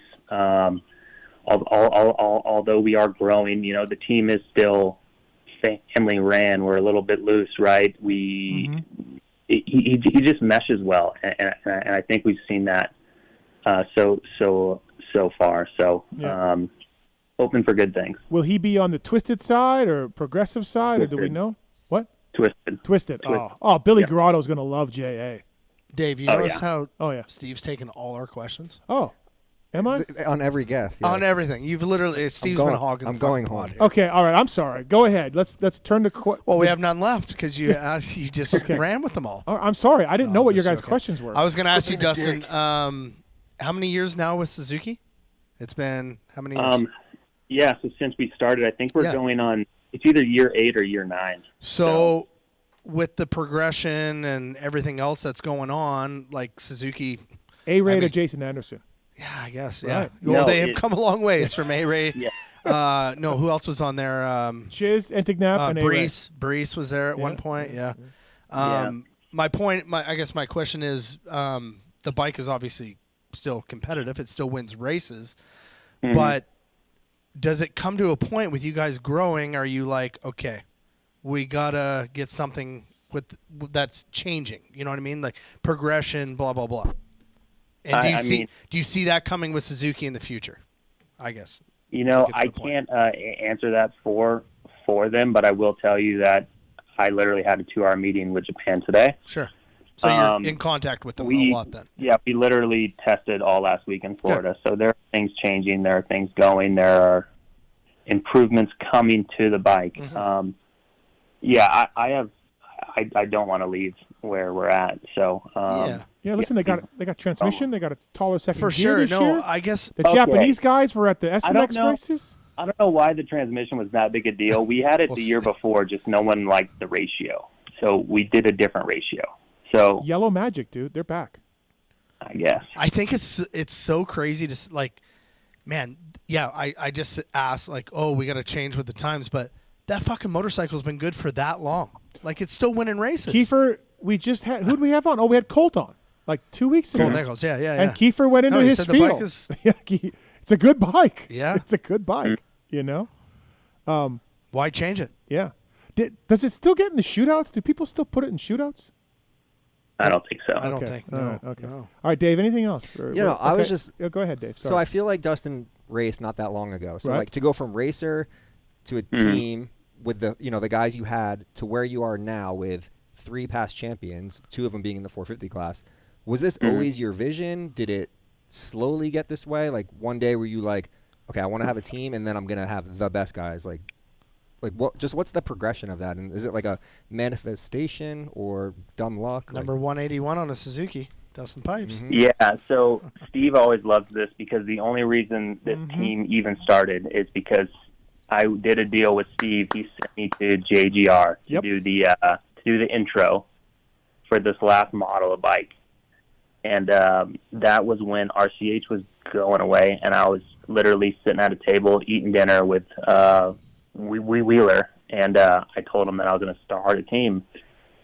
And I kind of said it to where I was joking, and he kind of got that. And then a month later, we got a rig, we got stuff like that, and I was like, hey, we're going to do this. And that's literally how it started.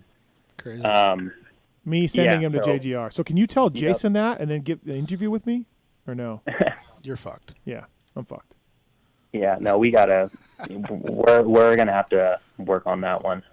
You're fucked. Easy. Yeah, it's not gonna be easy. But even still, like to be able to sign like Jason Anderson, Ken Roxon, like there has to be. Well, I'm just curious of how it all goes down. Not like the real. Well, I'll say this. Let me just you look at Twisted Tea, Progressive. Progressive was first with Dustin before anybody else. Yep. Dixon. A bunch of outside sponsors. Yeah, like you look at the rig, you're like, fuck, that's an impressive number of money-paying sponsors. So Dustin and his dad and everybody else going there, you look at those sponsors, you're like, shit, man. Like, there's a lot of teams that would kill for these guys. But I also think too, though, we were so surprised when Ken Roxon went there back, however many years ago, and he stayed there. I mean, I'm sure he's probably had offers other places. Yeah. He's chose to stay there, so it's not that big of a surprise to see Jason Anderson go there. He wants a piece of the. I mean, Kenny has won races, yeah. He's won races on the motorcycle. He's been in contention. I mean, I know there's guys. I think you've hats off to you, Dustin, man. You've done a fantastic job. MXGP guys want to ride for them too. Like it's a sought after spot now. Yeah. Yeah. It's definitely been good. I will say our goal is to win a title. Mm-hmm. We haven't gotten there yet, and that's been the goal since year one. I remember having a combo with Steve on this podcast, and me telling him that that is our end goal, and that was the year after that I rode for the team. That was our first year. So that was a long ways away there, right? But I think the one thing that you touched on is we are able to get outside sponsors and stuff like that, and I think that's because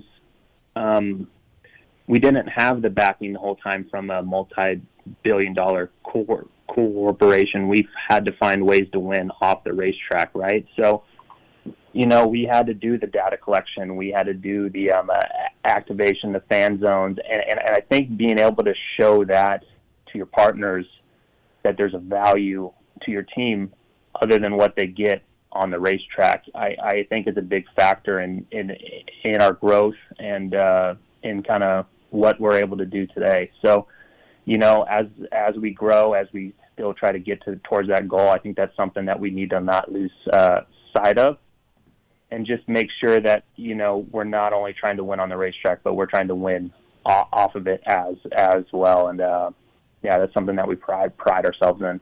You really, I don't want to say lucked into getting Larry Brooks, Pipes, because it's more than luck, but he's done wonders for your program. Him and Kenny gel, obviously. I worked with Brooks for a year at Chaparral Yamaha. Larry's been a huge asset for you guys, hasn't he? Yeah, he has. And that's not to say that the guys that weren't there before didn't do a good job. Mm-hmm. But I think as you're trying to grow, as you're trying to get these guys like Ken, like Jason, like Colt, you need to have a guy that's been there that they have trust in, right? And that guy wasn't going to be me because I just haven't been there. Mm-hmm. And Larry's won titles. He's won races as a racer, and I think just having that buy-in from the riders is very, very crucial. And Larry is a big part of our team. I don't see us being where we're at without him. No, for sure. What are we going to do for motocross? We are going to be at Paulette round 1. Yeah, but with who? Because you got Colt, and then who? Jason. I guess we're going to figure that out. Jason said Supercross only. Oh, really? Yeah. Yeah, I think we're going to have to sort that out. Oh, okay. What do you? Yeah. We got to get a rider. Chiz? No, Chiz is out. Does Chiz do some needs races? to retire. Dustin, does Chiz do some like Daytona or some weirdo races? I honestly, his deal isn't done yet. We're still trying to work on that and get him. He shouldn't have a deal. He retired. We had a party for him, but then we had a party for Phil, and he won the Canadian title. Championship. Right. Yeah, I know. Chiz's retirement is like loose at best. That guy. Loose at best. Steve, have you seen what Pipes has been doing in his spare time? triathlons. I know, dude. Pipes, What's going on with this? Yeah, good work, by the way. Somebody who lost weight like myself. Good job on Pipes you. lost a lot of weight. Yeah, I can feel the suffering, and now you're racing triathlons. What the fuck, man? I know. It's very stupid, to be honest with you.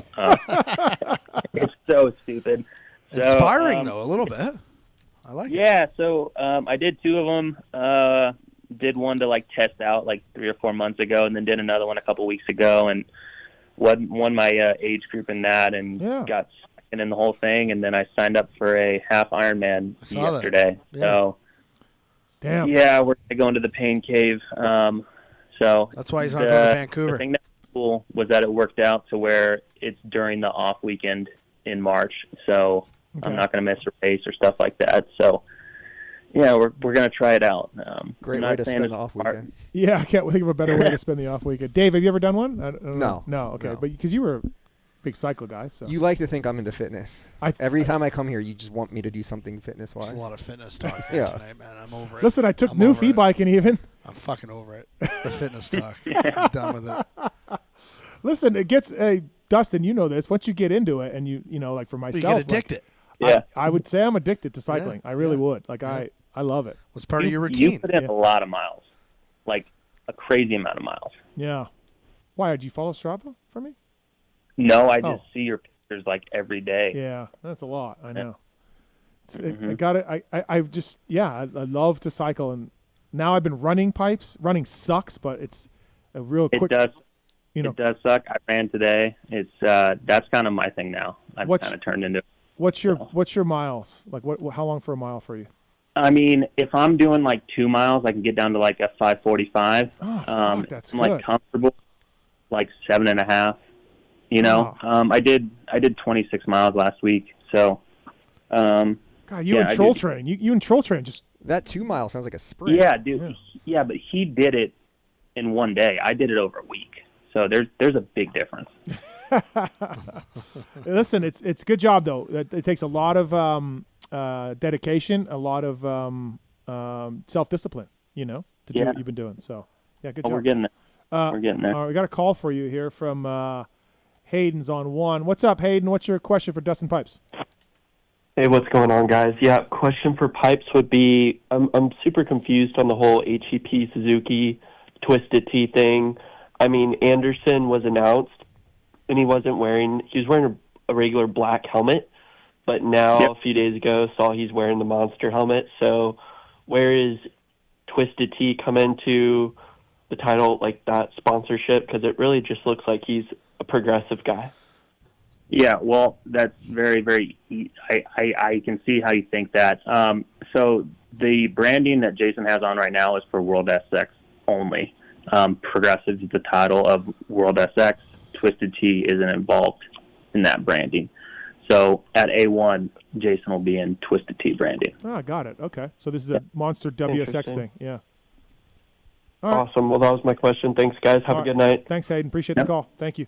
Dustin Pipes brought to you by OGO Power Sports here. Pulp 15 is the code to save with OGO. Now, you may have more success with Kenny and Jason and everything that's been going on lately, Pipes, but you didn't laugh as much. You had 7 Deuce and A-Ray underneath the truck. This is for sure a lot more pressure, right? Yeah. But, I mean, it's just different, right? At that time, I don't want to say it, but we were just trying to capture time on the TV, right? Yeah, so if we were in the LCQs and we were winning those, that's kind of going towards our broadcast, right? Mm-hmm. So, I think right now it's just the goals are different, right? The vibes there were all time. I don't have ever had more fun, and the conversations that would go on up top in the rig, even hearing the stuff that came out of Chiz's mouth, I was surprised. You're like, what the hell? Right. I love it. Yeah. So, all right. So you going to Argentina this weekend? Yep. You're in for this I weekend? leave tomorrow. Literally packing when you called. Oh, okay. Awesome. All right. Well, we'll let you get back to Colt Nichols. What have we got to do to? We had him on the show a couple weeks ago, and I love Colt. He's a really down to earth, nice guy. He's almost too smart to be a great dirt bike racer, but he is a great dirt bike racer. But how do we get him back just a little higher next level. Like, to me, he needs to be Savatgy area, McElrath area, that way. Right. I think last year during what's the race? Dallas, Charlotte. Not this past year, but the year before that, he was getting consistent top 10s. And I think we were on the track to get there. Unfortunately, in the Australia World SX, he had a really, really big crash. And he hurt his shoulder a lot more than people knew. And he literally only got on the bike, I think, a week and a half before the series. So, I think you just go in hurt and you're never able to get to, you're just kind of in a hole, right? So I think the big thing for him is he just needs to start healthy. And, the good thing is, Colt is very, very easy to work with, right? He's a great guy for the team. Everybody loves to see him in the pits, and we want to see him do well, right? So I think the main thing for us is let's just get him to the first race healthy, right? Let's kind of make sure we're going to click, right? So, I think once you get there, you kind of get on a roll, and I really don't think we've seen the best of him yet. So, lot of potential there. All right. Anything else for Dustin, Dave? No, I mean, I just think he's doing a great job, and I like to see where the team's going. Yeah, absolutely. Yeah, congrats on everything. Good luck in the World Supercross. Thank you for getting me Billy Grotto Twisted Tea back on the show. Love Billy. Yep. Thanks for all the tickets for He's a legend. Vancouver. Thanks for all the tickets for Vancouver. Newf's been pounding these Twisted Teas. Yeah, we've got. Well, I'm a big supporter of Twisted You're on Tea. number 9 Twisted Tea tonight. No. More than that. Oh, more than that. I think I'm on 12. 12? Yeah. 12 Twisted Teas. That's going to hit you tomorrow, bud. A lot of sugar. A lot of headaches tomorrow. Good thing you don't have an early flight. Yeah, exactly. Still be buzzed. Dustin, thank you for your time, as always. Thanks. Appreciate it. And, good luck down under or down there in Argentina. I'll see you in Australia. So. Yep, sounds good. All right. See you later. Thank See you, you, man. Dustin. Appreciate it. Thank you.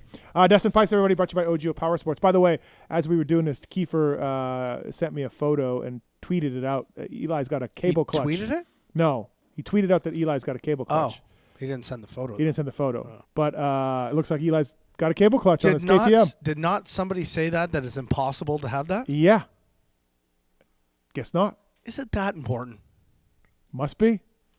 I'm not Eli Tomac. No.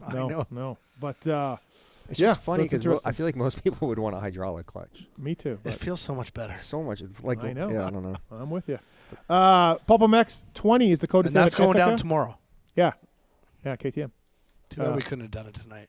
That would be an all-time show. Yeah. I don't know if Eli would come on. He doesn't like me right now. PulpMX 20 code at Ethica, ethica.com. What's your favorite Ethica product?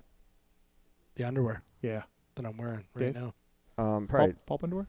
No. You don't give me shit. I you fucking don't give me shit. Barely get a flight here. Wow. PulpMX 20 is the code to save with ethica.com. I love the hoodies. Hoodies are next level. Hoodie. Please use that code to save at Ethica. I appreciate that. Also, Fox Factory Vehicles bringing you the 8 o'clock hour. Drive your dream vehicle today. Visit foxfactoryvehicles.com. They're backed by the OEM factory warranty as well, and they easily financed through your local dealership. So, thank you to the folks them. They take all of their companies that they own, Fox Factory Vehicles does, and puts it on any kind of truck you want. Chevy, GMC, Ford, Jeep, Nissan, and more. And again, factory warranties involved. So Fox Factory Vehicles, drive your dream vehicle today. All right. Let's do Twisted Tea in honor of that Twisted Tea I Don't Know Man segment. Let's do this. I don't know, man. I don't know, man. I don't know, man. I don't know, man. I mean, I don't know, man. I don't know, man. All right, Newf, you want to start with our... No, you go first. Okay. Are you going to talk about our friend? That's what your I don't know, man is? Yeah, I'm just building up to it, though. Okay, all right. What's the difference between the two segments? Well, the difference is you're confused on one and you're angry about the other. The other one, you're mad. Yeah. Pull your mic up a little bit, Dave. There you go. You want me to go first? No, I can go. Dave, do you have one for I don't know? Or? Yeah, I guess mine's more I don't know than I'm not mad about it.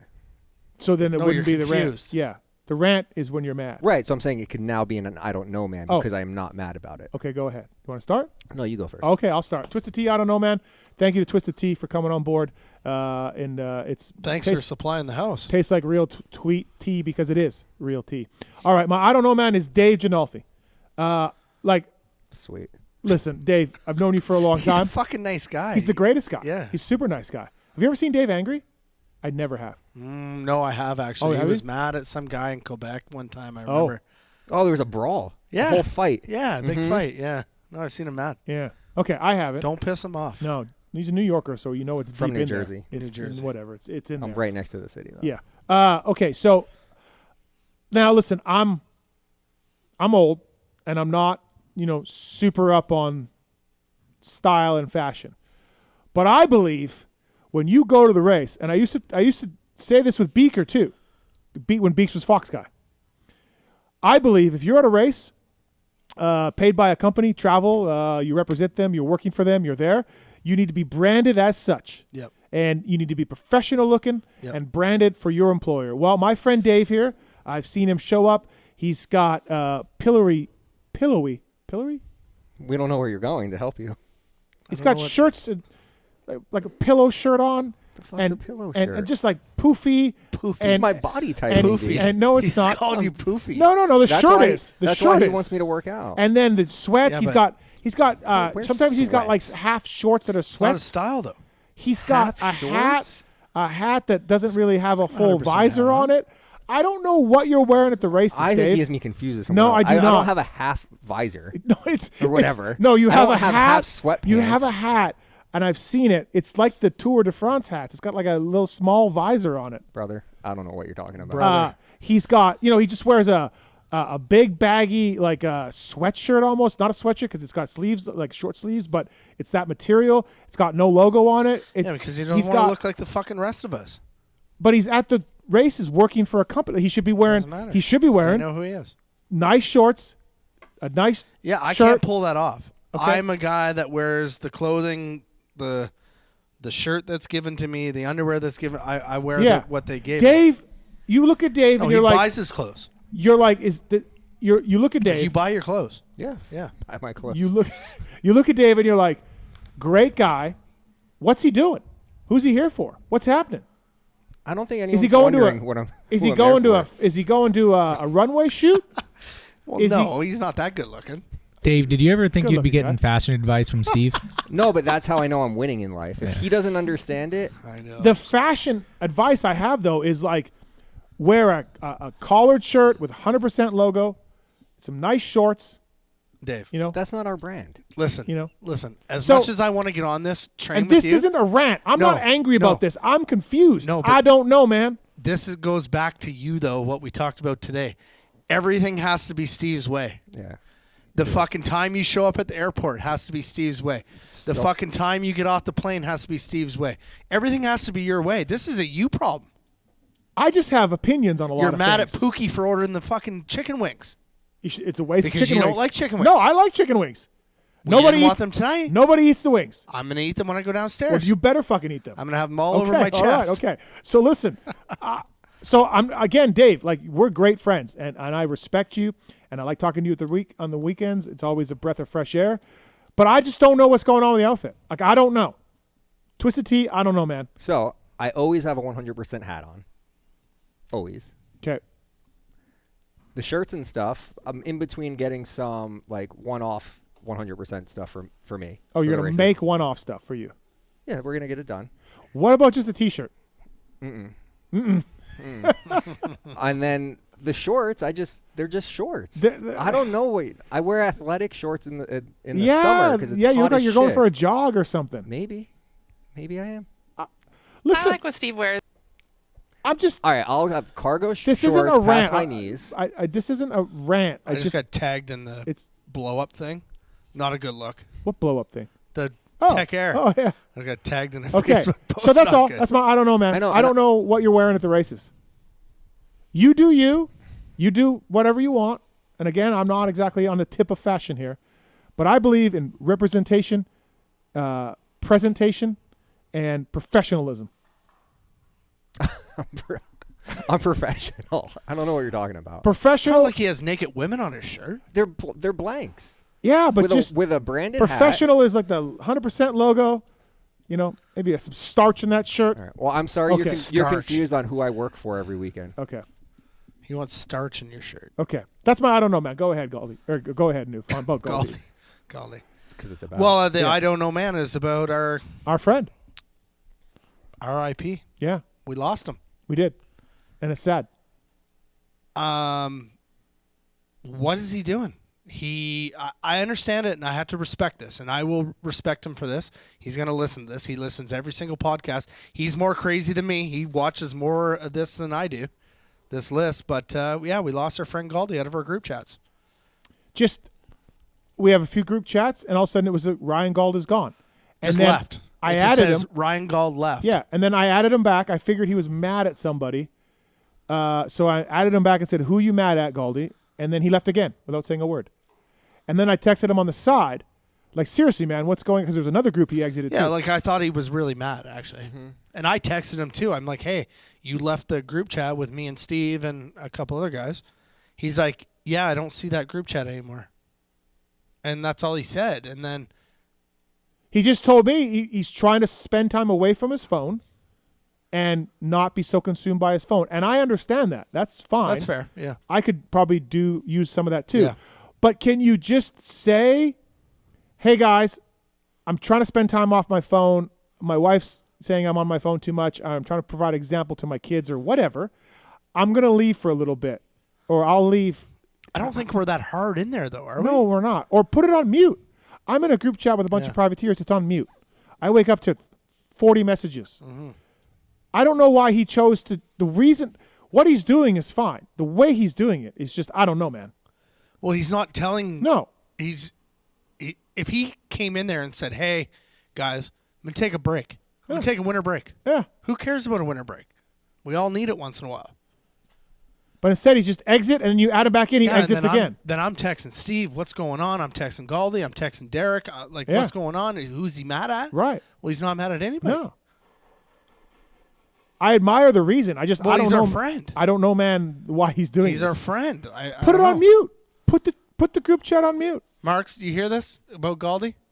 Are you on his side or our side? I think I'd be on your side. Because we're not, there's not really that much shit going. It's just No. more or less rumors or Canadian national stuff, right? Yeah. Galdi, we want you back. Yeah, just mute it. That's Just what I mute do. it. Yeah. Then you're still in there, and then if you want to choose and pick it up. And Our group chat's muted. I don't. Not for me, it's not, but yeah. Yeah, well, whatever. But yeah. Where'd he go? Come back. Again, what he's doing is fine, but just tell everybody what you're doing instead of just exiting and then thinking and that then everyone's making everybody thinks that you're mad at him. Yeah, or we did something wrong. Yeah, right. No. You guys are all pussies. Well, we are right now. Yeah. Yeah. Come back, Galdi. Sensitivity. Twisted Tea. Is I it don't all? know that. And we're 40 and 50-year-old. I was going to men. say this, my 10-year-old daughter We're 40 was telling me something very similar to this conversation. We're 40 and 50-year-old men, and we're upset. I agree. Yeah. I was telling my wife this last night. Right. I'm like, Galdi left the group chat. She's like, so? I'm like, no, it's kind of upsetting. She's like, well, whatever. He probably just didn't want to hear you guys talk shit anymore. I'm like, we're not talking shit. Yeah. So why is he leaving? All right. What's yours? My I don't know, man, is, and this isn't like an industry thing, but I find this coming up a lot, on Vital. I'm a Vital forum guy. Okay. 3 times a day. Yep. And I feel like everybody's always talking about grow the sport. And it's like, so-and-so shouldn't have said that. We're never going to grow the sport. There's this emphasis on the Messiah that is going to come grow the sport. And if you do, if a rider takes another rider out, it doesn't grow the sport. Right. But I don't know what growing the sport means to these people. But I was thinking about yes, we're a very small niche sport, but we have video games. MC, TP, Stu, they were on the Late Show or whatever, right? Stu had a Bubba's World. We have Pink, who's super into the sport. Yeah. What are they looking for? What more can you do to grow the sport? All those things are pretty big deals in their own right. I would think they want it to be NASCAR. In the consciousness of Sports Center, sports highlights. Well, we used to be. That's where we came from. Was highlights on ESPN. That's how I used to watch racing. Was we were never on Sports Center. No, but Motor World or whatever on ESPN. Yeah. Right. We've done all that stuff. I mean, I know. Yeah. I feel like we have more. I mean, female podcasts are popping up and all sorts of things. We're pretty big. As far as I just don't understand what they're looking for. It's just or is it just this hope that something's going to happen and the sport's going to blow up. I don't know. I'm with you. I don't know, and I don't know how, like, if one thing happens on the track, they're like, the sport. You wonder why the sport doesn't grow, right? Because Hayden took this guy out, you know, right? Like, you're just like, wait, what? Like, I don't know either, man. I'm with you on that. I don't. There's no like metric on the sport's growth. You know, no, like that's what I'm like. There's no way to tell you that, right? And all that stuff I just said is like pretty big deal. So like we are probably as big as we. I mean, you'll never really know the Peacock numbers. They tell you it's up and everything else, but it's all, you know, down subscribers and stuff. So there's no independent way to measure growth. But I mean, when you feel like, you know, we're about IndyCar level, right? Not bad, I guess. We're not NASCAR. We're not going to be NASCAR. No, we're never going to be F1 or anything like never, that. So never, like, no. Yeah, but it's just a fail-safe argument these people grab all the time, you know, for that. Yeah. Again, not mad about it. Yeah. Just I don't know. I think it passed, you know, Pink, The Late Show. What was Bubba's World on MTV? I don't know what it Whatever. was. Well, I don't know either, but I watched it. Like, I just feel like we're in pretty good spots. Yeah, listen, I'm with you. So your I don't know, man, is growing the sport. Like, what? Tell you want to know what kind of like metric there is where we're growing. Yeah, and this whole, like you said, like one move and it's like that's never going to grow the sport. Yeah. Like I just don't get it. No, I don't get it. And I'm either. probably looking too much into it, but I see that a lot. Yeah. And I'm just I'm with you too. That's the Twisted Tea I Don't Know Man segment. Brought to you by the folks at twistedtea.com. Also, Dave Ginolfi brought to you by the folks at DecalWorks at decalmx.com. Pulp25 is the code to save it there, and Ryan the Newf Lockhart Atlas Brace. PulpMX code to save it Atlas Brace. And please check those out. We give a traction boot away, and we're giving away a Youth Chest Pro as well. Contest at pulpmxshow.com. Send us a photo of your kidlet wearing something chest protector, and we'll see what you can do. Pulp20 code to save at Maxima and Pro Filter. What's your favorite Maxima product? Me? Yeah. I love it all. Okay. That's all I use in my house. well. And I buy it. Like full price. Do you use the code or no? No. Okay.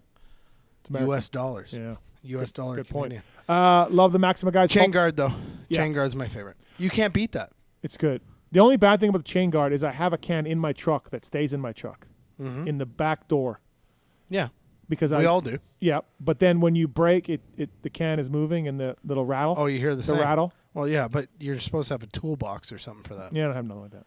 Yeah. I put it inside of my We door. use chain guard on a factory motorcycle that may not be sponsored by Maxima in Canada. Yeah, there we go. So we use that stuff. Yeah, lots of people do. I see a lot of SC1 cans taped up with duct tape. So Pulp20 code to save at Maxima and Pro Filter. Please use the code and save. Thank you to those guys for coming on board. All right, it is time for the Race Tech Rant. I don't really have one. It's not me packing a bag to come here. No. That seemed to really bother you No, it's today. worth a mention, though. That's insane. It's That's worth insane. a mention, though. It's insane. Well, you make fun of Kiefer all the time. Yeah. But he did pull a lot of shit out of there, though. Yeah. And we got free glasses. No, I brought glasses. No, but that like we got free glasses, so I'm cool. Yeah. Thanks, Dave. Yeah, I Thanks, thought Dave. about you guys. Racetech.com. Tell me you listen to PulpMX to save. Racetech Rant. Get your suspension work done. They got a new air boot for YZ250Fs that Kiefer really loves.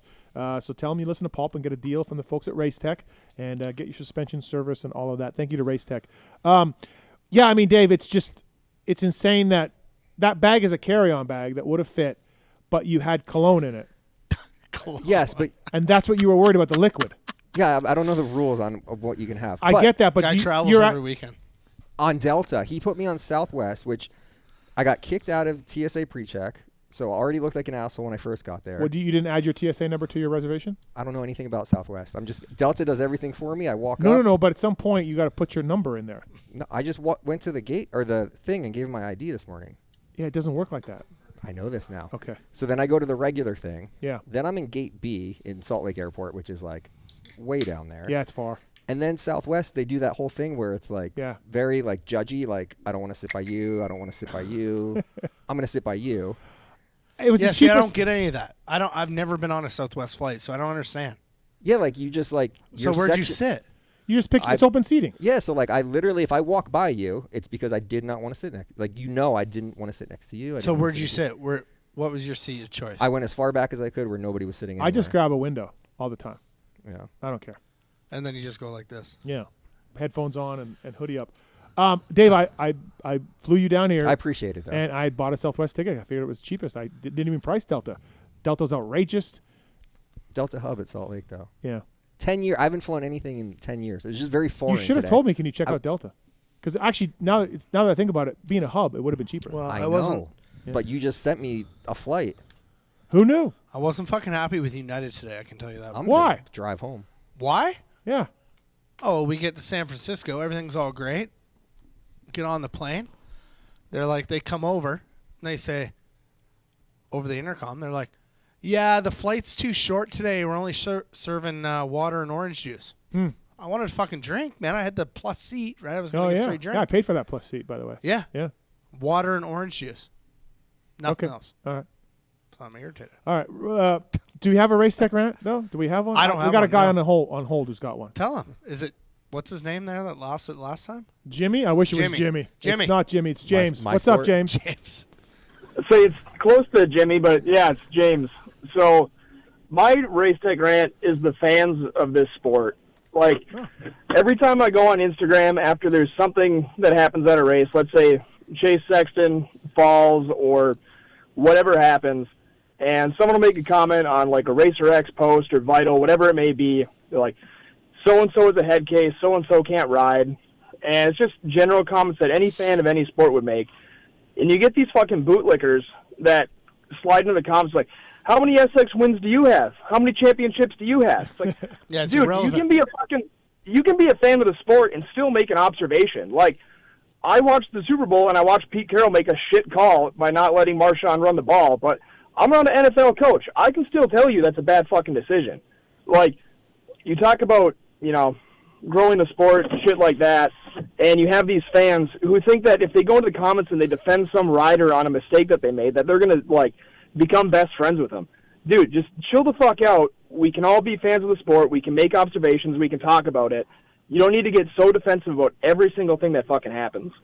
Yeah, it's a tough go on social media, and I've learned to just not even, like, I don't really look at the comments. I'll post a photo and not really look at comments because you can't change anybody's mind. You can't really reason with them, and they say the dumbest shit. A lot of people say the dumbest shit ever, and you're like, okay, cool, man.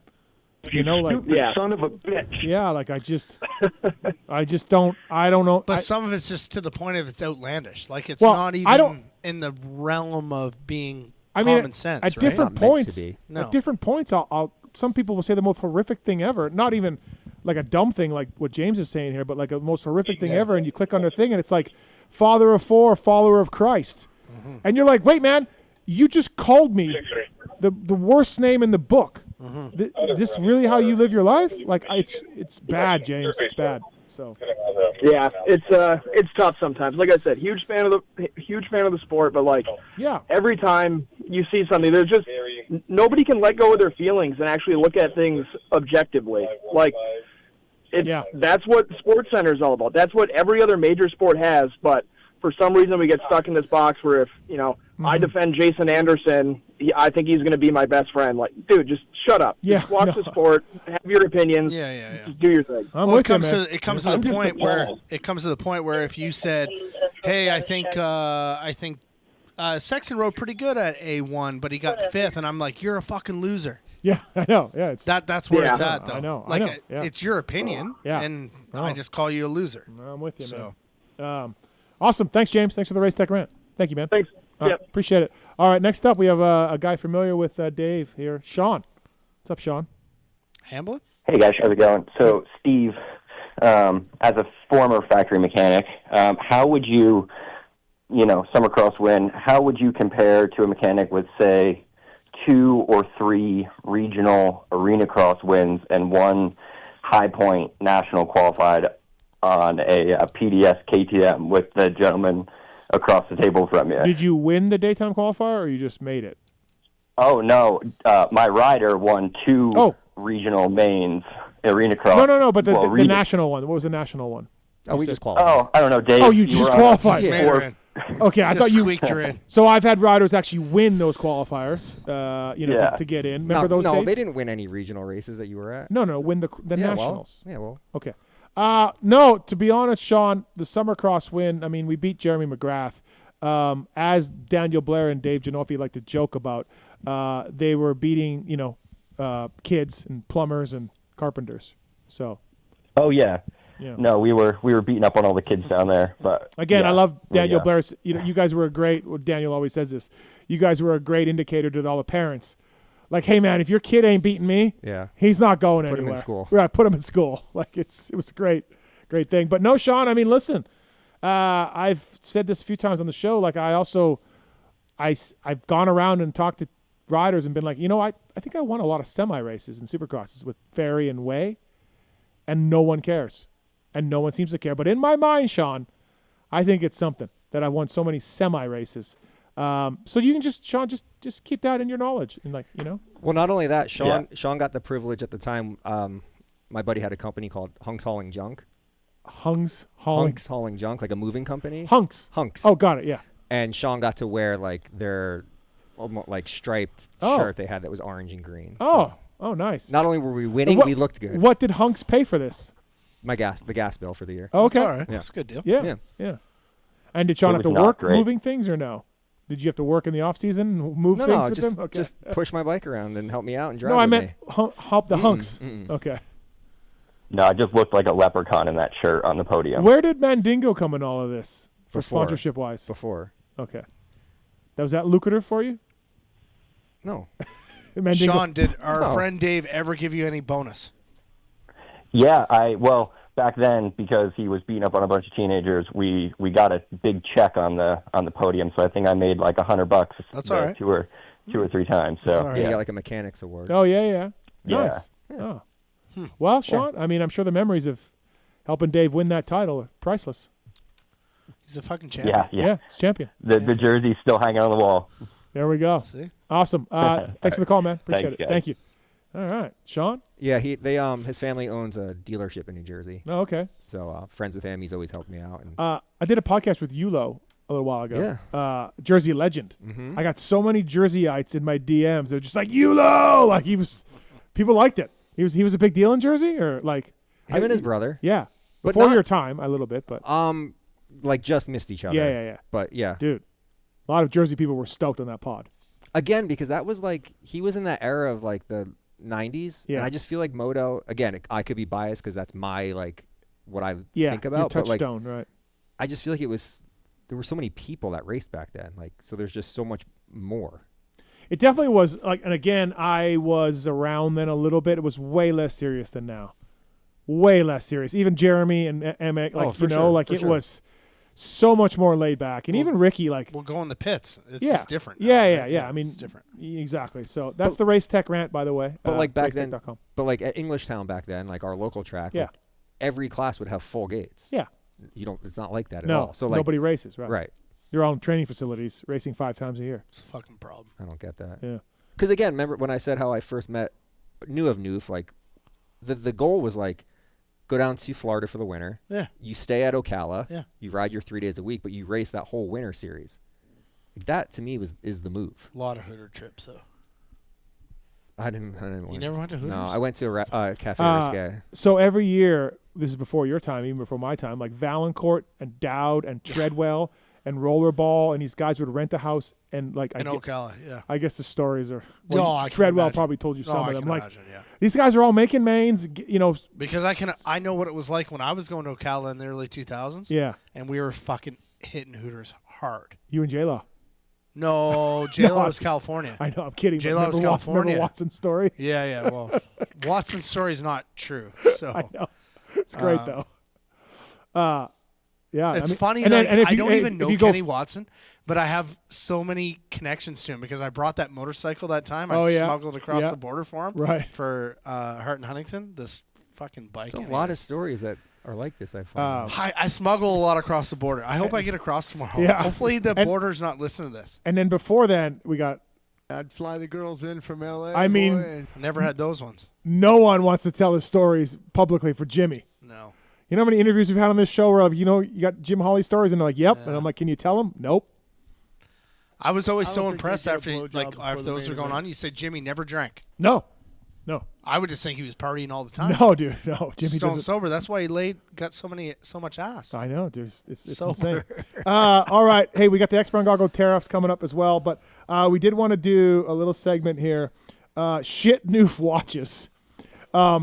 You were telling us today at lunch about, like, you're a big vlog guy. Then you were telling us about the Indian Supercross you watched, and this was around the Dakar stuff that you were watching.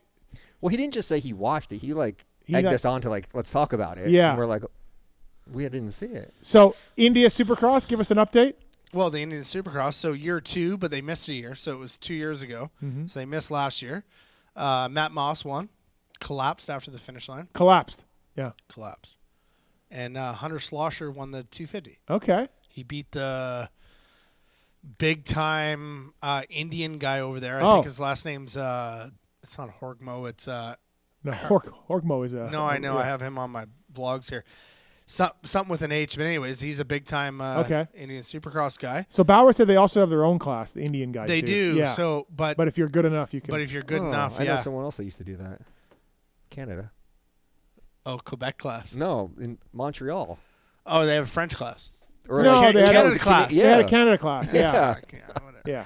461 on the Suzuki. Oh. That was him. But yeah, I mean, you guys need to fucking get out of your comfort zone. Wait, here. so did Moss collapse, battle to the death? Yes. He was battling? He was sick, I guess. I meant battling someone else. Yeah, he was battling Aranda and Tixier. Aranda's Okay. good. Yeah. How'd the track look? How'd the track look? It was pretty mellow, Yeah, doubles. Right. But it was muddy. Oh. So it rained. Okay. And the people were crazy, and it was in English. So I watched it live on YouTube. Mm-hmm. They had English announcers, but they were Indians. Mhm. But it was an accent. It was really good. Okay. It was really good. I also watched J-Day yesterday. Yeah, J-Day, give us a report on that. Kikonis. Oh, yeah. Yep. You know who I mean? Yep, Kikonis, yeah. How do I say that? You know how to say that. I know who you're talking about. I know who you're talking about. Kikonis, Justin, yeah. He beat Gregoire in the final race for the Terry championship. Gregoire? No, I forget the guy's first name. but Robbie he's- Marshall isn't doing these anymore? No, Robbie Marshall's fucking old now. I don't know. Yeah, I think he crashed really bad. Oh, no, really? No. Oh. No, he's so Okay. good. I have him on Instagram. Okay. Anyways, Kikonis won, and there was 800 riders there. Yep. Track was gnarly. It was at Southwick. Oh, okay. Keith Johnson won the vet class. Oh, imagine that. Can you believe it? Yeah, I can't. No, I can't. Yeah. So he won that. And then what else you want to know? Partzilla Arena Cross? Partzilla Arena Cross. Evan Ferry's doing it. Yeah, you I should saw be watching no, that. I saw highlights, yeah. You should be watching He led that. one main until the end and got taken out or something? Yeah. Three of them went down. I saw that. Oh, He's okay. had some up and downs. But this past weekend was who's the kid that raced in Canada last year? Rides for the KTM team. Linville? Linville won 3 out of 4 mains. Oh, okay. Yeah. All right. Yeah. Linville won On 3 a out of 4 Dirt Bike mains. Depot bike? Or Dirt Bike Depot. Yeah, okay. KTM. All right. He just got back from Brazil. So Mhm. if you watch those races. I didn't watch those, but Dino told us a little bit about it. Yep. Yeah. And then obviously Australian Supercross. Yeah. A lot going on down there. Yeah. Lux Turner. Killing it. Yeah, crushing it. Killing it. Tiger Wood, my boy. Yeah. Doing well. He's doing better than I thought he would do, or is this Doing what he should do. Oh, okay. Doing what he Yep. should do. With the hype off of Super Mini. Oh, yeah, when he battled for championship? Well, he won championships. Mm-hmm. A couple of years ago, though. Yeah, but it's time for him to go. Yes. Yes. Yes. Okay. Dino And then doing good. Dino's winning the 40 Dino class. doing good. What else you want? Beach races? Beach races? Beach races. Well, Lars is not doing well. Oh, Fantic. He's on the Fantic. Yeah. He's been having a lot of bike issues. Oh, has he? Yeah. Oh, no. Todd Kellett, though. Kellett's killing it. I don't know who that is. Really? Yeah. Yes, you met him at Fox Hill last year. The Okay. little short guy. Oh, yeah. Yeah. He was fast. Super fast. Yeah, he's fast. In the No, in he the sand? kills those guys. Yeah. Oh, yeah, nice guy. Yeah, nice guy. Right. So, okay, so he's the guy? Mm-hmm. All right. 100%. And what's up with our guy Lars? Just whatever? And the Bike guy that's problem? getting second is Serge Guillon or something like that. Okay. These races are crazy. They start with 1,000 Yeah, I people know. on the They're just gate. nuts. I know. 1,000 fucking people on the gate. Rubber band. That's cool. Did you watch the final GNCC? Yes. Yes, I did. And the guy on the 250 beat everybody that I didn't even recognize what his name was. Not Grant Davis. No, he crashed out. Grant Davis crashed out. It was the Yeah. other guy that won. Something Smith. Last name was Smith. Anyways. Tallon? Not Ben Kelly? No, Yeah, I thought Ben 250 Kelly won. 250 class, he said. 250 class won the. No, won but the you're overall. saying he beat everybody. 250 guy beat everybody? 250 guy beat everybody at the last GNC at CC at Ironman. Okay. Nobody fucking cares. Listen, Nobody this cares. is what I was saying. Okay. This is the shit Newf watches. Like, this is, we need to get you on every week. But that's not even the vlogs. Could you come This on? isn't- No, this I is- know we haven't got that point. Can you come on every week and like give us little updates? The breakdown? Yeah. You just got to watch the fucking shows I'm on busy, the weekend, man. I'm busy. I got a life, but you don't. You don't have a life. You don't hang out with friends. I'm bicycling. Okay. I'm bicycling. What else do we got? Is that all we got for the races? For the races, yeah. Okay, so well, the J Day was probably the most weirdo one I watched on the was weekend. it? Okay, yeah. J Day I don't normally watch. Yeah, okay. But I always hear Tread and KJ talk about J Day, so I'm like, fucking. No, I'm gonna listen. tune in. Web Race won a couple years ago. They look fun. They're huge. Yeah, They look I guess fun, they're really big. They look really fun. Okay, so besides that, you also watch a lot of vlogs. You were Mm-hmm. telling us. What are some of the vlogs you've been watching? Well, the Billy Bolt World Enduro Cross is really good. But if you really want to tune into your MXGP side, you got to watch the Horgmo ones. Kevin Kevin Horgmo. Horgmo. Yeah? They're really good. 100% athlete. Okay. Yeah, 100. Well, there's a lot of 100% athletes here. I mean, Dino does a great one, but Van Berkel for the beach racing, you can get all your beach racing needs in the Van Berkel vlog. Okay, all right. Right? Good to know. Brayton Now, Carroll. Lewis said that the Billy Bolt Tommy Searle pod is. I don't listen to the Okay. pod. I only watch. They each have an individual vlog. Okay, is Tommy's vlog better than Billy's or Too much about Tommy. Oh, It's too much Tommy. Okay. It's too much Tommy. The Billy Bolt one, a lot of his wife in it. Okay. She's hot. Oh, she's hot? Oh, Okay. she's fucking really hot. Okay. She's really hot. But he's kind of like a loose cannon. Yeah, he is. Yeah. Tommy's vlog's good, but even Lewis would admit it's too much Tommy. Okay. And then I watch all Burkeen stuff because then I get to watch all these money races. Yep. Right? Yep. I see all the money races going on. I get to watch Tomahawk. I get to watch the Pastrana Pro Challenge. Like, there's a lot of racing going on, Steve. Yeah, it's not well, just AMA Supercross. Welton's racing a lot of those, Well, Welton's making another career doing And this. We tried to get him up to your race. So A-Ray's out for Chilliwack. Yeah. Let's get a privateer to call in We right need now. a rider. $1,500. This one right Okay. here, you watch his vlog. Okay, call him up. Call Carol up right Brayton now. Carroll. I don't know who that is. Kid from New Jersey. You don't know I know who Brent Brent Carroll Carroll with is. the Yeah, blonde yeah, hair? with the blonde hair. His yeah, dad, yeah, yeah. Brian. Oh, is that his dad? Yeah. I didn't know that. Yeah. Call him up. I don't have his number. Call him up. $1,500. So we got flight, hotel, and $1,500. Yep. For Chilliwack Arena Cross. Yep. For Brayton Carroll. DM Ryan Lockhart. No, he's got to call on the show. How much time we No, have he's left? got to call in. How much time we have left? An hour. He has an hour to call. Yeah. Do we have to hit the doubles? Can I Oh, just you go wanna like go? roll around for $1,500? No, we need a pro. Lame. Okay. Because that will help Matt. You going to bring your wife up? We can do that. Yar. An extra 1,500 I like ring. her. Yeah, Yar's good. No, Yeah. I like her.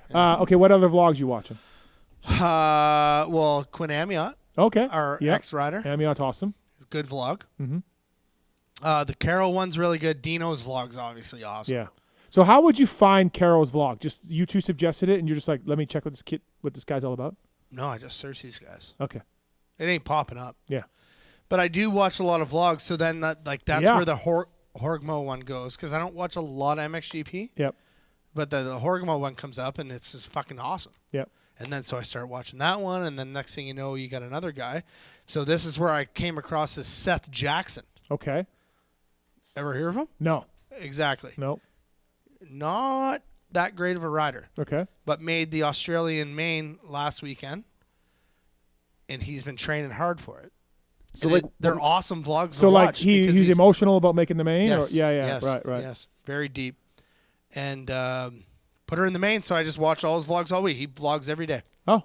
Every day, every second Yeah. day. Yeah. Training. what makes a good vlog for you? Billy Like Bolt's chick.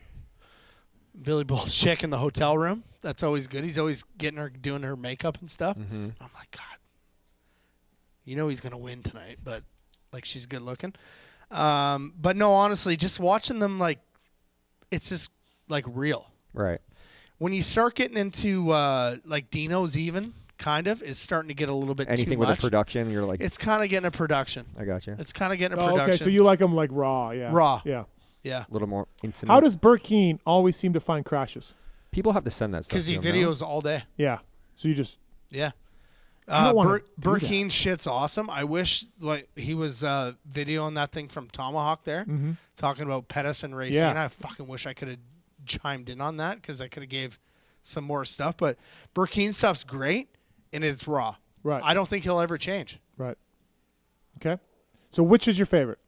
A couple of your favorites. I'll give you my top 3. Billy Bolt, number 1. Mm-hmm. Dino, number 2. Van Berkel, number 3. Okay. The beach race stuff you're into it. Van Berkel lost me. He would have been number 1, but he lost me. He's gone too much production. Oh, okay. You want it more raw. Yeah, I don't know how he hired somebody to do this. Yeah. But dude, you walk Dave knows the fucking Supercross track is full of vloggers. Mm-hmm. These guys just have guys following them around. Yeah. It's so what I've learned about arena cross, like obviously being the promoter or co-promoter or whatever you want to call it, you wouldn't believe how many fucking video people there are. And who are they videoing? What do you mean? In like what aspect? They like reaching out to you, like reaching we out, want a video. and DM saying, Yeah. Hey, how do I get a pass? I'm a who the fuck are you? Yeah. We're in Canada. Right. There's a whole bunch of them. Well, what you should do, make sure to clip that Lissamore guy. No pass for him. No, he gave me some photos, so I gotta let him in. But there's a whole bunch of these fucking people that I travel around with fucking the guy on the 85. Are you fucking kidding me? That should be my race tech Rant. The Stuart Jackson guy, I mean, it doesn't Seth Jackson. It doesn't sound like he's far off. He fucking listens to this, I guarantee it. You think? Oh yeah. Number 71. Not great. What class? 450. Is he a 100% guy? Yeah, Dave sponsors him. No idea. But I can't believe you watch all this shit. I don't know what else am I going to do. You just gave us a recap of like 6 race series. I don't go to the Sphere like you. I just went. Did you? Yeah. What'd you watch? Eagles. How much money you spent at the Sphere this year? 2025. From From start to fucking finish. lot. Okay, hold on. Oh, I have no I've idea. got to think about it. Marks, 12 grand. Marks, guess. 12K. More last year. Does it include? No, just this year. Talon, guess. Does it include? He's probably close with 12. It's probably I around was 10. Gonna say. I'm going to say 13.5. I'll go 9. That seems low. With drinks and food and stuff? The only shows I saw are 3 Eagles. Sounds like a lot. The Wizard of Oz. Was that good? Why are you going to the right. Wizard of Oz? Yeah, it was kind of cool. Was it? Yeah. Like who else you played didn't that? you didn't Am come I missing home? Anybody? Has Pookie gone without you? Did you see? Yeah. Does that count? No. In the To me, it does. To me, it does. Yeah, which account did it come out of? No, Yeah. I'm at $5,000. Because I know That's she's been a few times. Now, if you want to talk 2024 when you two played 40 Oh, you went mental? Yeah. You were in the Yeah. tens? So it's like a grand a show? Probably. Cool. Yeah. I'd like a raise. Yeah. You got enough. I But just Newf- want my Lambo. Newf watches this stuff on his lunch break. This is phenomenal. We might need to get you as a correspondent for like all the race series in the world. I'd love to go to these races, yeah. Man, have you never watched beach racing? Yes, I have. It's nuts. Yeah. The lappers. So why don't are you wake insane. up in the morning and go, oh, the beach race is on today? Dave, why don't you do that? I don't know. I watch with my kids. Okay. My kids are like there's Uncle Lars. He is a nice guy, Lars.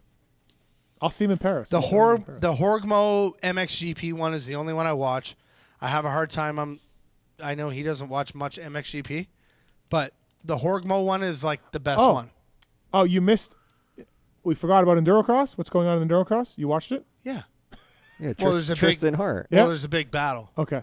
So Johnny Walker and Tristan are fucking neck and neck. Where's Haker? Haker? Yeah. Not good. Oh, He's doing his own privateer deal. I know, but Well, he's yeah. been He a got year third removed. at the second round, I think. Calm down over there, Enduro. Did he not get a third? He did, but it was barely a third. He got a third. Thank Barely you. a all he third. said is he got a third. So I don't. Barely a third. He barely got a third, but he still got a third. But Hart and Walker are Okay. much better than everybody else. Okay. And Walker's closer to Hart than I thought he was going to be. Well, it came down Tristan to Hart's those two last Canadian, year. right? Yeah. Yeah. I don't like him. Oh, okay. Well, He's you're on joking. the air right now, so. I'm joking. Okay. Call Hart up. Carrie?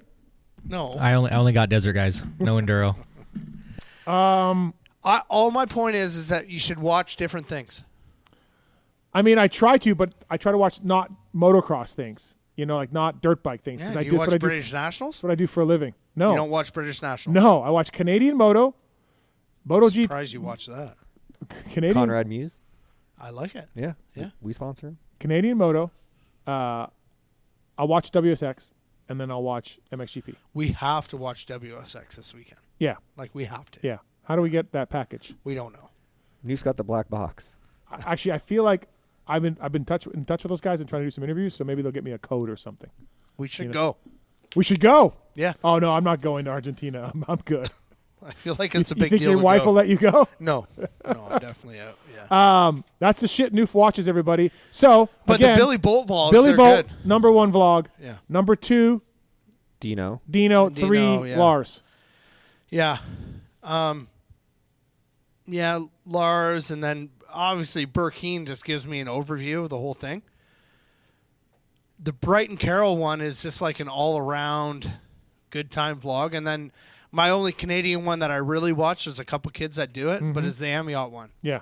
You like Quinn. Oh, right? he's a legend. Yeah. I said this before. I said this on the show. He was the backup rider for Team Canada, and he was carrying tires around, like hoofing up rims and tires for the team. He's coming to my arena cross too. Oh, we need a privateer for that. He just got a new team. We got, yeah, on gas priority, gas now. right? Yeah. He's on priority. Yeah. I almost hired a Canadian to be a mechanic for me in arena cross, and I cannot think of his name, and I wanted to ask you. Dude with the hair. Kyle Patton? That's it. Okay, Kyle Patton. I could not fucking remember it. Dave, we got to talk. He- We go back to the Outback. Yeah. We go back to the Outback, man. I went to the airport to Yeah, pick he him was up. my mechanic in 2006, 2007. You want me to tell you a funny story? No, wait. So this is 2010. He was your mechanic at OTSF? Yeah. Oh. 2 years. That's how I met him. Yeah. I went to pick him up at the airport, and he no shows. Yeah. And then I get a What? text from him later. Hey, you got blocked at the border. Yeah, for having a knife on him. Yeah. So that is true? Yeah. I thought he was just lying No, to me. no, that's true. Oh, yeah. Yeah. Just like a pocket knife? Like whatever? Like we were leaving in like a day to go to the race. Yeah, yeah. So Yeah. I was done with him in 07. Friend of mine just saw him this summer, actually. It's water under the bridge at this point. That was fucking a long time ago. At Moncton, I got 4th in the first moto, 450 moto. And I'm at the rig and getting changed and fucking going up there. I'm tired as fuck. I'm like, oh, my God, this moto's going to be miserable. Call my name. Nowhere to be found. Nowhere to be found my motorcycle. They wouldn't let me stage. I get last gate pick. Finally, he shows up. I'm like, what the fuck are you doing? Oh, I think I lost some weight today. I had to put a new hole in my belt buckle. Yeah. And I just lost it. What do you mean? What was He was doing? over there just carving a fucking hole. He was carving a hole in his belt buckle. Oh, for real? And I had 4th gate pick. And he missed the gate? And we missed the gate. And I lost it. He used to just make noises, like dragon noises and stuff. Like Dragon Did noises. Did he make dragon noises with you? You don't He did remember such- that? No, I know. Yeah, Okay. totally. Yeah. Oh, he Tell made him. dragon noises Yeah, for- yeah. Yeah, he was special. Okay. No, he was special. Oh. Like, really Oh, special. okay. Yeah, yeah. Wow. But he was, like, good. Yeah. Like, he was a really good Yeah, 'cause- mechanic. yeah. No, he was really good mechanic, but he did some fucked up things, like, away from the track. Like, he couldn't keep it together. Right. But when he was at the track and focus, he was a really good mechanic. He was like, I'll bring you all the tie bolts down and stuff. He told me. Yeah, he had tons of shit. Yeah, he worked for what was that team that Dags rode for that year in Supercross? MasterCard, but not like the Mexican version. That one? Jeff DeMint? Yeah, that team. Yeah, I don't know, but he worked for Dags and when they rode the dealership out of Mississippi. yeah, I know. Dags anyway. didn't ride for them. Yeah. Yeah. I don't remember that. Anyways, Maestro. Yeah. Anyways, I went Jeff to DeMint. Supercross and Kyle was driving. He got pulled over for doing 200 kilometers an hour, like 100 and some miles an hour, and he went to jail. Really? If you saw this, what this dude looked like though, Like these he just stories literally would drove be- the van to the thing, and Tyler was with him. The cops were Tyler like, "You got gotta put go." in handcuffs too. Yeah. And Tyler's like, why were you going that fast? Because they were all sleeping. Yeah. He's like, well, I wanted to get you guys home quicker. Like he wasn't doing it on purpose. Yeah. He was special. It's like Forrest Gump. He was special. Jeez. He had like a big fro. Yeah. Oh, I don't remember him at all. Jeez. Nah, you wouldn't. He's like like him. an East Coast You wouldn't dude, like right? him because he wouldn't want to talk to you. Oh, yeah. You don't No, like yeah, talking. Yeah. Renegade Race Fuels, by the way, racers that win, pour it in. Renegade Race Fuels, PulpMX 25. Deliver right to your door. Will Hahn, Justin Brayton winning championships with Renegade Race You Fuels. keep saying this. What? Can you update the fucking commercial? Nicoletti. Phil Nicoletti won. Yeah. Update that. Phil. That'll be a reminder to me. Yes. So sorry. Phil Nicoletti won a championship winning race, Renegade Race We Fuels. might switch.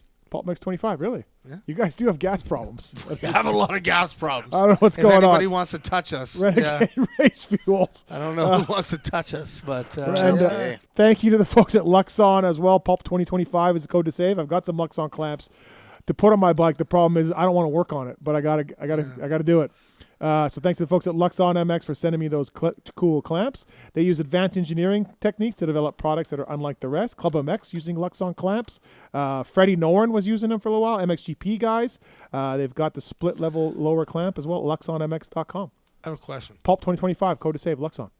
I have a question. Yeah. Where the fuck is Freddie Noren? Well, he quit the team he was on, the Cowie team. Then he went to PIR. Twisted his ankle really bad on a privateer Yamaha, and then never came back. But he's posted some stuff on social. I don't follow. Okay. But he's like, I think he has a vlog. Yeah, better write that down. Freddie vlog. Oh, that's an R. If you're a racer who wants to go to Chilliwack for a little bit of money, You have an hour to call. DM Lockhart. No, you get an hour to call. Because that's how we show if they're like they have some reach. Okay. If somebody knows them, gets a hold of us, it's Wakes part them of, up It's part of the on thing. the East Coast right now. It's part of the I thing. take Freddie Noren for $1,500. Okay. All right. And then and also if you have a vlog, DM Newf the link and he'll watch it. I'll watch it.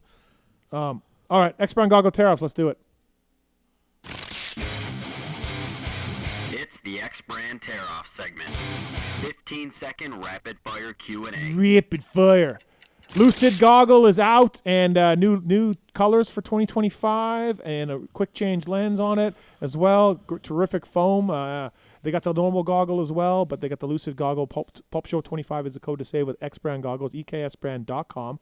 Great company, great goggles, and they fit really well. They look really good. And these questions are submitted by Corey Moser. Anybody familiar? Oh, he's a good dude. Oh, yeah? Really good dude, yeah. Okay. Dave? Mm-hmm. Yeah? You know him? I know you know him. Oh.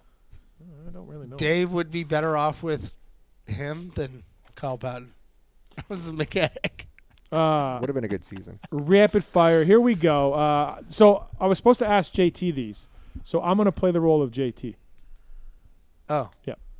You're answering for JT? Yep. On his behalf? Yep. Because you guys see eye to eye? Because I forgot to ask JT when he was on. All right. Dave, the Sexton Cowie photo shoot in Hawaii is something unique and different. What's been your favorite 100% advertisement? Definitely our TWA one we just came out with at the airport. That's cool. Yeah. All right. Hey, what happened to the Jetson Donuts? What do you call TWA? That's the old airline. That's the old airline from like the Oh, the 60s, airline, yeah. the aluminum plane looking thing or whatever. What happened to donuts? Are they not selling the donuts anymore? Donuts don't. Like his like actual eating donuts? Yeah. I don't know. They're gone, right? What if that was like a Myrtle thing, and then once It he was. left, he left and it was done. No more donuts in the press box. Sad. I think he kind of grew out of that too. A little bit, right? Yeah, like that was Right. Had its moment, but Yep. Right. JT, what was the most show-up money you got for an off-season race? I believe I've gotten 15K before. Yeah, 15K, I think. Where? 10 or 15K. Germany. Spain? Oh. No, not Germany. That stuff was always. I want to say Spain. Pretty good money. I think it was 10 for sure. I might be stretching 15. Pretty good money. Yeah. Newf, what was an unexpected cost of promoting races? Insurance. Insurance. Video guy bibs or no? They have to. Yeah. Yeah. But they're a liability. Yeah. Having you guys out there and shit. You Listen guys. more? I'm not. Just listen more. I'm not. No, insurance is fucking expensive, though. Yep. Dave, who's going to be Jet's biggest competition in 2026? Hunter. You didn't like that? No. Well, finished second to him in the last two things they did. I know. You're right. You're right. JT, Steve has slowed down on the monk life talk, but what is something you are doing for yourself this offseason besides a Cabo trip? No, there's just Cabo. That's all he does. He goes to Cabo, and then he's in Dallas tonight. So, no, I still feel like he's monk life. I just don't maybe talk about it as much. I think it gets him angry when I bring it up, his personal life. But, yeah, he needs to be a little bit less dedicated to the weight room. The rules are 15 seconds. Okay. Newf, what's the most show-up money you've paid a rider thus far as a promoter? Well, it was going to be A-Ray. Mm-hmm. It was going to be A-Ray, so I haven't really paid that much. But, no, actually, I lie. Tyler Gibbs, giving him $2,000. Okay. He's got to teach the schools. Oh, he does? Okay. Yeah. What's Beats' role in all this? Is he just track guy? Like straight track guy? Well, Beats is my partner. I know, but is his job track guy? Track guy only? Like, well, you're going to run the thing? Or do you see Beats helping you run it also? I mean, I think he likes to think that he's going to help me run it, but he's been pretty removed from it for a while. Okay. Just like me building the track. I can't do that. Yeah. Like, that's his deal. Right. So we have pretty two distinctive roles. Yeah. He's track guy. I'm race guy. Will he be with a headset, though, running around? Oh, yeah. Okay. Yeah. Has to be. Okay. We're cheaping out on staff. So. Right. Dave, which of the riding facilities do you think is the best? I have not been to all of them. It sounds like PulpMX is above all at the moment, but ones I've been to, I'm going to say GPF. How's Woodrow doing? Shea Bentley. Now, old GPF I'm talking about. Okay, wait. Is Shea Bentley crazy? I think he went through. I think he went through. Oh, you some watched his stuff. I do. Actually. We had him on the Re-Raceables. Was he crazy? 2 weeks ago. He was semi-crazy. A lot of stuff going on. So wait, Woodrow's out? Yeah, he sold it. But so he worked. So the AJ He's there for 2 years. And then got the money back or whatever. Yeah, not that. Yeah. He sold it to Jordan Renfro, maybe. I don't know who that is. The kid that races. Maybe there's partners involved. Whatever. Woods sold it, but Woods is hired on to maintain it. Oh, okay. So it's like best case scenario for him. Okay. And Shea Bentley is like the trainer there. The trainer, yeah. Oh, okay. So Woodrow's just track guy. Whatever. Mm-hmm. I love Woodrow. But he's on for a certain amount of time, right? Like he has a contract to be there for. Probably. I'm sure they did it that way, but I don't know that it's like. So he's there for a while. Yeah. That's what he always wanted to do. Do you know if the lawsuit got settled and everything? I don't know anything about that. All right. Woods would want to be there for the longest period of time to do kind of not do much. You know what I mean? Like he earns it. He earned it. Yeah. JT, at what point does your announcing career supersede your racing career? May have already done that, I right? think so. I mean, may have done that. JT's really good. Yeah, I is. can't take that away from him. Yeah. All right. Yeah, maybe it has already. Would he agree with that though? I don't know. As far as like what he's Call him known up. for, He's asleep in the game. Oh yeah, no, he's long asleep. Yeah, what he's known for, you know. he's definitely known more for commentating than racing. Okay. I think so. Yeah. Well, he's done a good job. Yeah. Right. Or are you saying what is he better? Like what role is he? Well, what was the question? What did the question say? It says, at what point does your announcing career supersede your racing career? Yeah. It might have.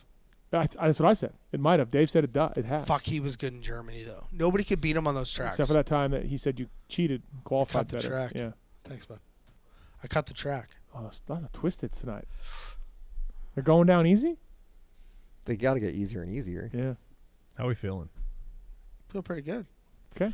Well, we're in the home stretch here. Are we? Yeah. I was hoping to go for a little bit longer. All right. Fuck, that guy drinks a lot.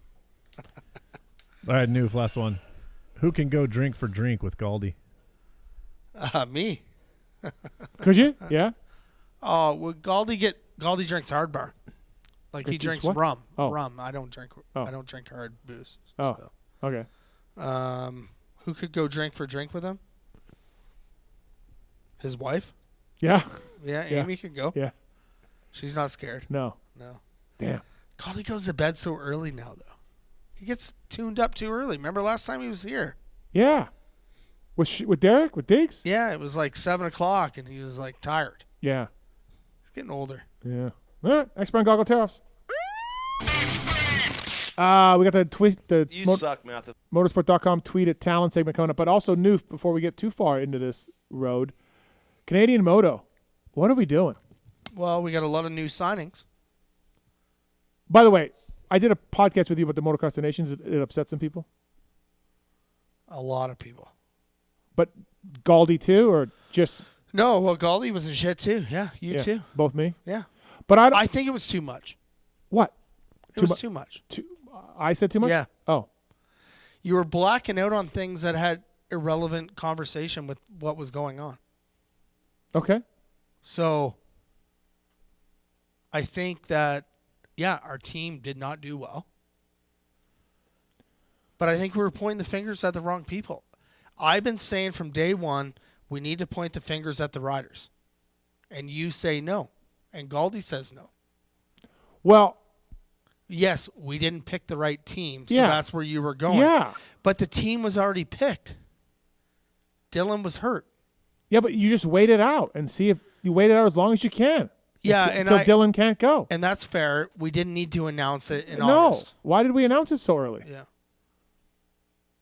The 'Cause I team think- didn't. Was it's there just, something contingent on announcing like, dude? it? But Well, here's if okay, I get you saying point the fingers at the riders. I get that, but how many different riders have we had on the team underperform?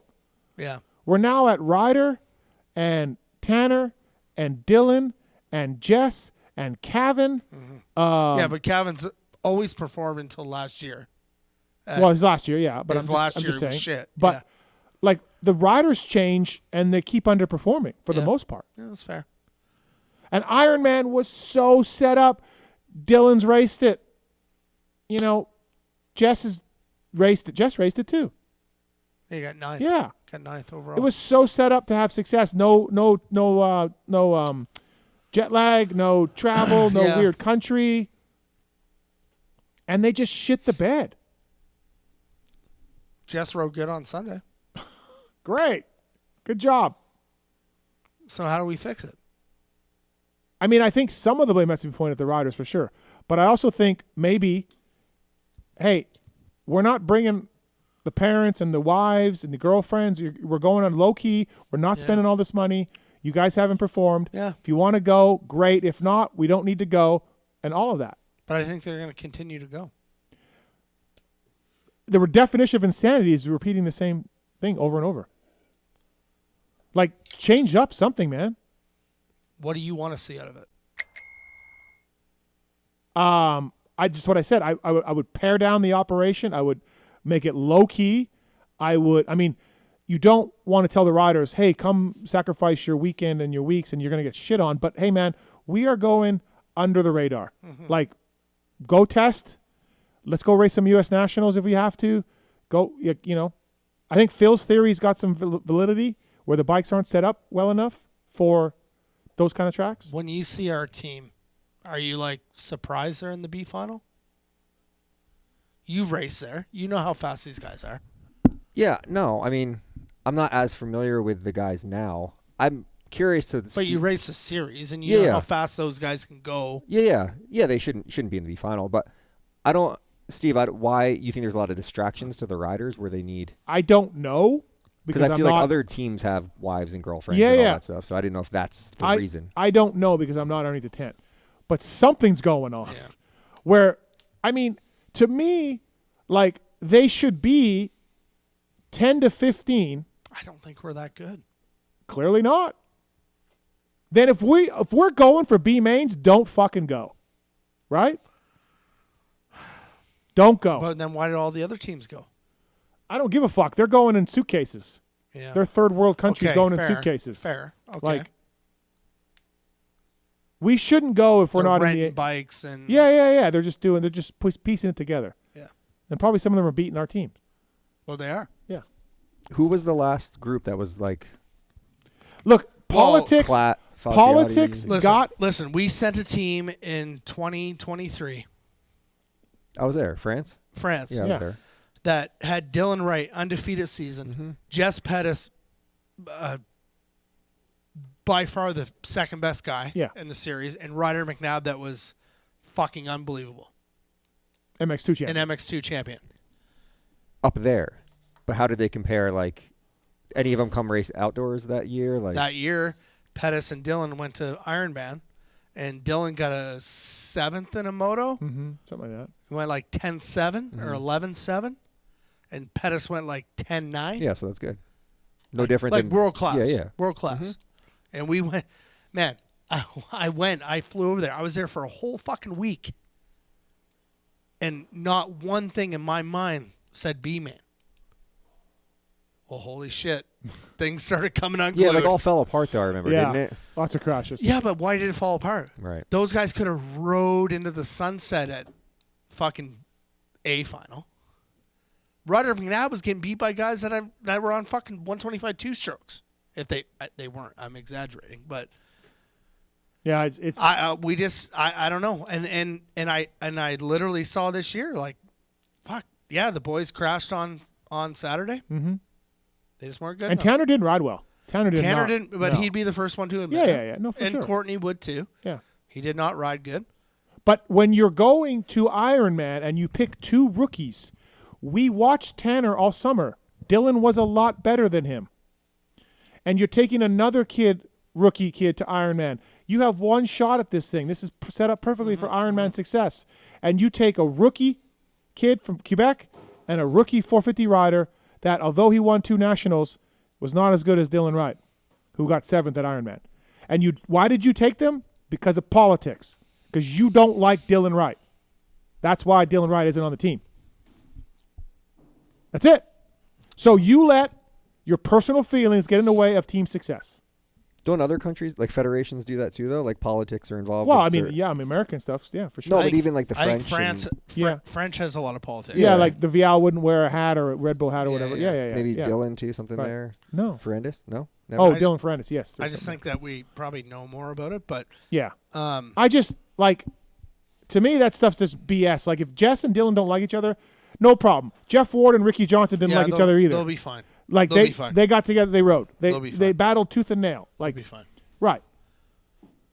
So, okay, the series itself, Newf, what are we doing? We got Bob's Cooler that's owned by the promoters of the series, and we got nothing. Yeah, it's not great. Sponsors. It's not great. What year do you think that series peaked? I can tell you. Okay, what year? 2002, 2001. It's fucking good. Because when I was up there in you were on 03, 04, 05, it was good. No, it was still good then. Okay. Yeah, it tanked in 08 with the recession, everything, yeah. Whatever. But then it came back strong in 12, 13, 14, 15. Mm-hmm. And then there was the idea of a new series because the current promoter at that time was making too much money and fucking blah, blah, blah. And the guy came in hot, and then it's never been the same. And we COVID hurt. Yep. Yeah, we went through COVID, and it hurt, and we ran a national series just like the U.S. did. It was a hybrid type thing.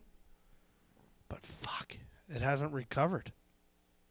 Yeah, because I know when I was up there, it was a lot laid back, but it was to hear sick. On your guys' show. Obviously, I'm a fan of the fucking show. I listen to it every week. To hear like JT even going, yeah, I don't know who won up there. Like. Why are we not following it? This is a world-class series is what I want to still picture it as. Of course, you know, because you used to be in the group chat, but... I am a group chat, just me, you, and Diggs now. Me, you, and Diggs, but Goldie's now it's going to be really biased because... Yeah. I got 2 GDR guys. And maybe it's just... But those guys are, like, there's still some money floating around on the manufacturer side. Like, these guys are making all right money. Yeah. The series sucks, though. I know. I used to. We're the sponsors.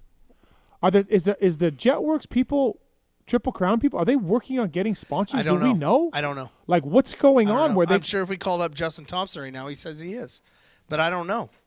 I don't know if he is. Okay, but there's been like literally no growth for 3 or 4 years. Nothing. Main sponsor aside, though, like you still got to get people there. Those people don't care about a sponsor or not. So like, how do you fans? Yeah, yeah. Like the whole like. It's okay. Is it It's okay? Okay. I'm not saying it's great. It's okay. Okay. Yeah, I just remember when I was there, it just seemed like a Gopher. fun. You went. Yeah, it was okay. Yeah, Gopher was good. Yeah. Like if you didn't know what was going on behind the scenes and you just came in there, it was okay. Yeah. Yeah. But you got to do more than drive tickets to your track. The problem We need is sponsors. like it's so heavy, Dave, on the one side, like on the team side of sponsorship. Mm-hmm. The guy that's finishing 6th, he bought his motorcycle. Right. He has nothing. Like he has literally fucking nothing. Right. And that sucks. But I think also maybe what helped at one point was Canadians used to come down and race the U.S. and there was like a crossover. So like I don't know if that brought more eyes up there, but I feel like if you have Canadians that just stay in Canada, it doesn't give you that same. Like they didn't dip their feet in the water over here to give them some clout, and now people are like, oh shit, that guy's good. I want to watch that series. We're getting at a little. I mean, yeah, of course. Like we don't have the JSR, the Dubés, the DeHaans, Right. those That type era of is what I'm guys. talking Like about, that yeah. era was fucking racing Supercross. JSR would sleep in his truck and go race a Canadian National on Sunday. Yeah, You know, 100%. like, yeah, yeah. And he'd get 9th at Pontiac. Yeah. You know what I mean? DeHaan would make the main. Dubé would make Yeah. the main. Oh yeah. Fournette would make the main. Like those guys Yeah. would be in there. We're not getting that, but we're also not getting the, like even in 2003, 2004, we had Ryan Sykes, we had Gavin Graysick, Willard, Evanue. We had all these young Americans coming up. McGordy. You did have Drew Adams though recently. We did have Drew Adams. we had a couple of those amateurs come up. Yeah, Drew Adams. But the teams are Here more. we're getting. Did you hear the new one? Mm-mm. Vincent Way. Oh yeah. That's cool. Okay. That's the rumor. But I feel like Which would be cool. Team Green Kid. the teams back then like mimicked U.S. teams a little bit more too, like Blackfoot Honda, Fox Gear. The couple teams back Yamaha the teams. teams back then weren't paying their number one guy X amount of money. Right. It's too much now. The number one guy on our team, you'll hate to hear it, but it's a lot of money. Mm-hmm. The number one guy on the Cowie team, too much money. Right. Shouldn't say too much money because it actually is relevant Right. of what they're getting paid, but compared to the Percentage series that they're as a getting. whole, it's not relevant to the guys that are making money are making a lot of money. Mm-hmm. Once you get past 5th, they're making no fucking money. They're buying bikes. Just where are the sponsors? Well, I don't know. Yeah. You should work for that. Yeah. I don't know, man. I'm busy enough. I don't think they get a blowjob before Well, the you main need to event. create the demand for the sponsor. Listen, I try to cover it. We have live TV. Yeah, I got live TV. What's this thing on social about the women's class? Or people are upset? Or Every team wants to have a women's rider, oh, but it's got to be in the show on Sundays on Sunday. instead of the two-stroke class? Yeah. And how do you feel about that? I don't care. Okay. Like, I don't care. Okay. I don't care. It's your official position? It's not going to change the series. Right. But I do agree that there is a little bit of value because we're getting 25, 30 girls. Yeah, there's some momentum down here for the chicks class. Same Yeah, thing. Yeah. If we're going to do it and you want the teams to support it, it needs to be part of the show. Mhm. Like part of the 4 hours. Yeah, Because right now we have 4 hours of 4 motos. Right. It's too much. Mhm. It's too long. Put a fucking women's moto in between there. And if GDR is going to sponsor so-and-so, Mhm. at least she gets to go on TV. Yeah. All right. If we're going to support it. So All right, motorsport.com, tweet at Tallon segment. Let's do this. did we find a rider yet or no? No. Nobody's late. called in. It's too late.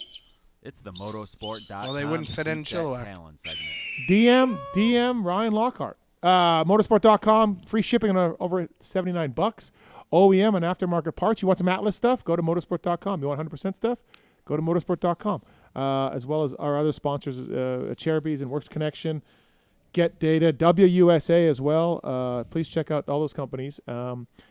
Use the codes to save, motorsport.com. Here we go. These questions are submitted to @PulpMX Show on the Twitter, and Tallon picks the best ones, but only the best ones.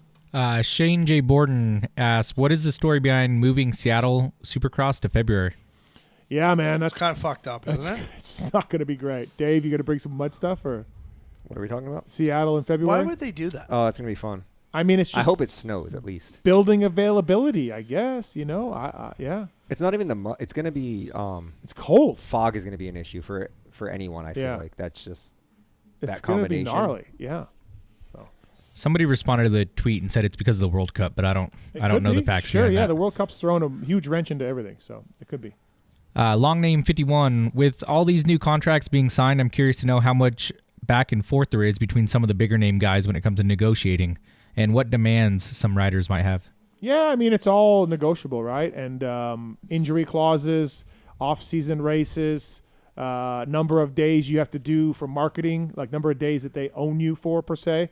Like in a contract, it'll be like, hey, you have to do 14 events or 10 events for Kawasaki, and that's negotiable. So, all things like that. What's the craziest demand from either the rider or team side that you've heard of?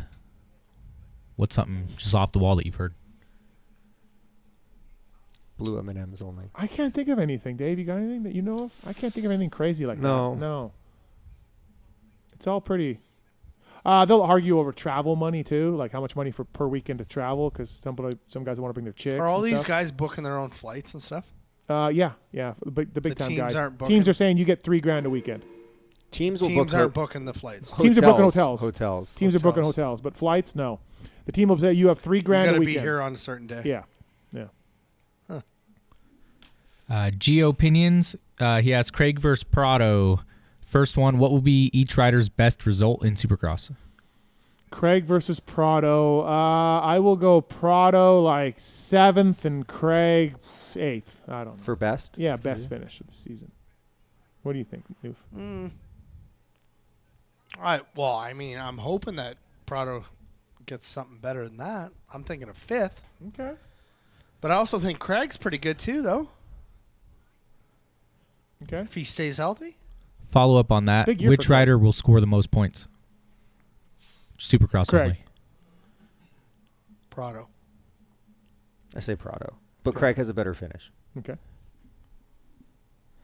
Voice of the Drunken People. Steve, what happened to the bet on yourself and move up to the 450 class talk? Now you're telling everyone to stay down and make the money while they can. I don't know who I'm telling that to. I would need some examples. I mean, I think it depends on who you are. What? Deegan? No. Deegan's different. I mean, he's making tons of money either way. But you're telling him not. Yeah, I just don't. Well, he's an all-timer-ish, so he's not ready to, move yet. So I don't think that's an example that I should. That's what it should be. I don't know. I was just assuming. Yeah. I don't Tell me if I'm completely wrong, but I feel like the last person that moved up out of 250 that was successful in 450. Jet. Well, Jet and Sexton, right? Yeah. What's success? Hunter? Winning? Hunter. Well, Yeah, Hunter, yeah. But other than that, like there's. It took AP a lot. It took AP a while. I don't know if you took count. AP a while. Yeah. No. Yeah. You him. count him in there. Yeah. I guess. But it took him a while. Yeah, it did. It did. He didn't come in right away. It wasn't like Jet. guns a-blazing. No. J. Coop? I think when it comes to this guy's question, like, it depends on where you're at. Like, if you're Hayden Deegan, you want to move up when you're absolutely mastered Supercross, in my opinion. And he hasn't done that. He hasn't done that yet. So, but if you are a Jordan Smith, move up. Yeah, but does he just fall into another? I don't know. McElrath? Yeah, but if you can, still has a ride. If you can, my point being always, if you can break through and be a good second 450 rider, you'll make more money being that than you will in any 250 Supercross. Yeah, unless you're Deegs. It's a solid ride. Unless you're elite. But you're making $400, $500,000 as a second 450 rider salary. You're getting a couple $100,000 gear. Yeah. And you're off to the races. You're not making that in 250 class. No. You're making $300 all in, gear included. Yeah, because if you're McAdoo level. Usually the gear deals right. And the thing, yeah. So. Sugar Shane 79. He says, guys, it's time to bring back blonde highlight Chase. That dude was different. Okay. We'll pass that on. Voice the Drunken People. Newf, what's going on with Wild Rose? Are they going to be open and on the CMX calendar for a while, or is the track shutting down? 1 year. That's it. Shut down for a year and then back? No. They Here only have for a 1 year and left. then gone. Yeah. I thought they won that thing, the Calgary. It sounds like they got another year, but I don't know the full details, but it's here for another year. That's all I know. 671 Mac for Ginolfi. What is the worst thing about Blair other than being a Cowboys fan? Not showing up today. Yeah, he doesn't know how to keep his word. Poor Daniel. Lamont MX, he just asked, is the national number 5 available? Yeah. Should be. Yeah. I'm trying to think who was running it last. Dunge. Yeah. Right. Yeah, should be. Yeah. And then last one from Jimmy G. Ryan, where did the name Newf come from? He's from Newfoundland. Everybody knows it. No, I'm not actually. I know. From a long ways from there. Yeah. No, a nickname that stuck. Because you're from the Atlantic provinces. Yeah. And people call Newfoundland people Newfies. Yeah. And people who just feel like you're just one of those Atlantic provinces just start probably calling you Newfie. Start calling it, but only ever been there 3 times in my life. Yeah, so. but somehow you end up with Newf. I mean, before I even knew you, I knew you as Newf. Probably same as Dave. Yeah. Yeah. Nickname that stuck a long time. I like it. I mean, look, my nickname Fuckface is I can't get rid of it. So, I'd rather have Newf. Fuckface. All right, motorsport.com. Tweet it down to me. That's horrible. Brunt Workwear, the Marin boot, the Omen boot. This is the official boot of people who work for a living, like Jelly and Pedro and Cam, Hunter's guy. They all got Brunt work boots. They're really popular right now in the mechanic pits. They fit super nice right out of the box, really comfy. Somebody was on here talking about how great the soles are. Now, I don't work hard enough to wear Brunt work boots. Yeah, well, I was going to hit you up. Oh, do you want some? I need a set for Arena Cross because I wear Blundstones right now. Okay. My fucking feet hurt all the time. For Arena Cross? Cross? I don't know if I can get them this quickly, but you should have hit me up, but I'll try. Well, it's in 2 weeks. Yeah, but we got to get them to the border and everything. I'll cross. Okay. You're smuggling. Stealing fuel. Brunt work boots. PulpMX show is the code that saves. Get me your size and everything. I'll tell you. I'll get you dialed in.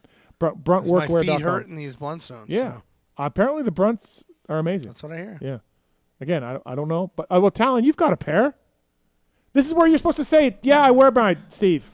I've only worn I walk a lot at work, so I don't need the boots so much, but the pants are nice. The work pants are nice with the zippers and everything. You specifically said I need boots for work. Yeah, I thought I was going to. Wow. Okay. They are nice. Well, I wear them. He works for you. I have worn them. I just don't wear them every day. Like the man literally said, I need boots for work. And now he's talking about pants. Yeah. Yeah, I thought I was going to. Plan change. PulpMX show saves you at bruntworkwear.com, and also Brian Stone. Don't let concerns. Oh, Brian Stone. You know Brian Stone. Mm-hmm. I do. Dude. You do too? Yep. Would you have raced him? Yep. Brian and Doug Stone. Early 2000s Midwest regional arena crosses. Midwest legends. He was good. Market declines, unemployment, COVID stuff. Today's headlines can be very scary, but Edward Jones financial advisor Brian Stone can help. He'll work with you to help you understand the impact of your short-term events and how to prepare for the long term. 816-761-4066. Brian's an Edward Jones financial advisor, and please check him out. Member SIPC, and he's working with Darkside. He's getting Darkside's money rolled into like millions. I spent a lot of time with Dark at Motocross the Nations. Really? Yeah. Why? He was always around. He's around Canada pits? Oh, a lot. Really? Yeah, a lot. Huh. Wonder why. I don't know. Huh. A lot of hanging out. Love Dark. Yeah, how's he doing? I don't know. You don't talk to him that much? Not really. No. He seems frustrated with being a civilian. You know, he's not in the industry anymore. Anybody that was at the but top. He's in all the trucks when he's there. Yeah, but he doesn't go to many races anymore, all of that. So Poor guy. He's digging ditches, dude. He's back to he's real rags to riches to rags story. It's a good thing though. You know? Keep you at reality. He could write a book. Do you think he brings the pony back? Can you imagine? That'd be awesome if he just regressed back to everything. I think he's still doing the pony pod. Yeah, he is. No, but I want the hair back. Yeah. You think he'll grow it? I think he will. What about the greasy bandana? Actually, he might not because I think he had so much more success without it. Brent Jaswinski. I keep screwing that name up. Jaswinski from Alpinestars. Dustin Pipes, Chase Sexton. Best interview tonight? Damn Chase. Right? They're all good. Pipes. I liked Pipes one. I did too. I mean, the Chase one was fine, but it was just the basic, how's the bike, blah, blah, blah, blah, blah. Nah, he was better than that. No? I just felt it was very bike I'll go question. Pipes because I want the fucking passes. Yeah. Thanks to Brent, though, for the Tech Air stuff coming in. That was great. Yeah, fucking Appreciate hurt, that. man. Yeah. Megan thought your comments about my shirts were funny, by the way. Oh. You two are in cahoots, I guess. Yeah, see? I don't know what you're doing, man. I don't know what you're doing. Like, you look like you're going to Woodstock or 99? Yeah. Or you're going to like the Sphere to see the Grateful Dead. I don't know. I'm not even into that I don't know music. why you're dressed like that. I don't know how that looks like that. Again, no hate comms. I'm not mad at this. It just confuses me. I don't know, man. What's Pookie cooking down there? Smells good. Baking something. Yeah. She's baking something. You She's smell that? making some cookies. All right. First thing that comes to your mind when I read the sponsors, okay? Are you ready? You just blurt it out? Yeah. First thing that comes to your mind. Newf, You gotta yell it. You don't got to yell it. It's fine. No, I know these. Okay. Motorsport.com, Newf. Online. Fly Racing. JT. Decal Works. My Graphics. Race Tech. Arena Cross Suspension. X Brand. Tear-offs. Renthal. Paul. Michelin. Life Swap. Acherbis. Tallon. Firepower. Chain. Maxima. Trevor Reese. Pro Filter. I need some. OGO Power Sports. I need a new duffel bag. Renegade Race Fuels. Pour it in. Cardo Systems. I don't know. Nothing. Sorry. Your voice. Guts Racing. I sell them. You guys are You distributors? know we do Guts now. No, I didn't know that. Yeah. How's that going? Pretty solid. Foams? How do you stock covers? How do you know? Oh, it's a lot. Yeah. Yeah. Okay. Guts Racing? Yeah, we're stocking. Okay, so that's the first thing that comes to your mind. We stock them? Well, yeah, it's Matrix. Okay. Atlas Neck Brace. Newf. Fucking good one, buddy. MotorcycleIndustryJobs.com. Fuck. Balon. No, that was for him. Alpinestars, because that was the job Yeah, today, it was. right? Works Connection. Red Perch Adjusters. Get Data. GDR. WUSA. Wheels. Fox Factory Vehicles. Bets. Weisco Piston. Amazing. Troll Training. I need it. MTX Braking. Good pads. Factory Chassis Parts. Steve's bike. Luxon. Handlebars. Clamps, but Okay. It's not handlebars. Ethica. I need more underwear. All right. Good show. That was all right. It was a fun show. You Last two got minute you deal? two, you two got a lot of history. I love it. A lot of It's like great. a lot of last minute The shit. the but chemistry between the co-hosts good. has to be good. Yeah, we do have a lot of history. Right. But Mr. Strong. I like doing it with him. Marks, how many times have I been in here? Oh, yeah, a few. 4? Yeah. No, it's been like 10. Has it really? You think it's been 10? Come on, pull it up. All right, we can look. Give me a second. How are you looking? No, I like Dave though as a co-host because he's fucking chill. Oh, I can't look. Dave I is lied. chill. I don't like people talking over though. That's the thing. Right. I can Dave tell does when not he do wants- that. No. No, I can like Galdi. Dave doesn't talk enough. Galdi just chirp right over top. I'm more of an observer. Yeah. But Dave was good tonight though. Oh, he's on fire. Yeah. Bring it. Marks? It's going to take more than a minute. Sorry. Why? I deleted the old app from my phone. Oh, wow. What are you doing with that Dylan Wright jersey there? I got it from Gopher. I thought it was cool because it's old school Fox, you know? He ran out of gas that moto too, probably. Does it smell like it? Yeah, I think so. I'm showing 4. Show 111, 376, 412, and 561. Maybe you've called in a bunch though. No, he means co-host. I've been here way more than that. I feel like No, you've been in. This only goes to 2023. You've been in since then. 412 seems like No, too I've been far. here in like 2015. Yeah. No, he Nobody said it. knows, man. All right. All right, well, stats are unprovable. We'll figure it out. All right. So who's watching the Billy Bolt vlog when they go home? Is his chick in it? I'll watch it if his chick's in it more. She's hot. Okay, all right. She's yeah, hot. yeah, Yeah. okay. She's hot. He always got her in the morning too. She got no makeup on. Looks good. Billy Bolt or Tristan Hart? Nah, fuck Hart. Oh wow. Kid. A lot of shots fired. No, at Tristan. I'm not a huge fan. No, I think Bolt is better. I mean, Bolt's bike skill is unreal. We talking good. vlogs or just the riders? Vlog. Oh, know I who was Billy- talking 'cause riders. he's talking I was bike talking skills. riders. I was talking like in a race who would win, but Oh no, Bolt will win in a race, but the vlog will win too. You know who? You know who Bolt reminds me of? Who's the guy? Billy McKenzie. Do you know Billy McKenzie? He's loose. Met him at Right, at Fox Hill. met He's him at loose, Fox Hill. and Yeah, he reminds me loose. of Billy Bolt. Yeah, like pounding beers before the Right, moto. Yeah, right. or the night before. I like Billy's style where he's literally like just smashes through all those obstacles. Yeah, and he's exhausted afterwards. Like he's completely exhausted, but he's good. I feel like Billy. Dude, him and Cyril though are funny. Yeah, Lewis said they're really good. I checked it out. All right. Well, thanks for coming, Newf. Thanks for pinch hitting. Really nice of you. It's over? Yeah. Fuck, I wanted to go longer. Okay. Well, I'm joking. you got an early flight. I think we're out of Twisted Teas. We're out of Twisted Teas? Yeah, we got to go. We're out of Twisteds. Shut it down.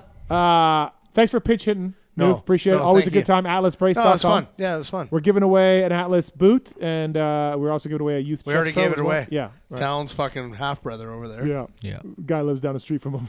Yeah. One. Hey, man, you want a free pair of boots? 100%.com. Dave Ginolfi. Thanks, Dave. Yes, Always thank you. fun. We're going to do another pod tomorrow. So Yeah, I'm excited about yeah, that it one. should be interesting. Talk about marketing a little bit. And Before or after the road ride? After the road ride. Yeah. Oh, so he could have some anger. Yeah. Dude, look at him. He's a specimen. He's 15 years younger than I am. He's going to work you. Yeah, he's 15 years younger than I am. That's and what he he's likes in to do, shape. though. That's what I know likes he to brought do. me to some. He's We such heard a this story fucking today. bullshitter. The last person you had, like, it's like you have The this guy is doing triathlons and he worked them. Yeah, but like, you brought me in here to help your ego when you smashed it. That is not true. Yeah. That is not true. Yep. You're an ego booster. My Uh-huh. bike That's will be fine. better than yours. I mean, you have a rental, so my bike will be better. But you know. I would have rode it with that flat pedals on there. You would have? Probably, yeah. So thanks, Dave. Thanks for coming in. Yeah, Appreciate thank this. you. I guess we'll see you at Paris, right? Mm-hmm. See you at Paris. Megs is coming. Mm-hmm. All right.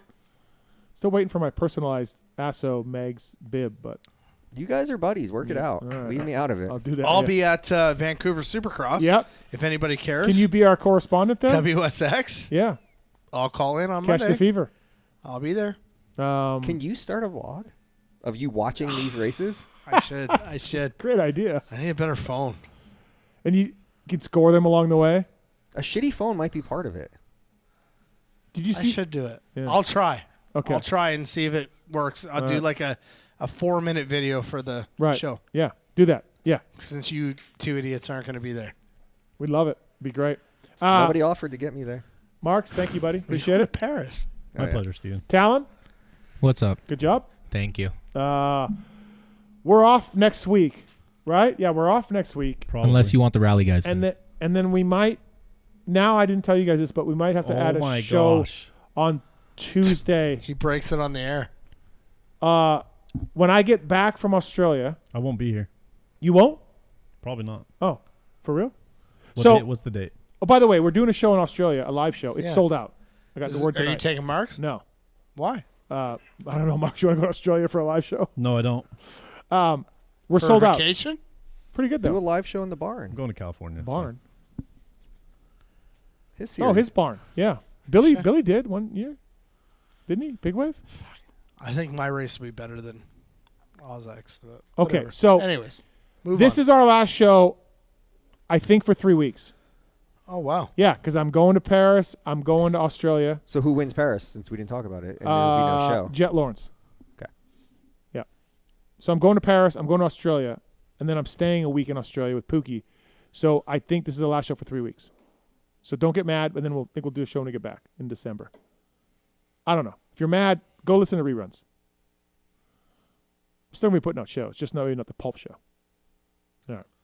Thanks. You're gonna get a lot of heat for that, eh? I know. That's what I'm just realizing right now. And that I I've feel said like it. you haven't been putting out as many pods Really? as normal. No, Okay. no. Lewis pod went out today. I just heard him on the show last week. Okay. When will ours go out? Oh yeah, you're doing one tomorrow. Yeah, ours will be out later this week. What do you think, Tallon? Is he going to get in shit for not doing anything? No, he's got enough. All right. He got Blair Matthes project. He's I got good. stuff going on. Yeah. Okay. Where's Blair tonight? Not here. Thanks to Swisscore and Kellen Brower for their work behind the scenes. Thanks to Pookie as well. Appreciate that. Dave Ginolfi, Ryan, the Newf, Lockhart, Travis Marks, Tallon Taylor. I'm Steve Matthes. Thanks for watching. Thanks for listening. Thanks to our guests tonight. Remember, check out Billy Bolt's vlog as soon as you can. Or Quang's vlog. Quang. Who's that? Quinn Amiot. Oh, Quang. Yeah. All right. Thanks for listening. Thanks for watching. Until next time, this is the PulpMX Show. See you when we see you. Let me tell you how to steal candy bars. Let me tell you how to do it. Eat them in the store? There's something I want to get off my chest. And it's about that summer when you went away to community college. I got an offer to do Playgirl magazine. And I did it. I did a full spread for Playgirl magazine. I mean spread, man. I pulled my butt apart and stuff, and I was totally nude, and it was weird. I mean, you probably didn't hear about it because I went under the name of Mike Honcho, but I just wanted you to know that. If you could hear me, if it got into your brain somehow, that I spread my butt cheeks as Mike Honcho.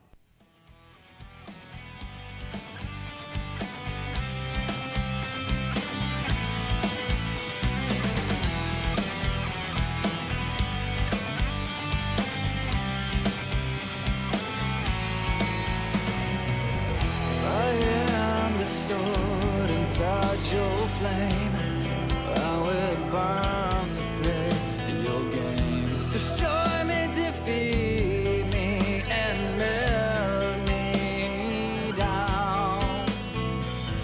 You cast me a complete